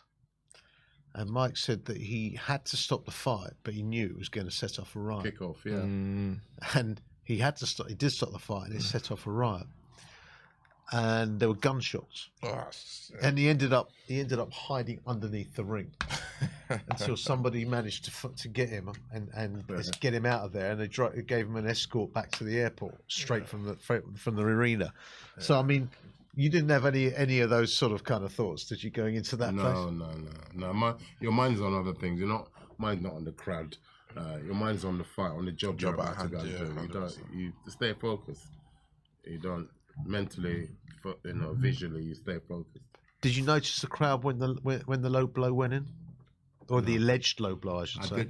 You don't, unless you've done it, then you don't know. When you're in a zone, It's just lock in. You don't see nothing. You don't see no one. You hear muffled. It's all muffled. It sounds muffled.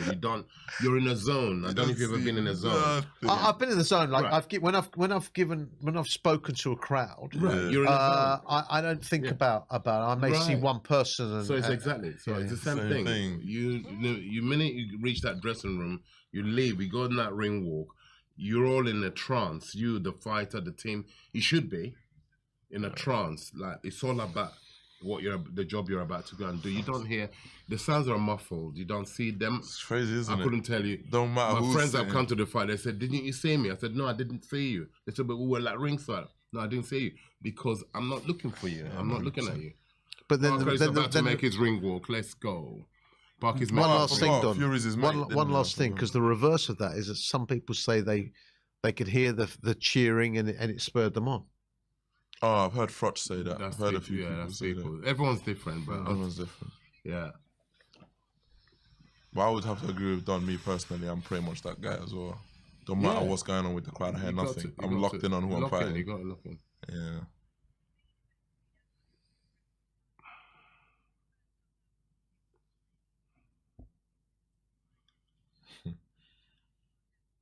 It's like a comic, isn't it? I just realized I was starting Did you see the advert for it, the promo for it? Yeah, it looked like It's a anime, movie. them old school. It's a movie. It's like You know a them movie. Street Fighter games? When you're a kid, them little Street Fighter games, that's what it reminded me of. Come on, fight! Them old school Street Fighter games, man. It was funny.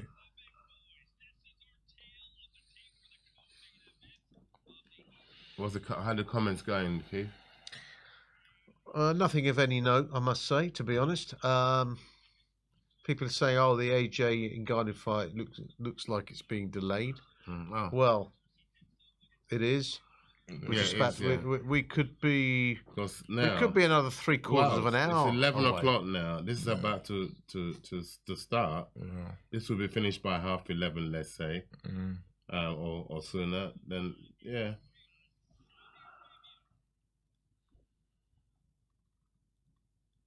Is that a roller coaster I can see outside the stadium? Of the arena?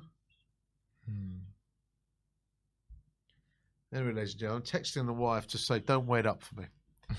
If that's what you want to know.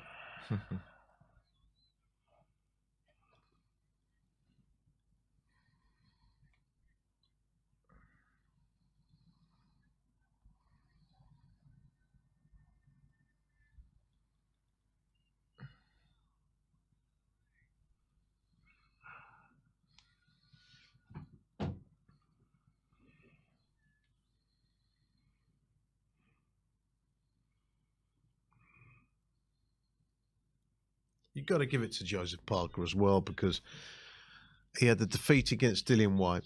That was his first defeat, first knockdown He lost to Joshua, so he lost two fights in a row. He lost to Joe Joyce. Who would have thought he'd be back mixing there, it at this level now?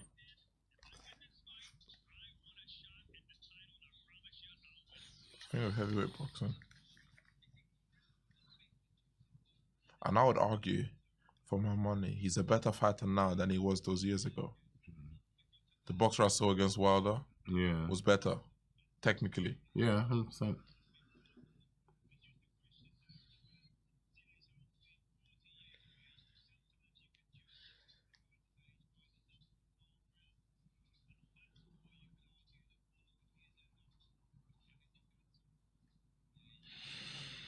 I think the hardest fight he would have had, physically speaking, is the Joyce fight. Outside of Joyce, he's never really been in a crazy, punishing fight. Joyce was the only one. Yeah, Derek's very taxing. His style is very taxing.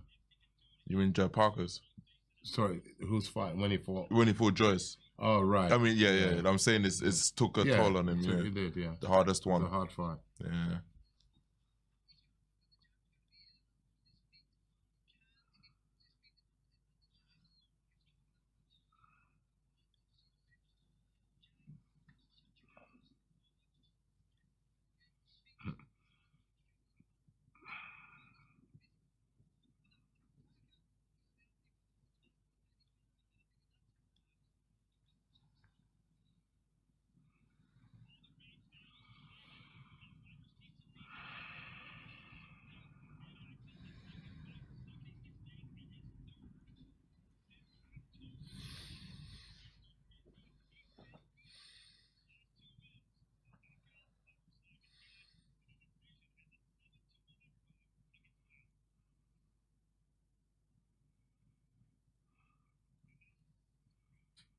Very relaxed, Joseph Parker, isn't he? Oh, he's a chilled out. Yeah, it's been here many a time. Should have been here many a time to these level of stages. Shouldn't be relaxed. Shouldn't be stressing.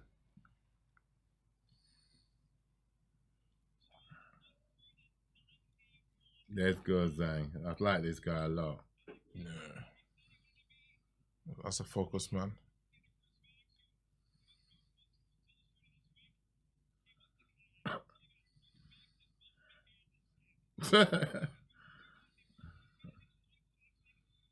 They're talking about what he wanted to do when he was a kid. He was going to be What did he say? a kayaker. Really? And he got one, then he grew too big and he grew bigger than the boat.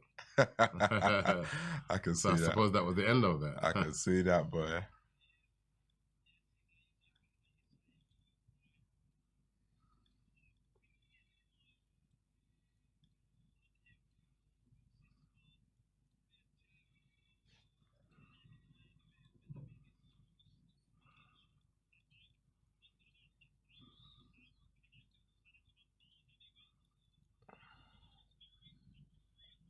Is this his first fight since knocking out Joe Joyce, is it? Yes, it is.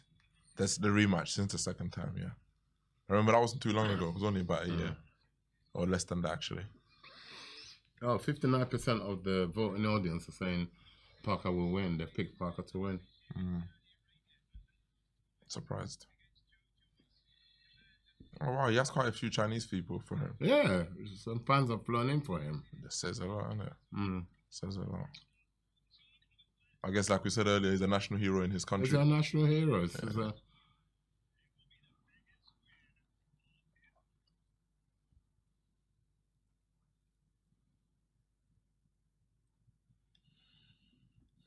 Exceptional trainer. His trainer, you know, Sean George. Yeah, I see. No one talks about that trainer.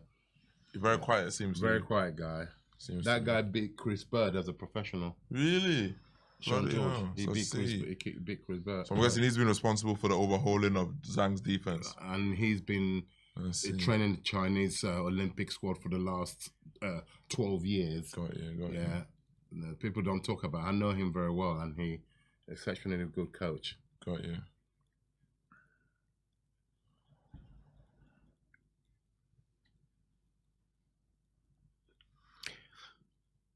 Just introducing the boxers currently.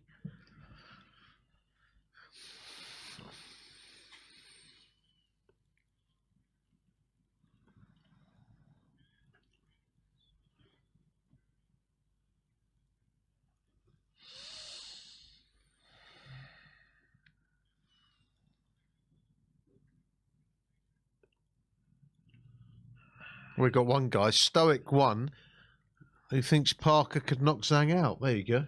Well, it's very possible. Yeah, any man that breathes oxygen and bleeds red blood can get knocked out. Period. Especially in 10 ounces. Parker is a heavyweight. Of course he can. If Zhang runs out of steam, Parker could put him away.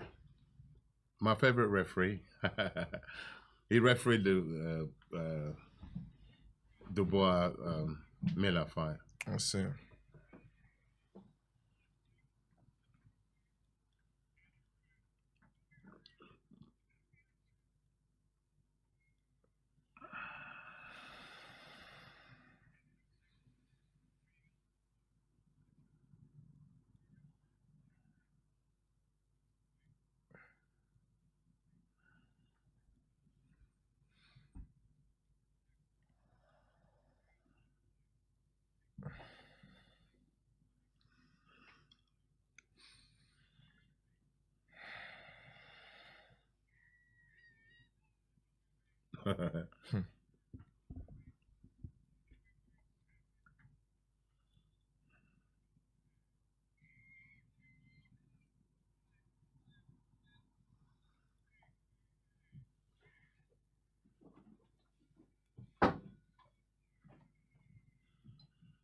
He's a very chilled individual. Very chilled individual. Yes.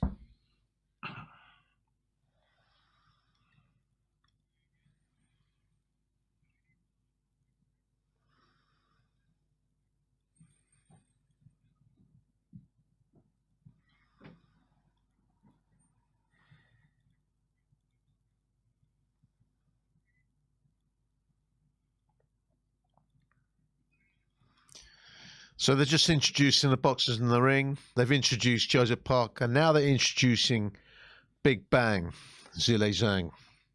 So we're almost ready to go. They're going to bring the boxers to the center of the ring. And then we'll be off. That's what you want to know, Wayne, isn't it? Yeah, here we go. This is an interesting one. It is indeed. It is indeed. Parker's going to come up fast. Zip, zip, zip. Use the ring. Zhang is going to stalk him. Keep stalking him. This could actually be over very quick. I've just seen it. You think? It could actually be over very quick. In whose favor? In favor of Zhang. Zhang. Yeah.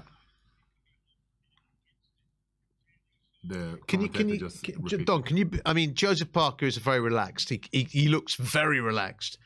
Can you be over relaxed? Yes, you can. 100%. Yes, you can. A bit like AJ was against the first Usyk's fight when he came out. He was very relaxed, wasn't he? Maybe. Zhang's taking center ring, like we guessed. Parker is doing slipping and sliding. They're all touching gloves. Zhang being the southpaw, right hand lead. Joseph Parker, orthodox left hand lead. Falls short with that jab. Joseph Parker. Zhang, like I said, is just measuring. That's what he does. It's very, very, very calculating. He doesn't miss much. It's very accurate. He doesn't shoot unless he's got a high chance of landing the shot. That's what I've observed about him. It's very important to Joe to make a good start, because if Zhang lands a punch, that will make Joseph box negatively. I'd like to see a bit more feints from Joe. Correct. You're the smaller man. You should be trying to get the big man out of position. See how Zhang's waiting. Yeah. Not enough feinting. I could see this fight being over pretty quick. Yeah.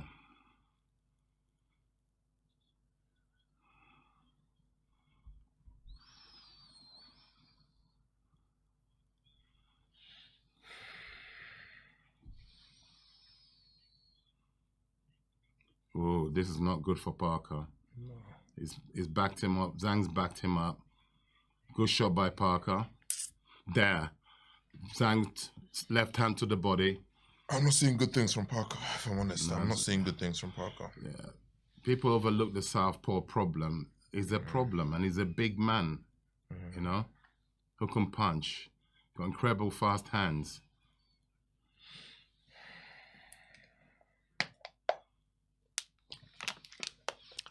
We've seen it with Joshua. We've seen it when at Southpaw fights. Zhang, that left cross. Zhang double jabbing him. He's picking his jab nice. Started to land the jab. Zhilei Zhang. He's got Joe where he wants Joe at the moment. Yeah. Joe is not doing enough to get Zhang out of position. He's not doing enough. Well, he's got a guy there who's a cold, calculated. That lands on the shoulder of Zhang, and left hook attempt by Joseph Parker lands on the back behind of Zhang. Zhang's just so focused, looking for any mistake Joseph may make, and he'll capitalize on it. The way he's shaping up. Is he looking for the big left already, you think? Thank you. Yeah, he's looking for that. He wants to pull the trigger. I'm seeing a bit more fence. Joseph started to back Zhang up now, which is good. Good for him. Late punch by Zhang. Better feints towards the end of that round. I saw the feints from Joe that I was looking for. He needs more of them and more consistently. You're fighting a big man, a big, powerful, strong man. If you can't get him out of position, you're basically done, to be honest. Zhang will line you up and get you out of there. So if he can maintain what he did in the last 30 seconds, I would say, of the fight, he will have a chance. If he removes it and stops it again, he's going to go and get knocked out pretty quickly. So we have a Jiantuza who wrote in saying, knockout for Zhang in 5 rounds.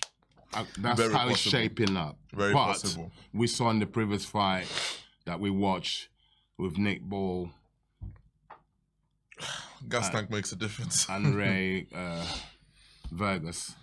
It changes. Fight can change, especially in the heavyweight division. It takes one punch to turn it around. Yeah. Nick has asked whether we're streaming the fight. I'm afraid not, Nick. You've got our voices. You've got the voice of reason here with Don Charles, and you've got the future of British heavyweight division, Franklin Ignatius. We're back in round 2. What more do you want? Zhang is taking center ring again, pouring with his jab, waiting for Joseph to commit. That's what he does. Too little activity from Joe. My warning, like I said. He shot a left cross there, Zhang, and landed it. Good punch by 1-2 by Joseph Parker, partially blocked by Zhang. Joseph Parker shoots another right, partially blocked by Zhang. Zhang still got center ring. Zhang's complained that Joseph hit him low. Landed a jab, Zhang, southpaw jab on Joseph Parker. Joseph should come off the line, in my opinion. He's too much into that line. He needs movement. Don't be static with Zhang. Zhang fell short with an attempted cross left. Joseph misses with a jab. Zhang's still pouring with that jab. Get in the lineup. I'm not happy with what I'm seeing from Joe. He's doing too little, for my opinion. Waiting too much, looking for a big swing, big shots. Attempted over right hand by Joseph Park, falls short. Zhang's edging close to get into range to do some damage. Yep. He's not moving enough, Joseph Parker, is he, at the moment? I thought he was going to employ movement for this fight. He's more static than anyone expected. He's where he shouldn't be. He's letting Zhang back him up. Maybe he's got a plan that we don't know about. I can't see it, not against the big puncher. This is all the wrong decisions. A check hook by Zhang. Oh, good body shot by Zhang. Straight left to the body. Straight left to the body. That hurt. Joseph seems still not disturbed by that. He's still in the fight, no doubt. Oh, he's in the fight. Not out of the fight, but he's just not... How he's shaping up doesn't show signs of they've got the right game plan for this one. 100%. That might still change. Yeah, this true. is the heavyweight boxing. True. Takes one punch. Zhang still got center ring. Still stalking. Still talking. Oh, good left hook. Good little Zhang was pouring too much. Joseph capitalized with a nice semi-jab hook. Joseph's finding his range now. Landing the jab. Oh, what was that? Left cross to the body, I believe it was, from Zhang to Joseph. Yeah. Joseph's got centering. Attempted 1-2, brushed off by Zhang. Joseph's started to let his hands go a bit more now, which is encouraging for Joseph. Joseph touching. Interesting. Doesn't want to commit because you know you can't overcommit with Zhang. No. Zhang still got center ring. Quick shots and you're out of there. That's the smart play. Little things like that to get the big man out position. He's showing signs, from what I can see, Joe, of trying to get Zhang out of position in spurts. I feel like for him to take charge of this, I'd like to see him do it more often.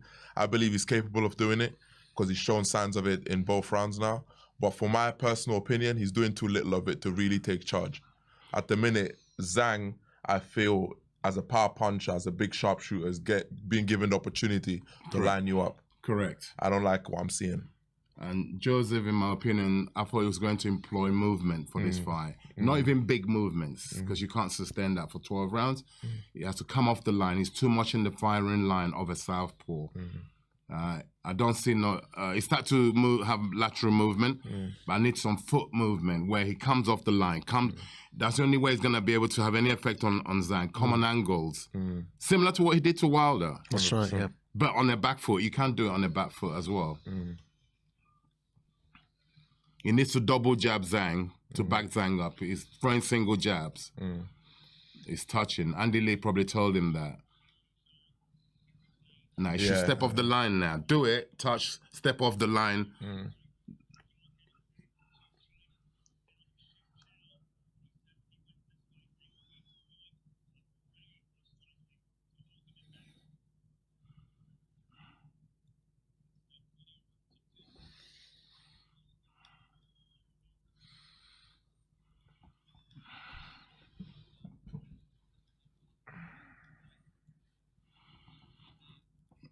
I saw something negative by Zhang.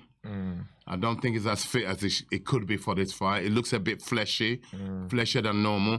Ooh, he just let his combination go. See what I mean? He's got those fantastic fast hands. He threw 3 punches there and kept to counter Joe. Rapid speed. It just clipped Joe. It just clipped Joe over. Joe's backed up and it's not looking good. Joe's backed up onto the ropes, smothered. Zhang smothered his own work. But like I said earlier on, I just noticed something. Zhang looks a bit fleshy. Yes. Fleshier than normal. You did say, like I've been suspecting that. I know I said that I'll keep harping on about it, but I genuinely do believe the signs I've seen from Zhang in previous fights, plus his age, I just feel like he's one of those fighters who struggles with his gas tank. Yeah. I've watched him for a few fights now. It does. This is what I've seen. It's well documented. It does. So what was that? What was that? He struggles with his stamina. Stamina issues. Right. Yep. And his age will not help him. Right. Joseph has started to do exactly what I want him to do. Thank you. Lateral movements, moving his head off center. There you go. Little feints. There you go. Here we go. That's what I was looking for. There we go. That's exactly. That's what he's got to do. Thank you. Get the big man off of That's position. what he's got to do. Much better. Much better. Much better. Watch for the counters, Joseph. Don't fall short. Zhang's waiting for him to. That's a knockdown. Just a simple straight left. Wow. Just a straight left. The timing. It's just timing, and it's just the timing. Joe was not expecting that. No, it was not. That was great. Tremendous timing, wasn't it? Just effortless. That's what you've got in front of you. And he's also cut. Joseph is cut. Zhang lands a jab. And he's a guy who will go for the finish. He's like that. He has 30 seconds now to survive this. Hold on. You have to survive for 30 seconds. Joseph is cut. I think he's on the bridge of the nose. Yep. Torrid time. Didn't see that coming, I tell you. But he's a fighter, Joseph. He's not going to go. Nah, he's going to go. He ain't going to go out like that. Hell no. He knows in his head he has to just survive these next few seconds, get back to his corner, and he can regroup. Just stay focused. Last 10. He looks like he will ride this out. Oh, dear, that right hook. Oh. Zhilei Zhang. Yep. Look, he's a character. He doesn't need to speak English. Did you see that body language? Yeah, it says it all. I'm the king. It says it all. But it's interesting what I said to you, didn't I, Don? That Joseph Parker looked a little bit too relaxed for my liking at the beginning. He's fighting well. He's in against a great fight. It's not over. It's not over. This is a heavyweight fight. Of course. Joseph can come back out there and detonate a right hand. And but look at that. Ooh, yeah. It's just the timing of Straight it. left. Yeah. Just straight and short. And what did I say to you earlier on? I said to you, in so many times we've seen the southpaw catch the orthodox fighter with that straight left. But I think it was how well he threw it. It It's was just the tight timing, it's just the and timing. short. Man, straight left. Timing. And Joseph was on the firing line for that to happen. He should be moving to your feet.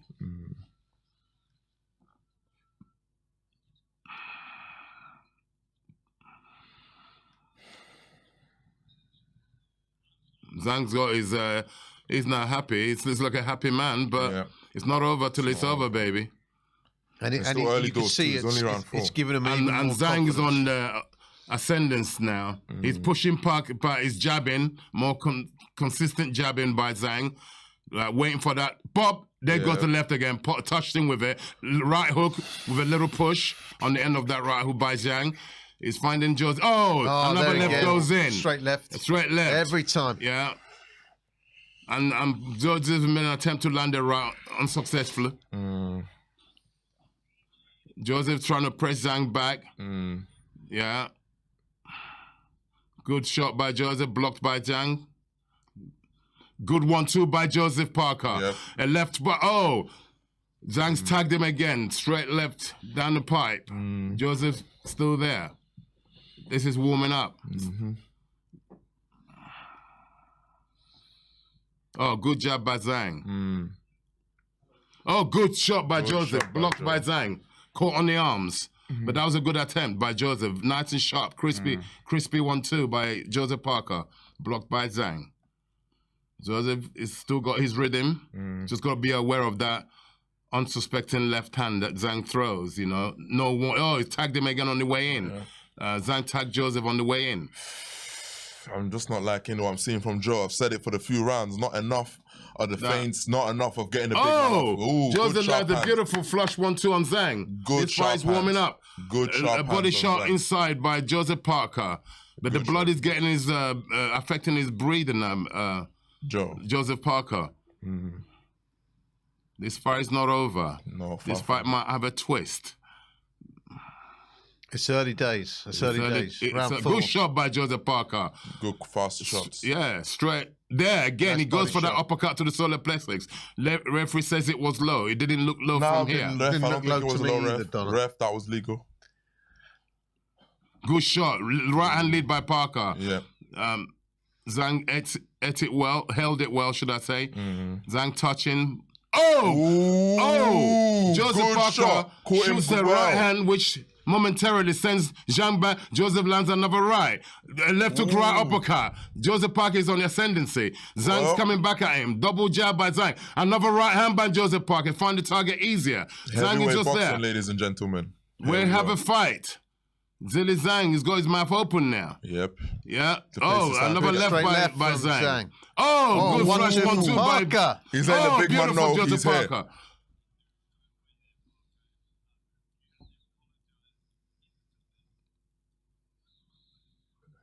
Low blow by Parker. It to looked Zhang. borderline, but you know It the looked ref. on the line. It looked borderline, but you know we'll give it to the ref. They can see better than us.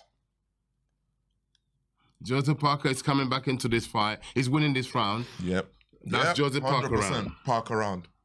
Parker round for sure. Great comeback by Parker. Yeah.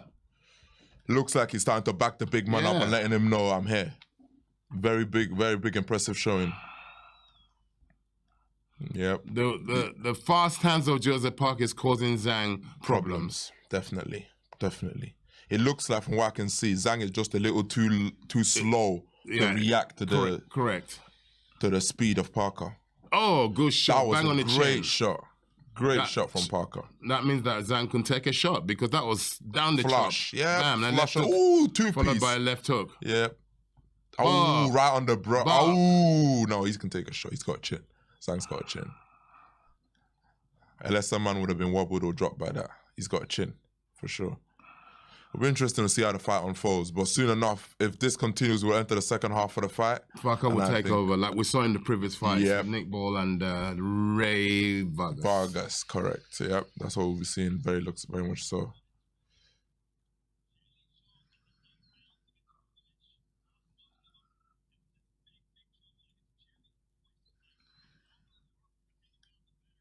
So Barry Jones makes it currently 39 points to 36 in favour of Zhang.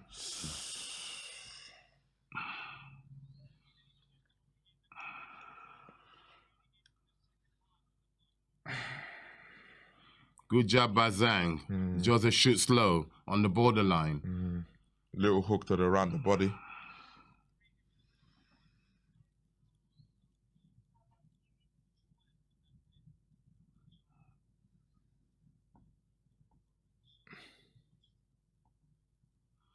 Zhang's trying to edge into range to detonate.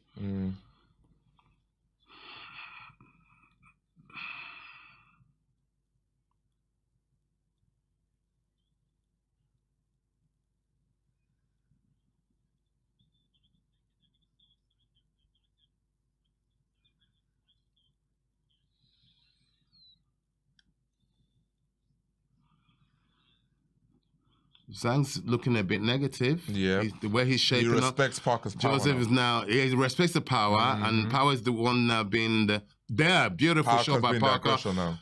Yeah. Beautiful right hand by Parker, partially blocked by I think Zhang. this is where Parker's experience will come in. He's been hit hard by a few people. He will not stop. That will not stop him. Oh, beautiful. From doing his work. Jab to the head and straight right to the body, like a 1-2 combination. Beautiful by Parker. Yeah. Yeah. Parker's experience getting hit by big men will come in, stand him in good stead here. Parker is the one letting his hands go as we speak. Yep. Beautiful. Yep. He just got caught on the way in there, but he's still landing on Zhang. He's landing the more meaningful punches. Zhang lands a soft left cross. Zhang looks like he might be coming back in though. Those last few seconds looked... He's looking, he's waiting. Zhang, it's all about timing for Zhang. He's waiting, looking for that opportunity to land that money shot. Yeah. He's looking for that left cross again. Very much a low volume, high accuracy puncher. High speed puncher. Zhang, that is.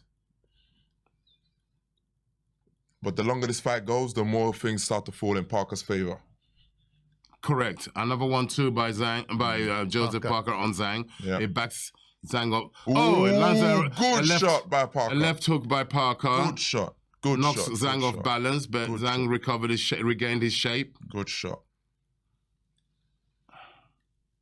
Zhang's not working, in my opinion. Nowhere near. Nowhere near enough. He's looking for a knockout. Yep. Oh, good Yeah. counter by Joseph Parker. Zhang went for a double left. Well done to Joe. Clear round to Joe again. Clear round to Joe. Think anyone with two eyes can see that one. Don, can he only win this? Can Zhang really only win this by one type of punch? Knockout. Yes. I His said volume that is in the too beginning. low. I mean, that seems to me that he's his real money shot, and No, he's got a lot of else. money shot. He's got combination. He hasn't just got he has straight a lot left. of power He's got a punches. right hook. He's got uppercuts. He's just not showing. He's not throwing. He needs to start throwing because he's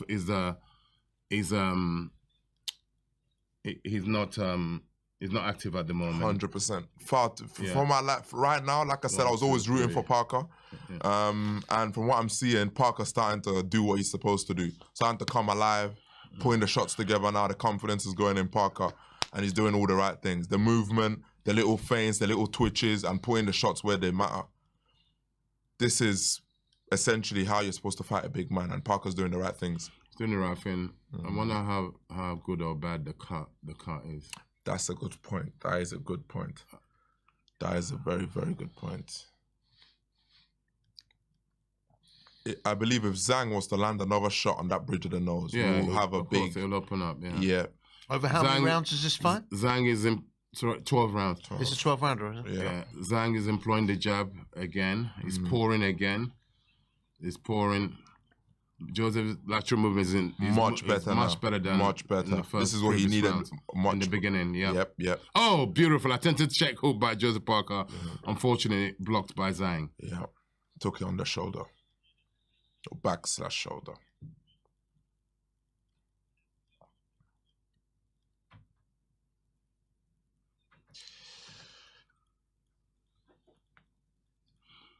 Zhang scoring with the jabs. I think Zhang, from what I'm seeing, is conserving energy for the later rounds. Yeah. It looks to me as if he's well aware of their game plan. His tank, yeah. Yeah, and is just managing to make sure he has the force when it matters later. That will mean that even if it goes later, Parker will not be safe. Good 1-2 by Zhang. Yeah. But blocked by Parker. Good 1-2 by Parker. Landed on Zhang. Ooh, nice. This is what I wanted to see. Very nice. Very nice. There you go. Blocked by Zhang. A jab by Parker. Blocked by Zhang. Zhang still backing Parker up. Good. Good attempt. Good attempt. Blocked by Zhang. Yep. Good combination. Oh, beautiful by Joseph. Blocked by Zhang. Yep. But got caught off balance there. Yep. Yep.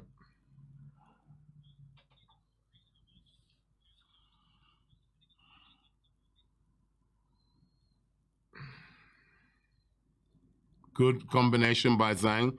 Straight left, right hook. Good combination by Parker. Yeah.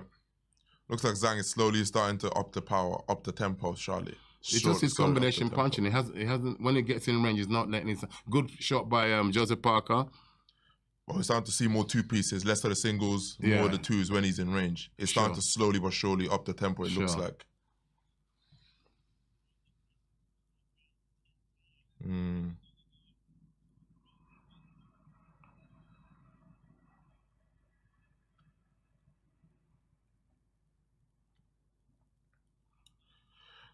The only irony I noticed from Zhang is he doesn't seem to be cutting off the ring as well as I expected him to. No. He's following Parker around just a little too much.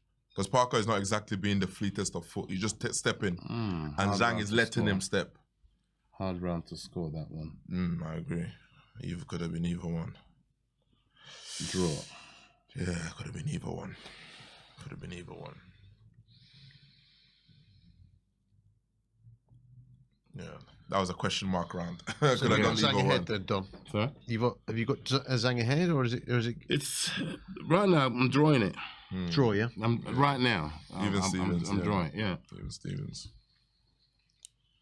I think these next few rounds will determine how the fight will go, because it looks to me like Zhang has saved a lot of his power for now when it matters. Doesn't really exert himself too much.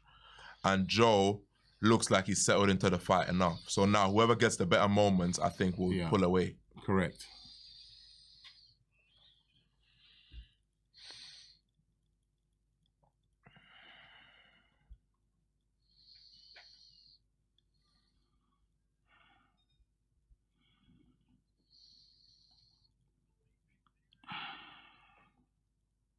One thing you've got to say about Joseph Parker, he doesn't duck anyone, does he? No. No, man's a warrior.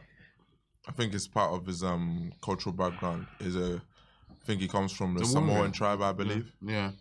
So good attempted right hand by Joseph Parker. He's picking up the pace here. Zhang's doing defending at the moment.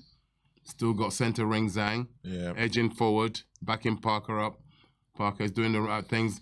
Attempted left to the body by Zhang. Ooh, look how they're setting up the right left cross to the head. Yeah, he's setting up the left cross to the head. He clipped Parker there with a left uppercut. There, combinations by Zhang, but he seems to be not putting much behind them in those combinations. Very aware of his gas tank, it looks like. Yeah. Very much trying to save energy, energy. It may be detrimental to him depending on how the fight unfolds.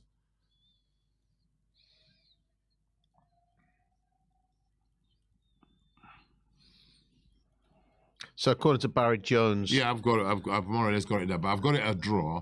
There's one of the rounds I gave them a draw. So but one of them's a 10-8 round. So that's his opinion, but you don't necessarily go by that. I've got my opinion.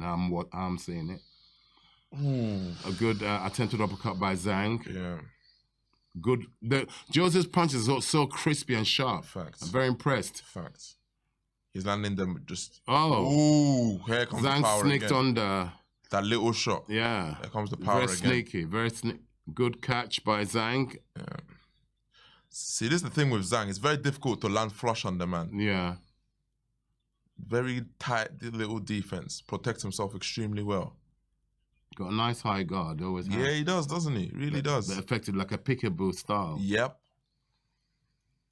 Very little openings. Knows how to shift his elbows and shoulders to catch the punches.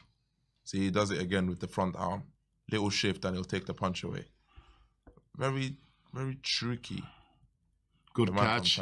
Good catch. Yep, see? He's not worried. He's catching everything. Very tricky. Joseph tries a 1-2, 1-2, both blocked by Zhang. Yeah. Very tricky, the man from China. Very, very tricky. Blocked again. 1-2 by Joseph. Blocked by Zhang. Yep. Left hook blocked by Zhang. He's trying to walk Joseph onto that left hand. That's what he's doing. It looks like. He's trying to walk. Oh, but he's crowding his work, Zan. If I was his trainer, I'd say you're crowding your work when you're trying to throw the uppercut. He's smothering it. It also looks like the moment Joe senses danger, he goes inside and covers. Because anytime he ducks the first and puts his head in. I think it's a tactic I've seen him employ. Oh, do you see that right hook? Look at that quick check hook. Ooh. Straight left by Zhang.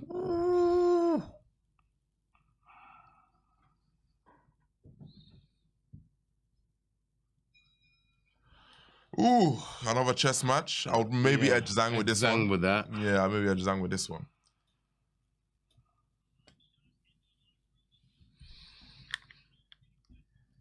Interesting. Interesting prep by Francis. Almost like shadow boxing. Interesting prep.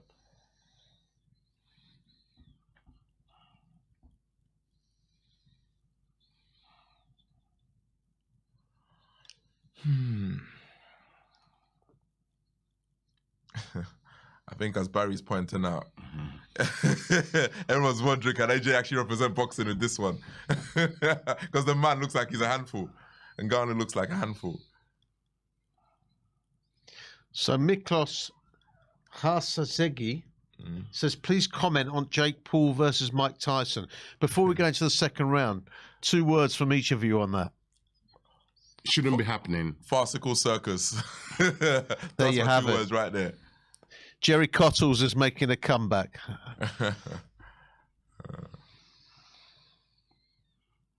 What? A nice shuffle by Zhang there. Yep. Oh! Parker walked onto that one. He actually caught Zhang, but he also ate one. Ooh.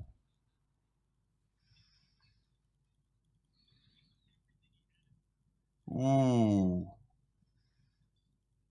Joseph shooting, but Zhang just doesn't look concerned. Nope. Joseph falls short with a 1-2 combination. Yeah, caught on the shoulders. Nothing really landed so far except a nice that one left moment. by Zhang. The ref is very aware of any wrestling going on. Seems to be stifling any attempt by Zhang, which is good for Joe. Yeah.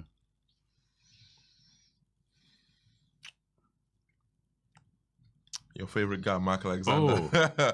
Looking out for the wrestling. Yeah, your guy.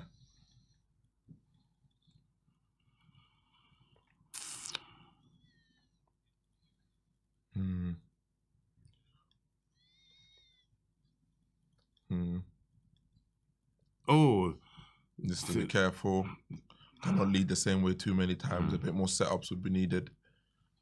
You're fighting a calculated puncher. Do you see that? A right hook. A right hook put him down. Yeah. Yeah, a short right hook. Just again, just a little. That's amazing. It didn't see much power in that. No, because you don't have to when you get the timing right. Yeah, you don't have to tense up to throw it. That's a pity for Joe because he was coming into this fight. See, the problem with Joe is, like I said, as much as he's touching to control the space, the lack of... Oh, another right hook by Zhang. Joseph is all over the place at the moment. The lack of trying to get Zhang out of position lets Zhang line up his timing and get his shot off.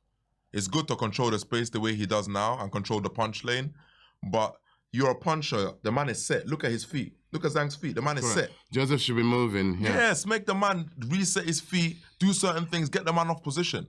You cannot let a puncher set his feet. It is an absolute nightmare. And unfortunately, Joe just paid the price. Nice job by Zhang. Still have Joseph on the back foot. We've got love from Los Angeles, the Tafayo family. Love to you too. Joseph tries a nice right, partially lands.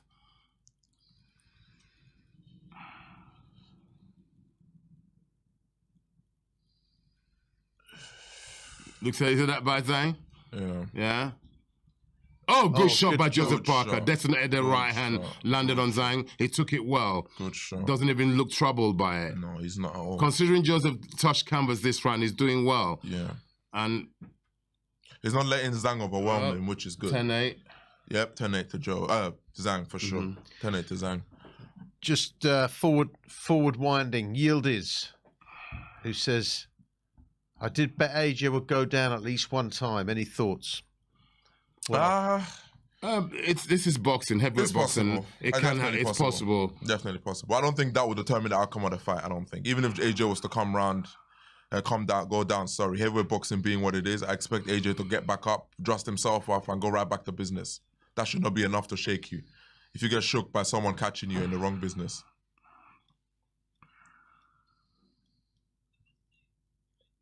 Oh, back of the head. Yep. Right on the behind the ear. Yeah, that's amazing. It doesn't seem to have any power in that. No, because look, boom, it caught him that senses your equilibrium. I didn't even see the shot. It's not the power. It's a tap, just a little tap on the back of the head. Any human being, your equilibrium goes. Yeah.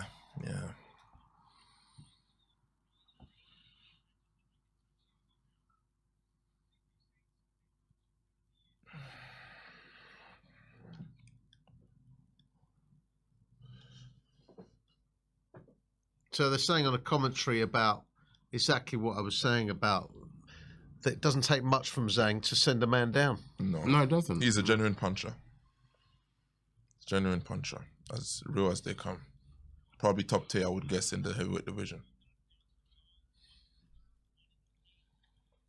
Well, by no means, he's not perfect. By no means. He has his faults and flaws, and he's on Parker to try and expose them. Good block by Zhang. Attempted double jab by Parker. That's what has always impressed me about Zhang. Just how tidy his defense is. Not low work rate, but he makes up with it. He should move his feet. He's doing all the right things, Parker. Move your feet. Come to your left. Yeah. I'm surprised at the game plan. Like I said, I like how Parker's occupying the punch lane, which makes sense against the puncher. Good feint by Parker. Yeah, that's what I need to see more of that. Touch by Parker. Zhang's not buying it. That sneaky left comes again. Yeah. Good catch by... Good punches by Parker, blocked by Zhang. Oh, dear, that's a good shot by Zhang. This is the block by Parker, but that took effect. The man set his feet the whole time. Not once did you make him shuffle himself. He was able to stand there, load up the punch, and get you. I don't like what I'm seeing from Parker here, but I think based on what I'm seeing, he may get stopped late. See how he smothered that? Yeah.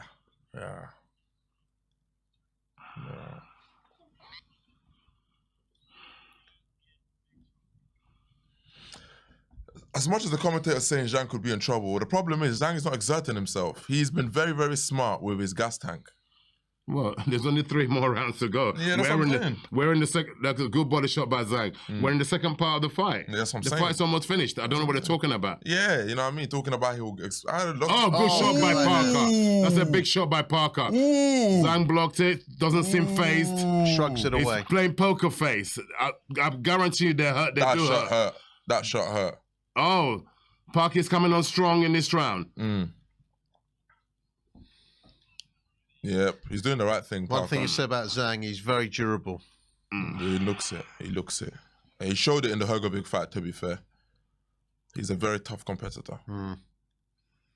A fight he should have won. Arguably, yeah, that's what they say. Arguably, yeah. Another quote-unquote controversial fight. One of you throw a punch. That's the thing, isn't it? That's the thing. I understand why Zhang is careful, but with Joe, I'm surprised. I got to give it to Parker. No, I can't. Zhang landed the... It's hard. Would I give this round to Joe or... Joe landed a couple of nice shots. He did, yeah. But that doesn't win you the round. No, it doesn't. But then, did Zhang have a moment? I don't recall him having a solid moment in this round. That's wrong. That right hand is wrong. Don't leave it out there. Don't leave it out there. If you knock the guy out, fair enough. Don't leave it out there. Yeah, I see what you're saying. Counter left hook might be on the way.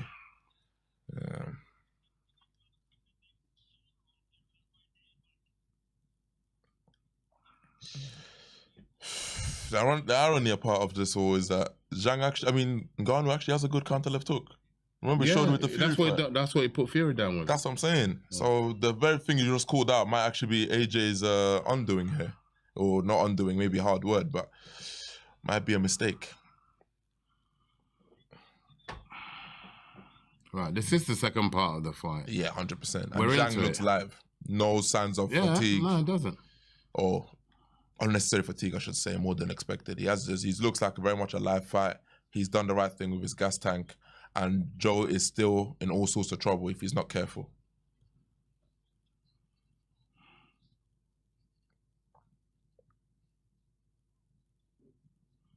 So he's smothering his work. Yep.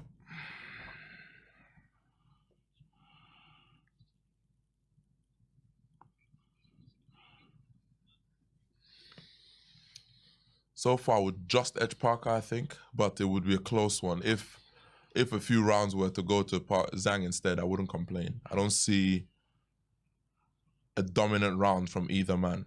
This round looks more dominant for Parker so far, but we still have 2 minutes to go. Good attack there by Parker. Good counter by Parker. Good counter by Parker. Shot. Good body shot. On the body shot in Zhang. Good body shot on Zhang.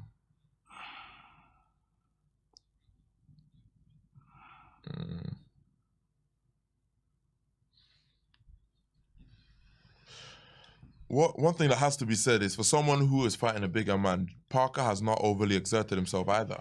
No. So both of them are actually in reasonably good condition this deep in the fight.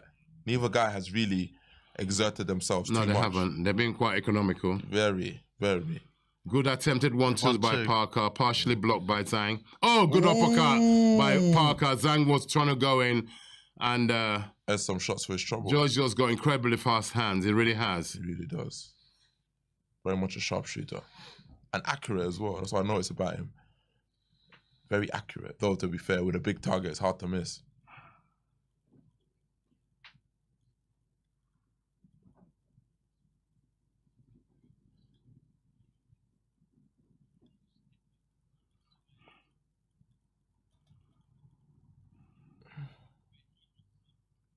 Oh, ooh, frozen. Hopefully, television has frozen.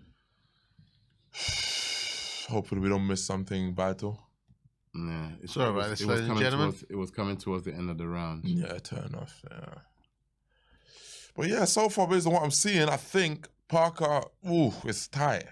Parker could still win the last two, but yeah, it's tight. Those touchdowns. He's been down twice, Parker, hasn't he? I know, but he's nicked most of the rounds. Remember, the lack of activity from Zhang will probably sway the judges in Parker's favor. Even though Parker hasn't landed clean punches, credit to Could be similar Zhang's to the last fight, you know. 100%. It will be very similar to the, which is probably why Parker felt confident taking the fight. I guess he had a little workout with Wilder already, knew what he had to deal with. But, you know, Zhang is a much better operator. Here we are. Thank you. Okay, cool. Thank you. We're good. A good round for Parker. Okay. I would say they would have won that then, because we didn't say it, but I'll give it to him. Ben said good round for Parker. 100%. I didn't see anything to suggest that Zhang won that round. But the ridge of the nose, the cut on the nose. It hasn't got worse, you know. It hasn't. No, good point. No, it hasn't got worse.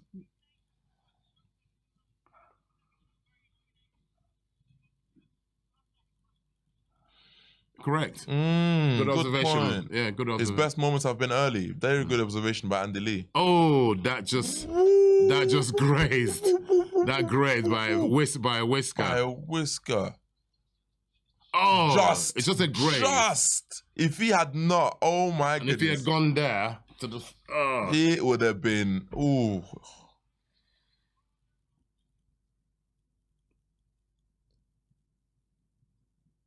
Credit to Joe either, to be fair. He hasn't taken clean punches. No. 2 rounds to go. Yeah, we're talking about Zhang's defense, but Joe himself has also been very smart and you know, he himself hasn't taken any punches either. Okay, or nothing they got too it. crazy. Draw. Oh, draw. Oh, good. At the moment, yeah. Interesting. Oh, Barry's so-called card. Interesting. Good. Good little feints, good little movement. Good. He's not throwing any punches, Zhang. Nope. He's not throwing any punches. And now he has no reason to save energy anymore. He's getting frustrated now, Zhang, as Joseph detonates. Yeah. Which is going to play into Joseph's hands. We need Zhang to get reckless. Yeah. We need Zhang to let hands go, leaves openings for Joseph. He's a good counter puncher. He is indeed. Joseph's Zhang just landed a couple of nice combinations there. Ooh. Uppercut, straight left. There is Parker again. Very good use of those fast hands. Good little feints from Parker. Good. This is what I wanted to see from Parker. little level changes, little moves. Very good from Parker. This kind of movement, this deep in a fight, will give Zhang all sorts of problems.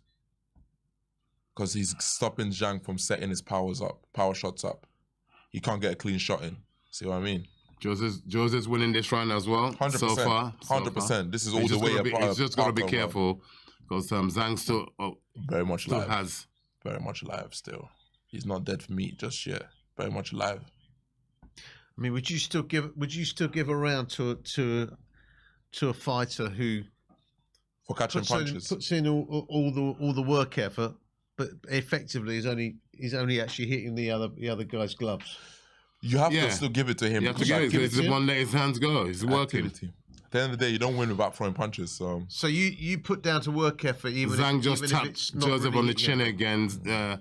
Joseph takes. Oh, good combination by Joseph. Yeah, but Zhang got clipped. But Parker got hurt here. He got clipped. Yeah, he got clipped.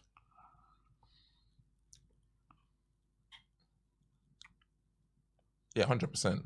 Barry's right. Anytime Zhang hits Parker, there's an effect. Good catch. Right hand by Joseph. Good catch by Zhang. And see, it's not that Joseph doesn't have power. He just hasn't been able to land flush on Zhang yet. Only maybe 1 or 2 punches. Zhang's just been very, very good with his defense to absorb. You see, look, nothing landing flush. But Parker's doing enough to win the round for me. Far too little from Zhang. Far too little. This deep in the fight as well. Zhang has no reason not to let his hands go, in my opinion. If you gas out now, you only got a round left. You might as well. Good shot by Zhang to the solar plexus. There you go. Parker takes it well. There you go. It's still a Parker round. 100%. Nice feint. Good little movement. Good. This is what you need. Get that big man out of position. Well done to Joe. Yeah. You won that round for sure. He could win this fight, irrespective of the 2 knockdowns. True. Joseph. True. He's won those 2 rounds back to back. True. I agree. I think you got Parker slightly ahead, Don, no? Oh, you hear the coach? We need a knockout. I don't trust these judges. Thank you. That's the coach telling his fighter the truth. Thank you. You can't save energy no more. Good coach. You hear that? Yeah, tell him the truth. You have to go. Tell him the truth. The truth. You need a knockout. I don't trust these judges. Because, not Brian, sorry. Gum shield. Put his gum shield in. Yeah. Good. His coach is telling him the truth, to be fair, but, you know. You got credit, Joseph Parker.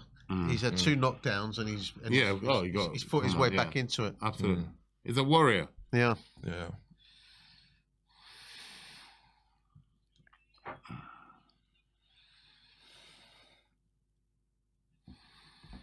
Come on.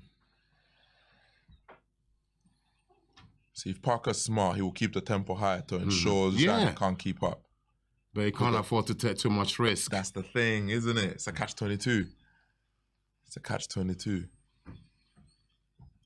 But the movement I'm seeing from Parker is very encouraging. Those little moves, little twitches. I'm seeing Zhang having to readjust his feet. That's what you need to prevent him from setting his feet to get the big shots off. These are all good signs. Stop the big puncher from getting his big punch off. Very good from Parker.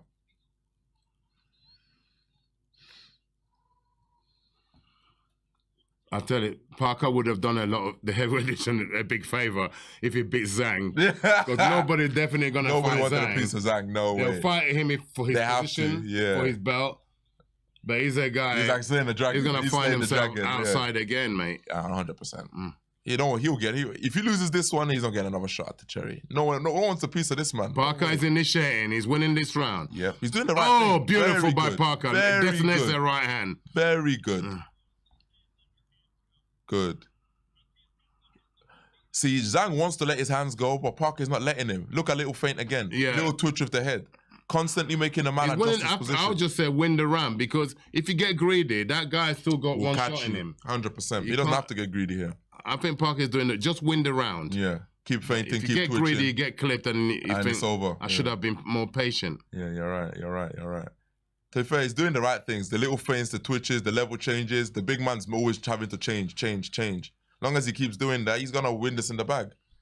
There you go. Do the same thing again. Do it again. Like he's actually mixed all 3 strategies occupying the punch lane with the lead hand, changing the levels, and now feinting with the lead hand. He's mixed all three strategies to keep the big man at bay. Say that again. Yeah, there you go. He's not landing them, but they're scoring it because he's the one punching. He's the only one punching. punching. Judge, you got 39 seconds. I can't believe this. He's about to win this one. He looks like he's about to win this one. He slayed the dragon. He looks like he's done it.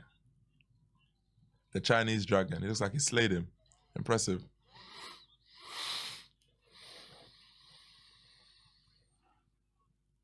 You see, yep.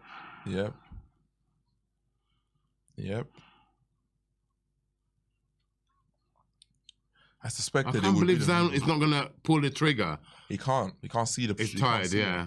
Condition is poor. Looking for his opening. Yeah, he can't see it. Parker's not letting him... He's lost the fight. That's it. That's it. Well done, Parker. Points. Yeah, Parker on points. Parker on points. You guys have got it right. Parker on points. No, it's there, Don. Oh, yeah. I said we called it. We called it. And I said my knockout. I came close to it. I called it. Yep, I said Parker on points. Yeah. I said Parker. We called it. I said Parker on points. I just had a feeling that the reason Zhang was so successful also required Joyce to be who Joyce is. His power, I think, in my opinion, Zhang, that is probably one of the top in the division. Everyone says about Wilder, but I would argue if you measure them, they're probably both about the same. Or Zhang might even be better because of the speed. But because of his low work rate, his low punch volume, a nimble fighter. If you remember, I called you, there was a fight he fought with Matchroom Boxing. I told it was him against Jerry Forrest. A man who was quite small, even for a heavyweight. He gave Zhang all sorts of fits. Zhang was lucky to escape that fight. I remember it. And that's the first time. You know what, Frank? In this fight, Joseph Parker, yes, he put him. He threw more punches. But did any really connect? No, really. You're right. Definitely But he was initiating the action. That's how it scored. There's no argument about it. Zhang wasn't throwing. Isn't that a very subjective thing, though? No. What we say, Zhang was not throwing. His work rate was non-existent. Let me put it to you like this: if so, even if you're hitting this, the person is initiating. But boxing's the art of not getting hit as much as it is. You're to hit, right, but I'll tell you why another fighter who does the same thing gets away with it. Canelo, for example, right, does the same thing as Zhang. But the difference is when he does land, he lands clean and he does consistently enough for you to give him rounds. Now, because Zhang wasn't landing clean enough when he did have moments, it does not negate the work of Parker. That's the difference. Do you see what I'm saying? So you're right. So both of you are saying that you should score the fights, the rounds, in favour of the fighter only because he's throwing more, even though he's not catching. Even though he's not landing. Generally, that's how he scored. Yeah. If two men are not landing, and he's initiating, backing up the guy, initiating the fight. Ring generalship. He's in control of the fight. His second part of the fight, his work rate was non-existent, so you can't give him those rounds. He's certainly hard to hit clean, though, isn't he? Zhang? Oh yeah, I most agree. definitely. We're not arguing His defense is masterful. Yeah, but here's the problem: it's not working. Zhang, thank you. Zhang just didn't do enough. But he's in a who needs your club now because no one's gonna. Yeah, that's what how I have it as well. Yeah, I agree. Those are my scores. I agree. Yeah, because of the two knockdowns, it was close. I agree. Because of the two knockdowns. Otherwise, it would have been a whitewash. Yeah. It would have been a whitewash. Yeah, he won the first 3 rounds, granted. Then he dropped 3 on the trot, won another one, and he didn't win another round after that. Yeah, I agree. And the ones he won was 10-8 rounds. There was a 10-8 round in round 8 or 9. Yeah. Like you said, Keith, you're right in a sense that Zhang was not hit clean. But because Zhang did not have moments, if he had capitalized on the moments where he wasn't being hit, it would have been a different outcome. Like I said, Canelo is poster child for the same thing. Let's see how the official score. Official scoring.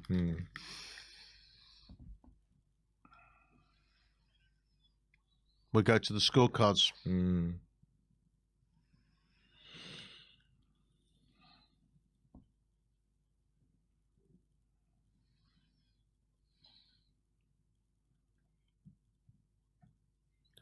Ooh, a draw. The 130.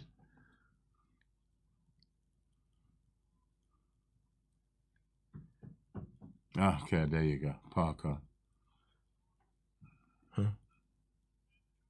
Yeah. Yep. It would be. Yep, it would be. It would be. It would be. I was about to say, was the man about to get robbed in front of my eyes? But no, the right man won. Oh, yeah, the right man won. The 100%. right man won. Yeah, the right man won. Well, here's the question I want to ask you, Don. How would you fancy your man Daniel with Parker? Well, possible, of course. These are the people in the pool that we're swimming in. So, of course, it's very possible, yeah. That's not an easy fight, obviously. I mean, Parker, as you said, his work rate's good. He's got quick hands. Different styles. It would be a different fight. Styles. Completely different fight. Daniel is a dangerous young man. Completely Not different because I'm his trainer. He's a very dangerous young man. Completely different especially the new style I've adapted for him. It's almost going to become unfightable. Yeah. And the interesting thing is that certainly a few years back, everyone was saying Joseph Parker's chin is exceptional. David Higgins always used to brag about it, and he's been down twice in this fight. So he is. Keith, every man has a chin. Right. Them type of comments there. I'm always wary of that kind of comment. Every man has a chin. I told you, any human being gets hit on the chin properly, they're gonna go down, irrespective whether he wasn't going down in the past. He's going. Maybe they didn't hit him on the chin properly in the past. Maybe. Not maybe. That is the reason. You get hit. The nerves, all your nerve endings for your brain is all here, on the bottom of your chin. You tap your chin like that, your brains will start to shake. Yeah. It's not because his punch resistance has gone. Nothing to do with that. It's just you get hit on the whiskers, as they call it. Well, so you're gonna go. Let's see what Zhilei Zhang, how he sees it. When he goes back and watches that, he'll say he lost the fight. Because you get knocked down doesn't mean you won a fight.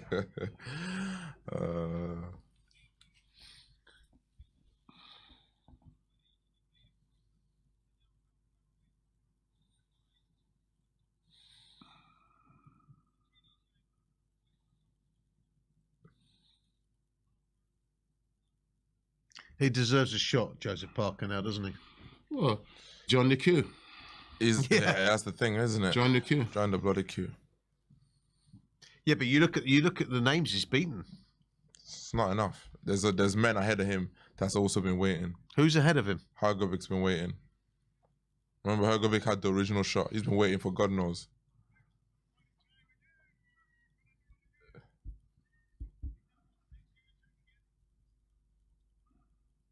Oh. That's okay. That's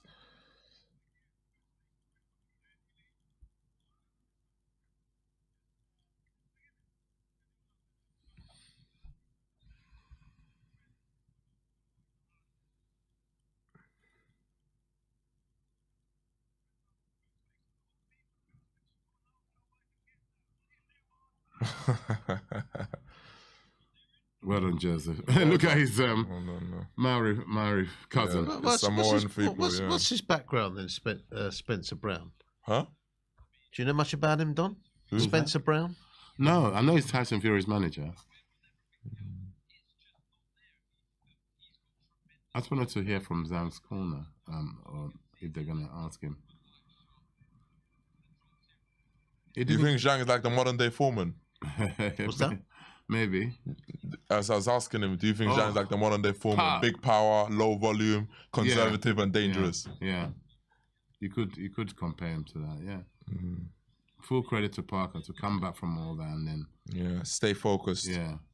Don't lose his composure. Yeah. I think he'll win it easier next time, Joseph Parker, don't you? Oh, I don't know about that. Then what happens? Zhang maybe he's got cocky. Maybe he's got to go back and say, "Yo, I need to get fitter." Yeah, I think he believed in his head that because he wasn't getting hit clean, he was winning. Yeah, it's similar to what you said, Keith. Yeah. He believed in his head because I'm not getting hit clean, I'm winning. Yeah, which is why he relaxed a bit. Yeah, because remember, he hardly took a clean shot in this whole thing. Yeah. Hardly. Yeah. Problem is, it's not enough. Although he's not a particularly mobile guy, he's not. He's hard to catch clean. I noticed that. When I was up close watching him against Joyce the first time, I noticed that. He is an extremely difficult man to hit clean. Extremely difficult. Even when Joyce was unloading combinations the first fight around, hardly any got through. And he had them counters that put Joyce away. Boy, oh boy. Boy, oh boy. It's really funny. Ngannou's style of boxing is very similar to AJ's style of boxing. That's the thing, isn't it? Their styles. That's the thing. Their body Their shape, body build, everything. Their styles of boxing is very similar. That is the crazy thing. Very similar. Oh my goodness. Like I said, I would definitely, like I said, AJ should win. The boxing experience, if anything, if nothing else, should be on his side. But boy, Ngannou needs a knockout to win. I He's think very so. capable of doing that. But I'm going. I think we're all going the same. I'm going Joshua win. Yeah, I even believe late he could stoppage. win funny by enough. he could win by points. He could win by stoppage. Yeah. But he's gonna definitely get the win. Looks like I should have put some money on this. I would have made some nice pounds. I'm going to go for either a Joshua win on points or an Ngannou knockout. Yeah, that's it. Yeah, I think that's the That could consensus. happen. I can see that. There's so many. That's what makes this fight again very intriguing, because before people were calling it a gimmick fight when he fought Fury. People have now taken. We've given him seriously. that much of a chance. Yeah, we're taking him seriously. Well, it's the serious heavyweights. fighter. And he's a boxer now. I think we've taken him serious. You have to take him serious. I think the thing is, it goes back to the point Don made earlier that in heavyweight boxing, first of all, it's already a treacherous division. Anything can happen. Yeah. And second of all, I think a chin is a chin. Yeah. A chin is a chin. That's why I'm very wary when people say, "Oh, this guy's chin is invincible." Yeah. Listen, a chin is a chin. Find it. That's all it is. Find boy, oh the boy. chin, and it will So go. we know that Parker's taking on Zhang again. I can't see the point of that, really. Can Why? you? Why not? While they're waiting, the belts are spoken for. And the fight for the interim. For the foreseeable future, the main belt. You got to keep occupied. That's the thing. And he was the champion of the belt they just fought. A certain man on this table Yeah. said to me, "You don't revisit the scene of the crime." Yeah, that's the rules. But contractually, he heard Parker say there's a rematch contract. Yeah, so.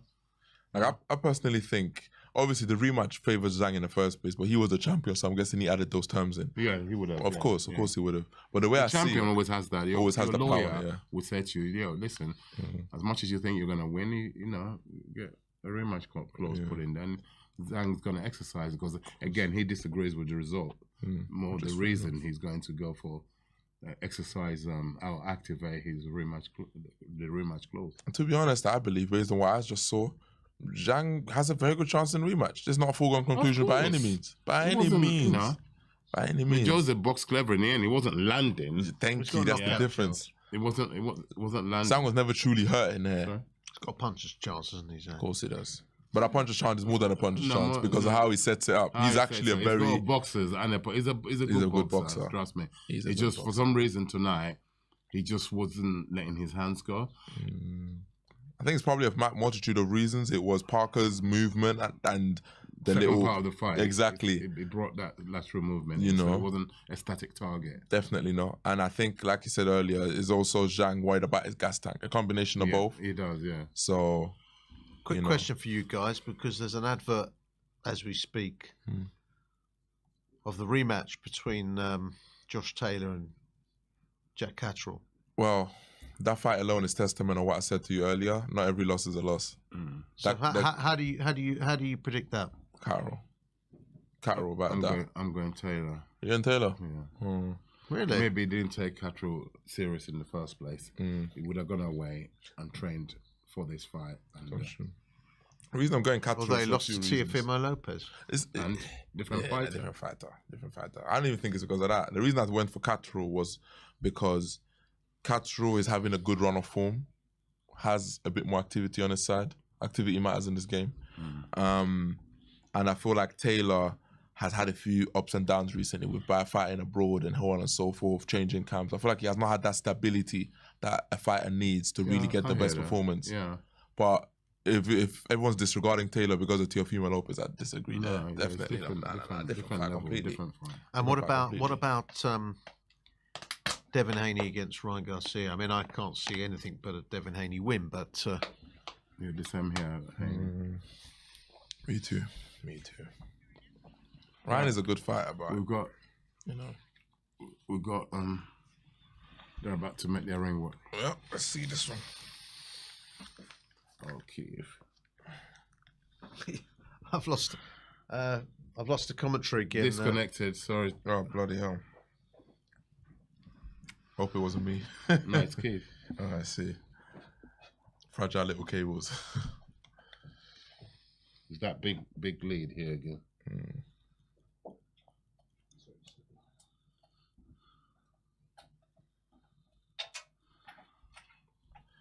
Well, Eddie will really be talking up Anthony Joshua. Back on. Yep, there you go. Ah, it's not clean.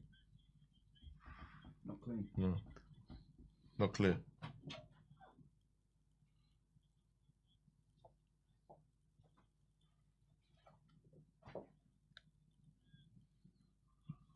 That's better.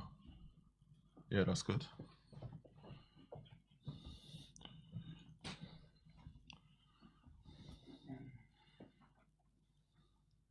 Yeah.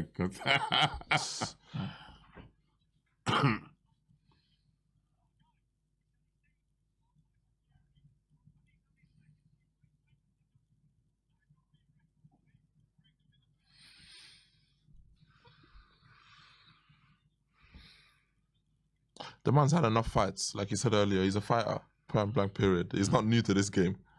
He's new to boxing, but not new to fighting.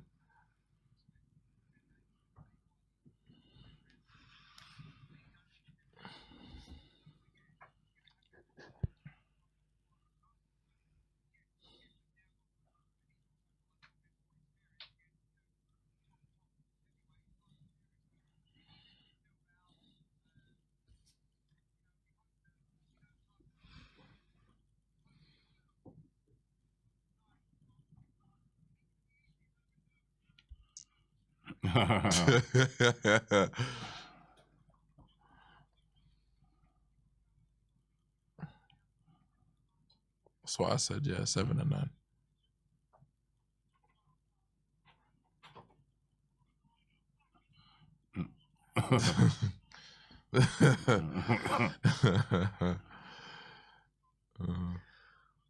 I mean, Tyson Fury's got boxing ability, but he's certainly hasn't got much dress sense. I mean, what is he wearing? It works for him. Yeah. I think he carries it off well. Not everyone can carry that off. He carries it off what suits him. Well, I guess I don't think Tyson Fury will be walking Fashion Week anytime soon.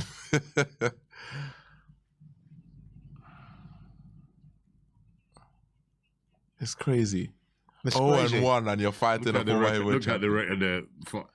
boxing record. Right, it's Yeah, crazy, look man. at the tail of the It's tape. crazy. One fight, one defeat. And you're fighting a former world heavyweight champion. It is crazy. Boxing is just unbelievable sometimes. And the crazy thing is, it's almost a 50-50. It's like a 70-30 at least. And God is live with the 0-1.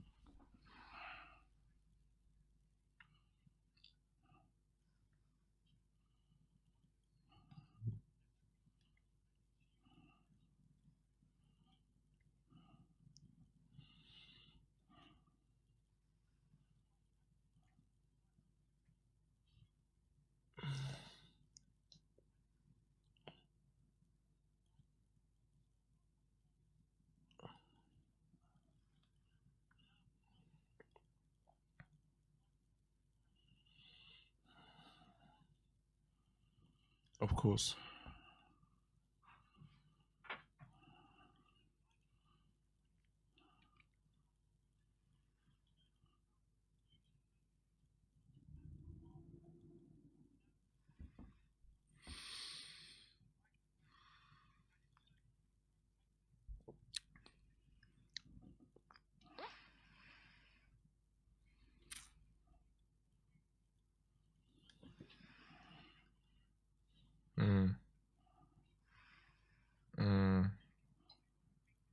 Well, what David Hayes are basically alluding to, Don, you're the man in this area, but he's obviously talking about hitting through the target as opposed to at the target. Yeah, he couldn't agree to this. He's not a trainer. My problem in doing that if you hit that target, fine. If you don't, You you're leave in no yourself man's open. land. Yes. So I don't. Everyone's different. I don't agree with that. You can punch through the target without doing that. How? Technique. The martial art. You're a martial art. Yeah. Yeah. For example, there's a punch which is not allowed in boxing called it's a back fist. Yeah. You know what a back fist is, yeah. So it's this. That, yeah, that's now, right. sometimes, for example, when you do patterns or what have you, you may do the back fist. I mean, I don't want to do it here, but you may do it like this. Yeah, Don. You may do it like You're that. talking a jab.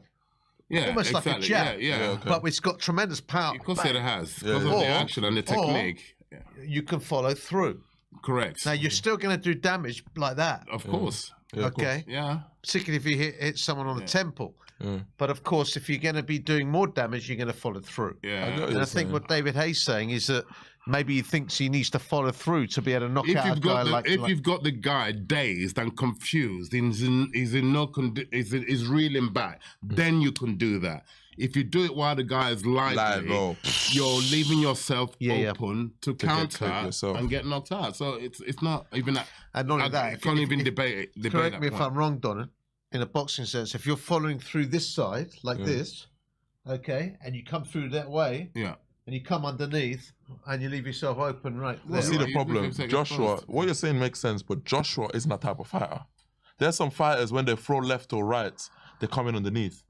That's what I'm saying. If you cut, so if yeah, I you're know, but following Joshua. through- But see what you're saying would apply if we're not. You have to look at the man.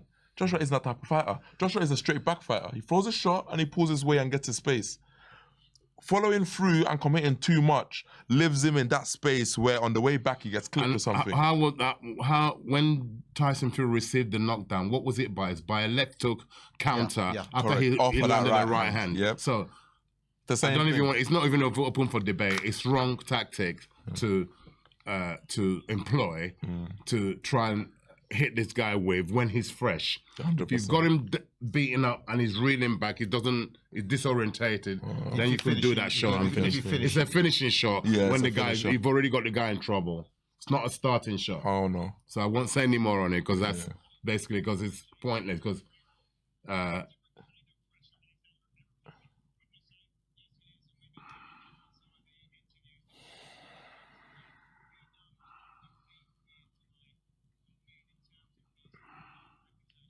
See, the interesting thing about Ngannou is I'm not sure he knows enough boxing to fall for the usual boxing traps. Yeah. The little feints and all the little things that a guy would do to get you for the... I'm not sure Ngannou would even fall for them. He doesn't know them to know... He doesn't know enough boxing to recognize them. I think he's a dangerous fighter just for these little things. It will be interesting for sure.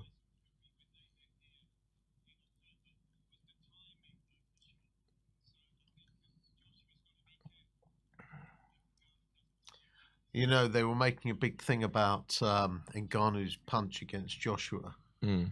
They're calling it like Superman. You mean which one? You mean Ngannou against Fury? Yeah, Fury. Oh, yeah. It's Superman punch. That's another punch which you do. It's from MMA, yeah. It's not. Here we it's go. Like one Ring do it walk all the time. It's like a flying punch. Yeah, it's a Superman punch. I thought it was. I didn't think it was allowed in boxing. Actually, I don't think it's not. It's not. They haven't said it's illegal. I know if people because have you're used off the it. ground. Are you allowed to throw a punch in boxing that's when you're off the ground? I don't know. It's. I mean, I wouldn't risk have it. Used it. I don't know. I wouldn't risk it. You get caught in the air, you're going to sleep. But Tell I her guess the it time. is different. Okay, Ngannou's 37, 34. Yeah. Josh is 34. Ngannou has quite long reach for his height. Yeah.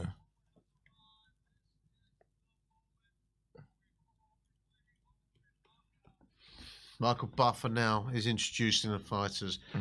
It's been a long evening, guys. Yeah. I've got to be honest. I didn't it's been expect to be up enjoyable. this Yeah, late. it's I been very expected to be in enjoyable. bed by now. Oh, it's gone midnight. And I've got an early morning tomorrow. So maybe a knockout, seeing as it is knockout chaos, will be in my favour.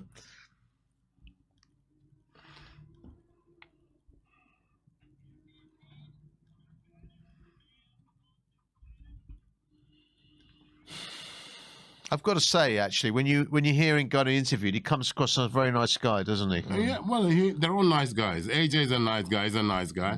But we have a fight. It's a fight. But he's got a very kind of nice way about him, hasn't he? Yes, He's he a has. respectful man, but obviously fighting is fighting. It's You got to do what fight. you got to do. Once all the niceties goes out the window now, it's too late. You got to be as horrible as you can. Right. Oh, we know that, yeah. Yeah. We're all nice guys. This is our job. Yeah. I think that's the difference. When you're in there, you do your job. When you're in there, you got to be in the zone. He's in the zone right now. You can tell. The nice guy goes out the window.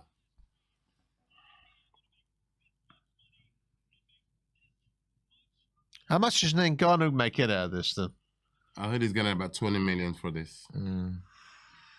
So twice as much as he made for Fury. Fair enough.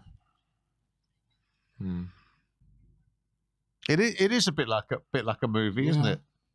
His life is. They're definitely going to make a movie about him. 100%.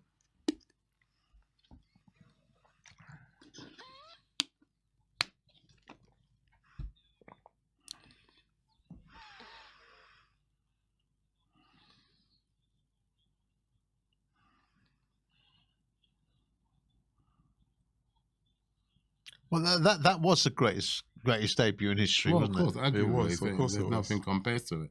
That was Rocky Balboa against Apollo Creed sort of Yeah, stuff. Paul agreed to this story.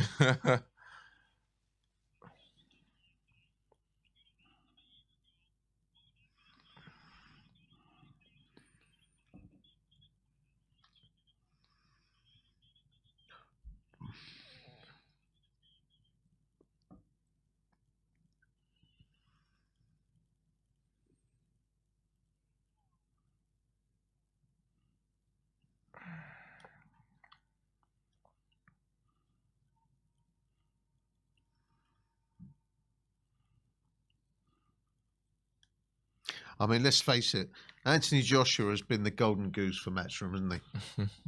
Why not? Why not? Olympic gold medalist, But world champion. What I'm saying is Yes, he had, but why not? Yeah. He had to be the golden goose for whoever signed him, an Olympian. That's your golden goose. Well, we know that Frank Warren was keen to sign him up, wasn't he? Pardon? Wasn't he? Frank Warren, I believe, was very keen to sign him up, wasn't And he? he would have been Frank Warren's golden goose. Yeah. Yeah. No matter who signed him. He was going to be Yeah. the man with them, yeah.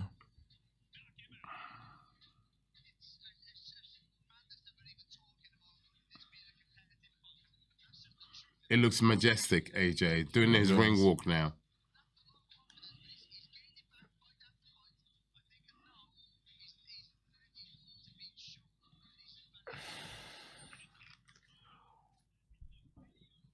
Wow, and according to the fans on DAZN, Wow. 57% of What? people think Yeah. Ngannou's going to win. What do you guys That is think? crazy. That is crazy. Ngannou won the hearts of the people when the With that performance he put in against Fury. yeah, that's fair enough. That's all that is. That is crazy. Anyone who knows boxing knows that is nuts. But we'll see, you know. Heavyweight boxing being what it is. We'll see. We'll see.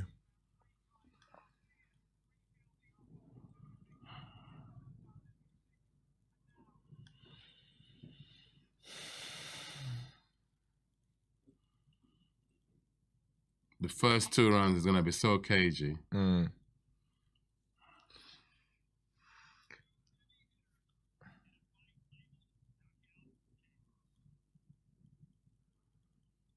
Here we go, guys.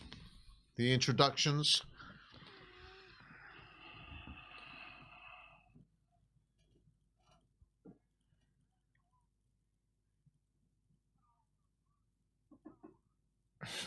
I like that. Michael Buffer. Yeah. Power versus power, he says, referring to Ngannou and Anthony Joshua.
Let's go, Michael Buffer.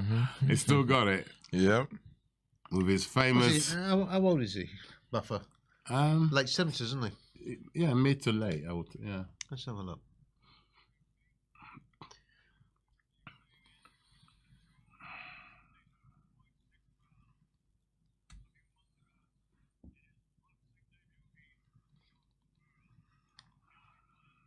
'79. There you go. 79. 79. Wow. 79, wow. He's looking well. Very well. I guess clean living.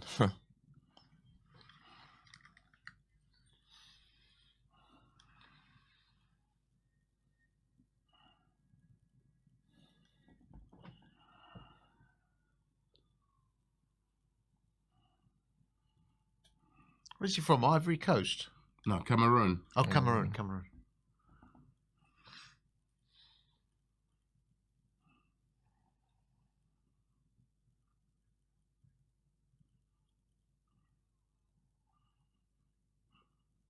The country must be very hot, right? Hmm? Heat, the country. The country must be very hot. Where, Riyadh? Yeah, it is, yeah. When were you there? December? Yeah.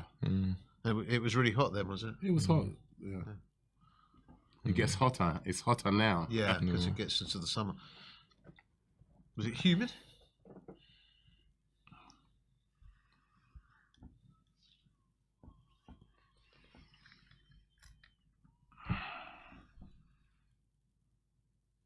Oh, you 6, sir. Huh.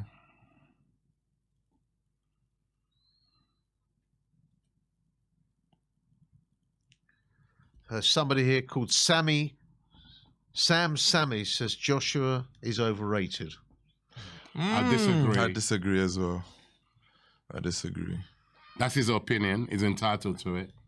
But look, I have no skin in the game. I could fight either man one day. So it's not really a thing about, oh yeah, I prefer this guy or that guy. But the truth of the matter is, Joshua is a dangerous competitor. If I was to fight him tomorrow, I'll pay him the respect. Here we go. Fight fans, round one.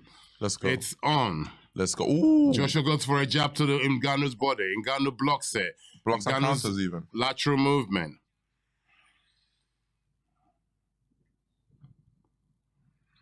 It's interesting when you can see that he's not a traditional boxer, Ngannou, but look at the way he holds his guard. It's a lot more open, MMA style, more open. Whatever style it is a fight. He successfully lands a jab on AJ's body. He's holding the center ring nice. AJ's they're sharing the center ring at the moment. AJ's creating some shapes, which is good. Ngannou throws the nervous check hook, misses. AJ's forward.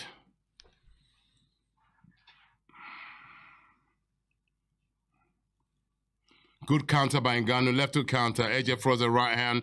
Good counter by, he's got a very fast count. Oh, catches AJ with a left hook and shoots. Good right hand to the body. Good right hand to the body.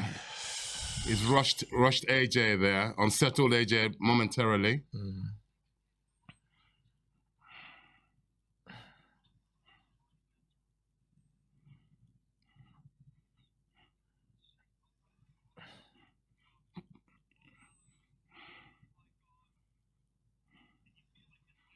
He's got a very good check hook. Good jab to the body. Got a very good check hook. Very, very fast reactions. Oh, over right hand. Oh my goodness. Partially blocked by Anthony. We're just seeing Ngannou have a good setup. This is a boxer, to southpaw not stance. Ngannou switches to southpaw stance. AJ shoots it right to the body, misses. Ngannou parries it. Ngannou still tapping with the right from the southpaw stance. Is he a natural southpaw? I'm not sure what he is, but he can do both, clearly. Oh! AJ shoots a beautiful right hand, sends Ngannou around. Tyson Fury called it right. He said... It could end in the first round. Yeah.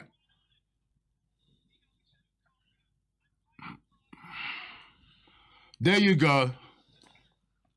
Tyson Fury called it right. If AJ jumps on him here, we'll finish this fight. I don't think it's Fury because that's a flush bang on the chin. Oh wow! Oh wow! I told you, his guard is not It's not tight too, enough. It's too not martial tight artish. enough. It's not tight enough. And Joshua's a sharp puncher.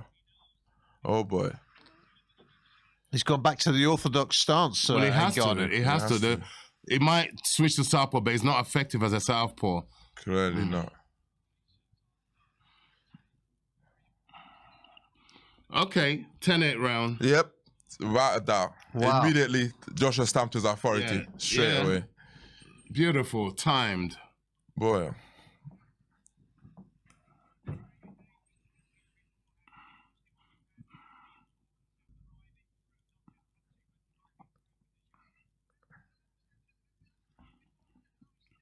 That was just a fundamental error by Ngannou. Yeah. By standing there, the same way AJ is susceptible to the Same left hand. punchline, Yeah.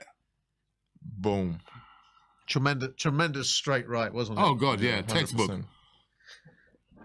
Textbook, and it's the speed he threw it.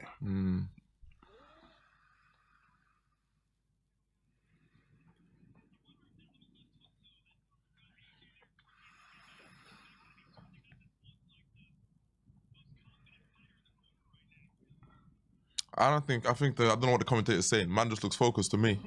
Just like Who's a focused man. Joshua. They're saying that Joshua looks like he's not confident. No. I don't know what you think now, but I think Ngannou may throw caution to win. Yeah, may go for it a bit more now. Well, he has to. He's a fighter. It's not. Look, we saw Joseph Parker touch canvas.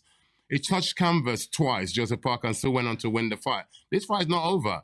It's not If over. anything, from Ngannou, he got caught when he was still fresh in the first round. Facts. And if I'm right, Joseph Parker touched canvas in the first or second round, was it? Yeah, something like that. And again later.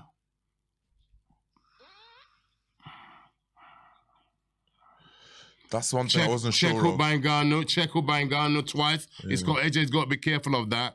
He's got a good check hook in Ngannou. Got incredibly long reach in Ngannou. It really has.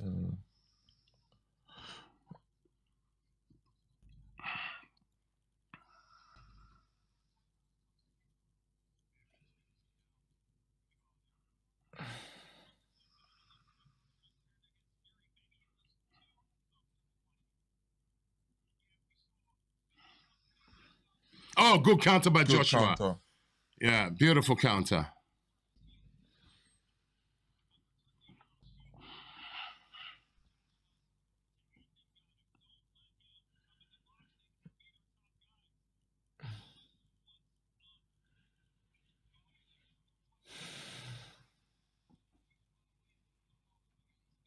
Don't be there with him, Joshua. That's his territory, and he's stronger than you in there.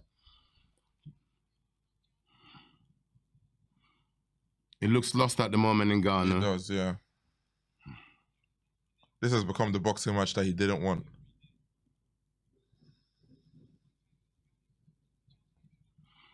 He can't land any jabs in Ghana. He's reaching. AJ's using his feet smartly to get out of the way. Yeah.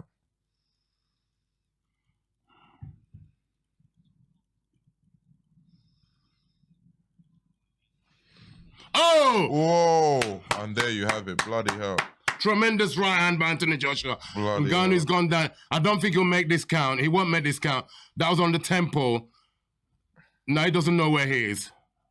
Bloody hell. That was a What's the right referee hand. doing? He doesn't know where he is. That was a tremendous counter by AJ. AJ will jump on him now. There you go. He's gone. Fight over. Any man has a chin. bro. Tremendous. Any man has a chin. Tremendous. Man done it in 2 rounds. Tremendous. Tremendous. That was an incredible finish. Beautiful. That's how you do it. So he's out cold. That's how you do it. Yep. Any man has a chin, boy. And That's there how we you have do it. And there we have it. Oh! But Don, Boy. you got that one right. Yep. You're right. That's how Bloody you hell. do it. Didn't even last mid-rounds at all. That's how you do it. Wow. And all both came, it's still in a trance, AJ. yeah, you can see. Still fight mode. That's how you do it. That's brutal. That was a brutal knockout. Probably the best knockout he's ever inflicted on anyone, in my 100%. opinion. Yeah, I agree. And I tell you what, and as I said to you earlier, Don, AJ has salvaged the pride for boxing. Yes, it Let me has. tell you something. But even if it didn't, it's still a fight between two men. It's the end of all this gimmick boxing now, because I tell you, this has gone. Look, This has. Poor Ngannou. I hope he's okay. You know. Of course, we hope he's okay.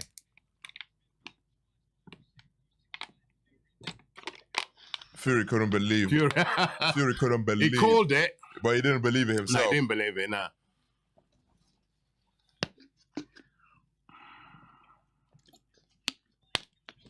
Just goes to show you, Don. At the end of the day, a boxer has his hands. A martial artist has a lot of tools. Yes. But He's it's not a a bit, boxer, as you I guess. said, Daley Thompson could never have beaten any of those specialists But he can compete. in their respective But he fields. can compete. Well, Of course he can compete. Yeah. Yeah, but Yeah. if you look at Daley Thompson, I used to watch him racing 100 meters. He'd end up last. He used to end up last. Yeah. Yeah, compete. But it depends what you mean by compete. The second or whatever it was, the 1 second difference between him and the guy in the front. Yeah. It may be a What- small difference, but it's a big difference. What I said to you is that he has a chance. I don't want to ridicule Ngannou. I said he has a chance, although he's from a different discipline. My argument is that he has a chance. It's not that he shouldn't be in that ring. Bloody That's what hell. my argument Well. is. But the small difference makes a big difference, is what I'm saying. It depends on what you mean by that. But he still went and gave Fury. Look at the fight he gave Fury. Hence why which bought him this fight. You can't dismiss the Fury's fight he had. gutted, by the way. Well, I can see that. Fury, AJ done- but make no AJ mistake, Fury knows he won't fight Ngannou now. Fury, no chance whatsoever. Well, no, Ngannou won't get another fight now. Ngannou's Boom. boxing career Oh, look at that is counter. over. Yeah. Yeah, that was a clean cross. His boxing career is finished after 2 fights in Ngannou. The gimmick is over. Look, boom. There's no way you're standing up from a punch like that. Bloody hell, that was too clean. Yeah. The follow through was nuts. Oh my days. No, that was the second knock. Boom. Yeah. The gimmick is over. Yep, I'm afraid so. And boxing has salvaged its pride. I'm AJ telling you. says it. I'm telling you. If Ngannou would have won, boxing would have had egg on its face. I'm sorry. Oh, You've that got was a bad. guy. When your leg goes under, that's Nah, bad. it was That's completely gone. You can tell. Yeah. That right hand was crazy. He was gone. Oh, that could easily snap your leg, you know, that fall. Yeah. Boom! That's how you hit it, right? Yeah, and it just goes to show you, Ngannou really didn't have the tools to deal with it. Well, it doesn't matter who you are, you know. This happens day in, day out in fights. It doesn't matter who you are. When you get hit with a great shot, it's not, it doesn't have the tools. When you get hit with a great shot, you don't see it. He didn't see that shot. No, but again, he's not a boxer. He didn't see the shot. He's not a boxer. How much boxing do you watch? This is probably the hardest field to Ngannou ever been hit in boxing. So if you watch boxing a lot, then you'll acknowledge that most of the knockouts, you don't see the punch. That's true. I understand what you're saying. So you can't deal with it, because if you see it, then you can try and deal with it. It's a counter punch. It was a counter. It's a drawback. He leaned back, a short lean back, make him commit, then you go. But it's a different style of fighting. And it's not the style of fighting he specialises in. Yes, he can compete because they learn how to use their hands, but you can see by his guard, he's much more open. You know, I looked His at guard wasn't no more open than boxers I've seen. You got to acknowledge the guy who administered the punches. Of course. Doesn't matter where your guard is. he's known, if they studied AJ, what he's very good at, he's got a little drawback. Yes, sure. Make you, then he shoots. So bow and arrow type there's of no, there's no defense for that. Right, let's hear it from the ringside, the talks. That was explosive. Yeah, very conclusive too. Woo! Extremely conclusive. That is nice. I actually do agree. I actually believe, although I think Fury is a better boxer than Joshua, I think Joshua beats Fury. Everyone was saying that now because No, I tell you why. I want. The same Joshua that was shot. The same Joshua doesn't want it anymore. Yeah. Watch how the pop fickle. I've always stuck with this kid. I said no, he's not. Destiny is written in so many ways. How you get to your destiny. There's roads. There's paths. How many times have you driven down a road and there's a roadblock, a dead end, a road? What's going on? You have to turn your car, go to find another road. That's how life is. Yeah. Ngannou still doesn't know what hit him. No, horrible. You can't believe how quick it was over. Yeah. He's barely got time to get into the fight, and the fight was done. He's still in shock. Nice one, Anthony. Nice one. Ngannou is still in shock. He can't believe what hit him. Gunshot.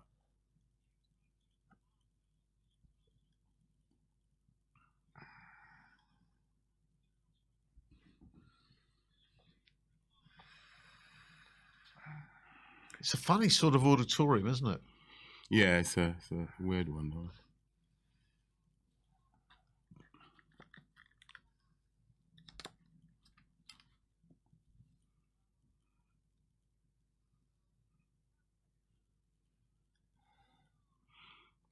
Tyson Fury knows that's what he should have done, and he didn't do it. Tyson Fury doesn't.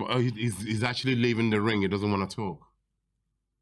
I suppose for medical reasons, he's concussed. Or Ngannou. Yeah. Yeah. Fair enough.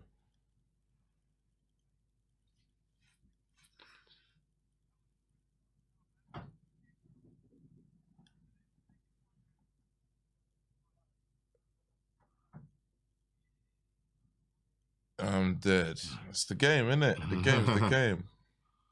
The game's the game.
Forget it.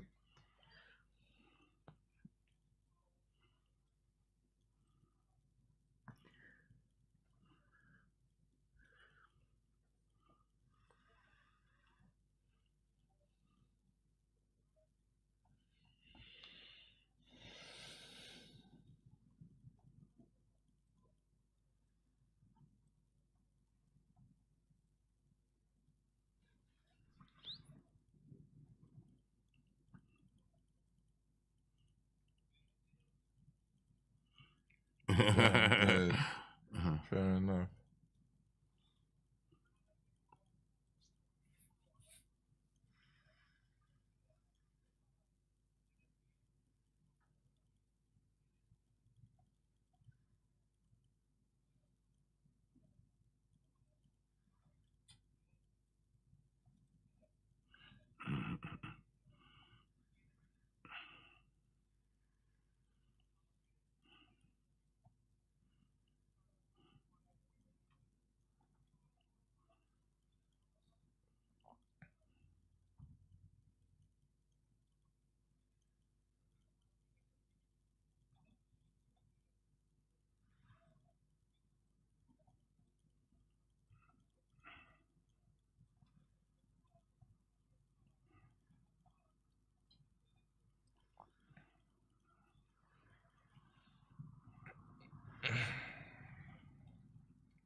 Do you really want to see Fury Usyk Joshua again? I don't know. Why not?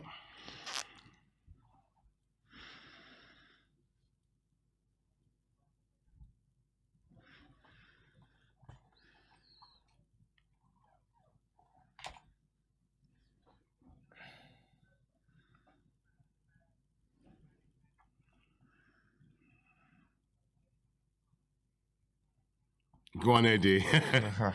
Promoter doing his job. Boy, oh boy.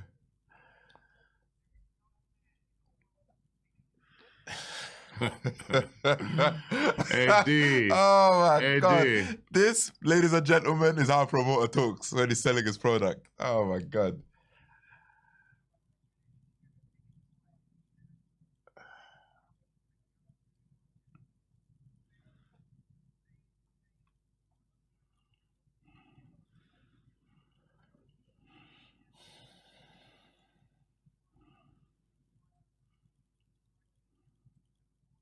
Lucas said it. They also paying him a bunch of money for that.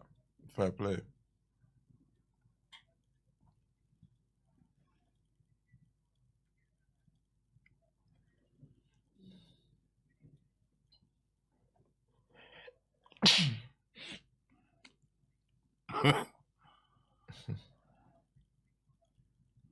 Woo!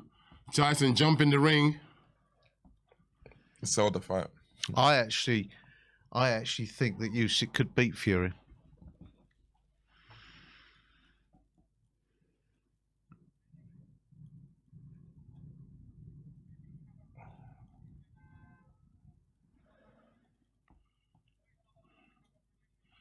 Yes, Joshua.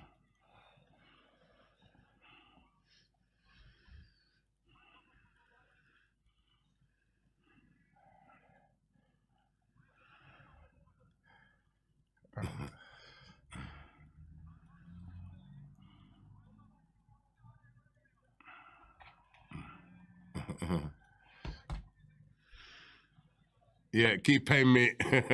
Keep paying me ridiculous amounts of money, eh? He said the man responsible for the numbers on the dotted line. He done his thing.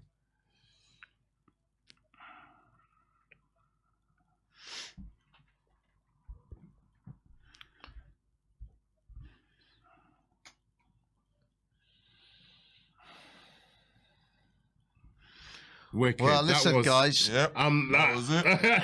Listen, the man went in there and gave all of us an early night. Gee. That did not last even, what, two? Don, I bow to your knowledge.